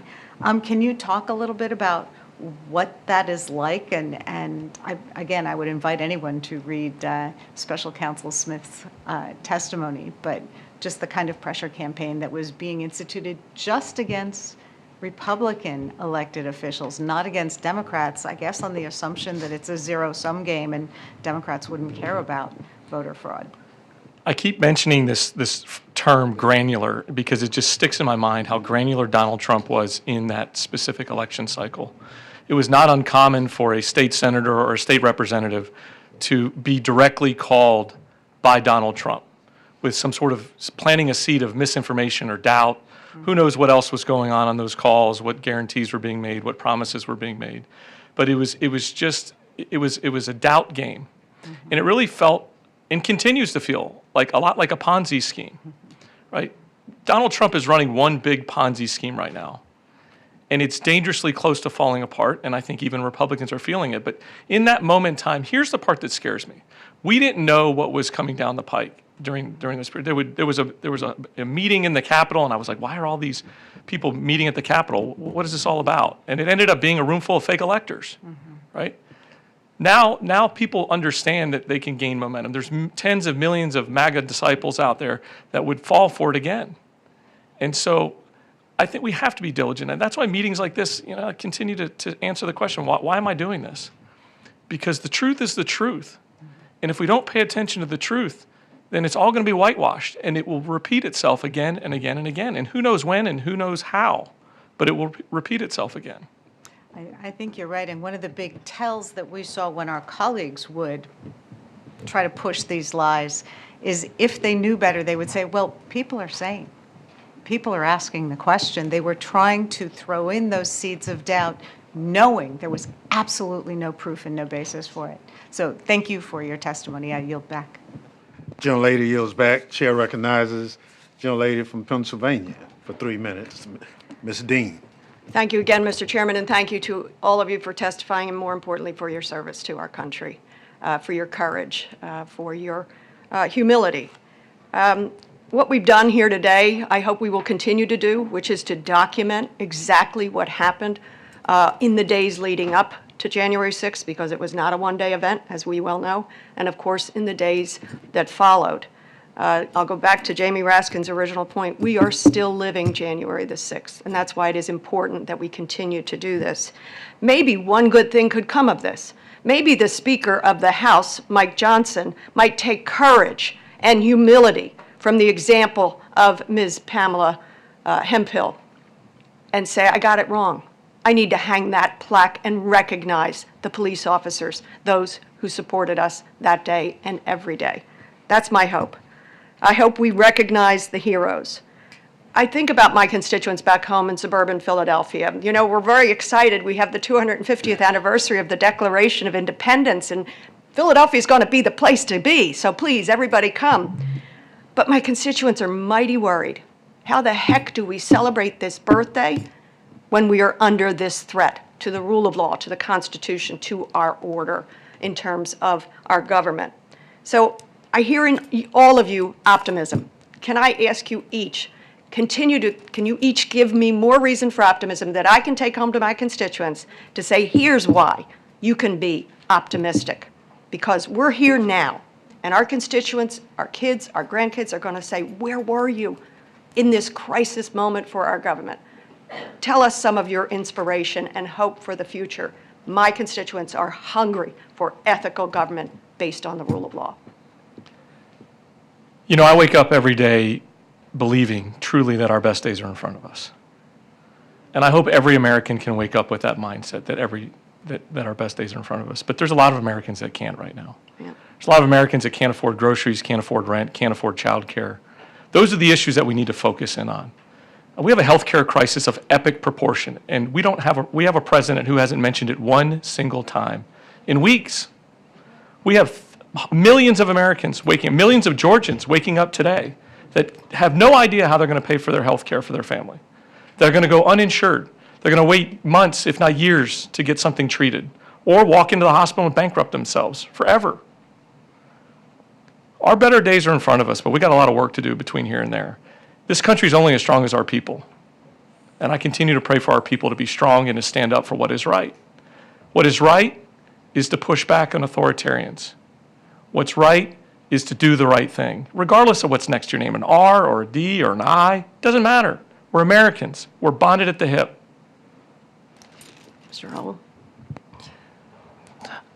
I draw hope from the fact that of our collective work. I sit before you as the Attorney General of the state of Illinois, but on every week I am in communication with attorneys general from 22 other states, and we also with certain governors, like my former colleague from That's Pennsylvania, right. Josh Shapiro, who served as Attorney General. And there's collective work amongst us as principals, as well as our staff. And I like to really lift up the lawyers who have lent themselves to public service. Yeah. Many of these lawyers could be making 2-3 times what they're compensated for. Don't tell them I said that, but, We'll keep it but they've quiet. committed themselves in this time to save our republic as we know it. And it's no small thing. Thank you. Sky? I have a lot of hope in the fights that we've been part of collectively in this nation in the past and what we can do in the future. You talked about Philadelphia. I'm going to be taking my 10-year-old son to Philadelphia this year, but we spent New Year's in Williamsburg because we're visiting all of the sites. And what impressed us as a family when we were there was how much people have done in the past with less than we have now. We have defeated a king. This country also defeated the institution of slavery, of not just in this country, but of millennia of ordering society where some are on a pedestal and others are dehumanized. This country overcame that too, and it was all because of the people. It was all because of the will of people in their everyday lives, making a decision that they were going to rise above whatever barrier is out in front of them. And we see that in our work at Democracy Forward every day, where we see people across this country figuring out how they can engage in this matter. When large law firms and big corporate institutions won't go to court to challenge a president that's taking away, by the way, their very rights too, people in this country have shown up to do that work. So I get a lot of inspiration and hope from that, and we're seeing that it is something that really transcends people's backgrounds and ideologies. And I think there's this moment in this crisis to create a catalyst for real change. But all of us are going to have to do our part. Every single person, not just the lawyers, not just members of Congress, not just the people running for office, everyone. And I think that we'll see people step up to the plate. We the people. Thank you very much. Thank you, Chairman. Thank you very much. The gentlelady yields back. Let me say, for our final panel, that hope and inspiration, we heard very clearly from your testimony here today. I thank you for that testimony. I'd like to thank everyone else who participated. Ms. Hamilton, you're a rock star. I promise you, your participation here gives us that hope that these witnesses have said today. Your testimony is essential to setting the record straight for the Capitol insurrection of January 6, 2021, because even the White House official website has turned into propaganda. We have to keep fighting against lies, and it's a tall order for all of us to push back. As we close today, let us be clear about a few things. First, the violent siege of the United States Capitol would not have happened if Donald Trump was not a lawless bully who summoned a mob to promote the big lie that he won the 2020 presidential election. January 6, 2021 would have just been as quiet as January 6, 2025, if Donald Trump had honored his oath to the Constitution or even had just an ounce of dignity. Second, Donald Trump's lying and lawlessness continues till this very day, and our democracy is in peril because of it. After his plot to overturn the 2020 election failed because of civil servants with integrity stood up to him, Trump learned that he needed to install blind loyalists to important government positions. And we are all at risk because he has elevated the worst people and created the most incompetent administration in living memory.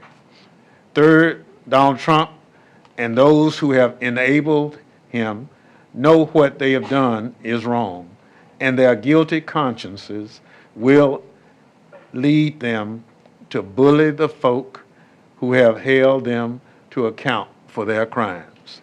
But today's forum has offered many ways forward, many paths out of the abyss Donald Trump wants to drag us into. I hope you walk out of here with renewed energy for the fight ahead. We have to keep up the struggle because, as Benjamin Franklin said, we only have a republic if we can keep it. And with that, I'd like to thank again the members and witnesses who participated in today's forum. May God bless those who were taken from us because of this day 5 years ago, and may God continue to bless the United States of America. We stand adjourned.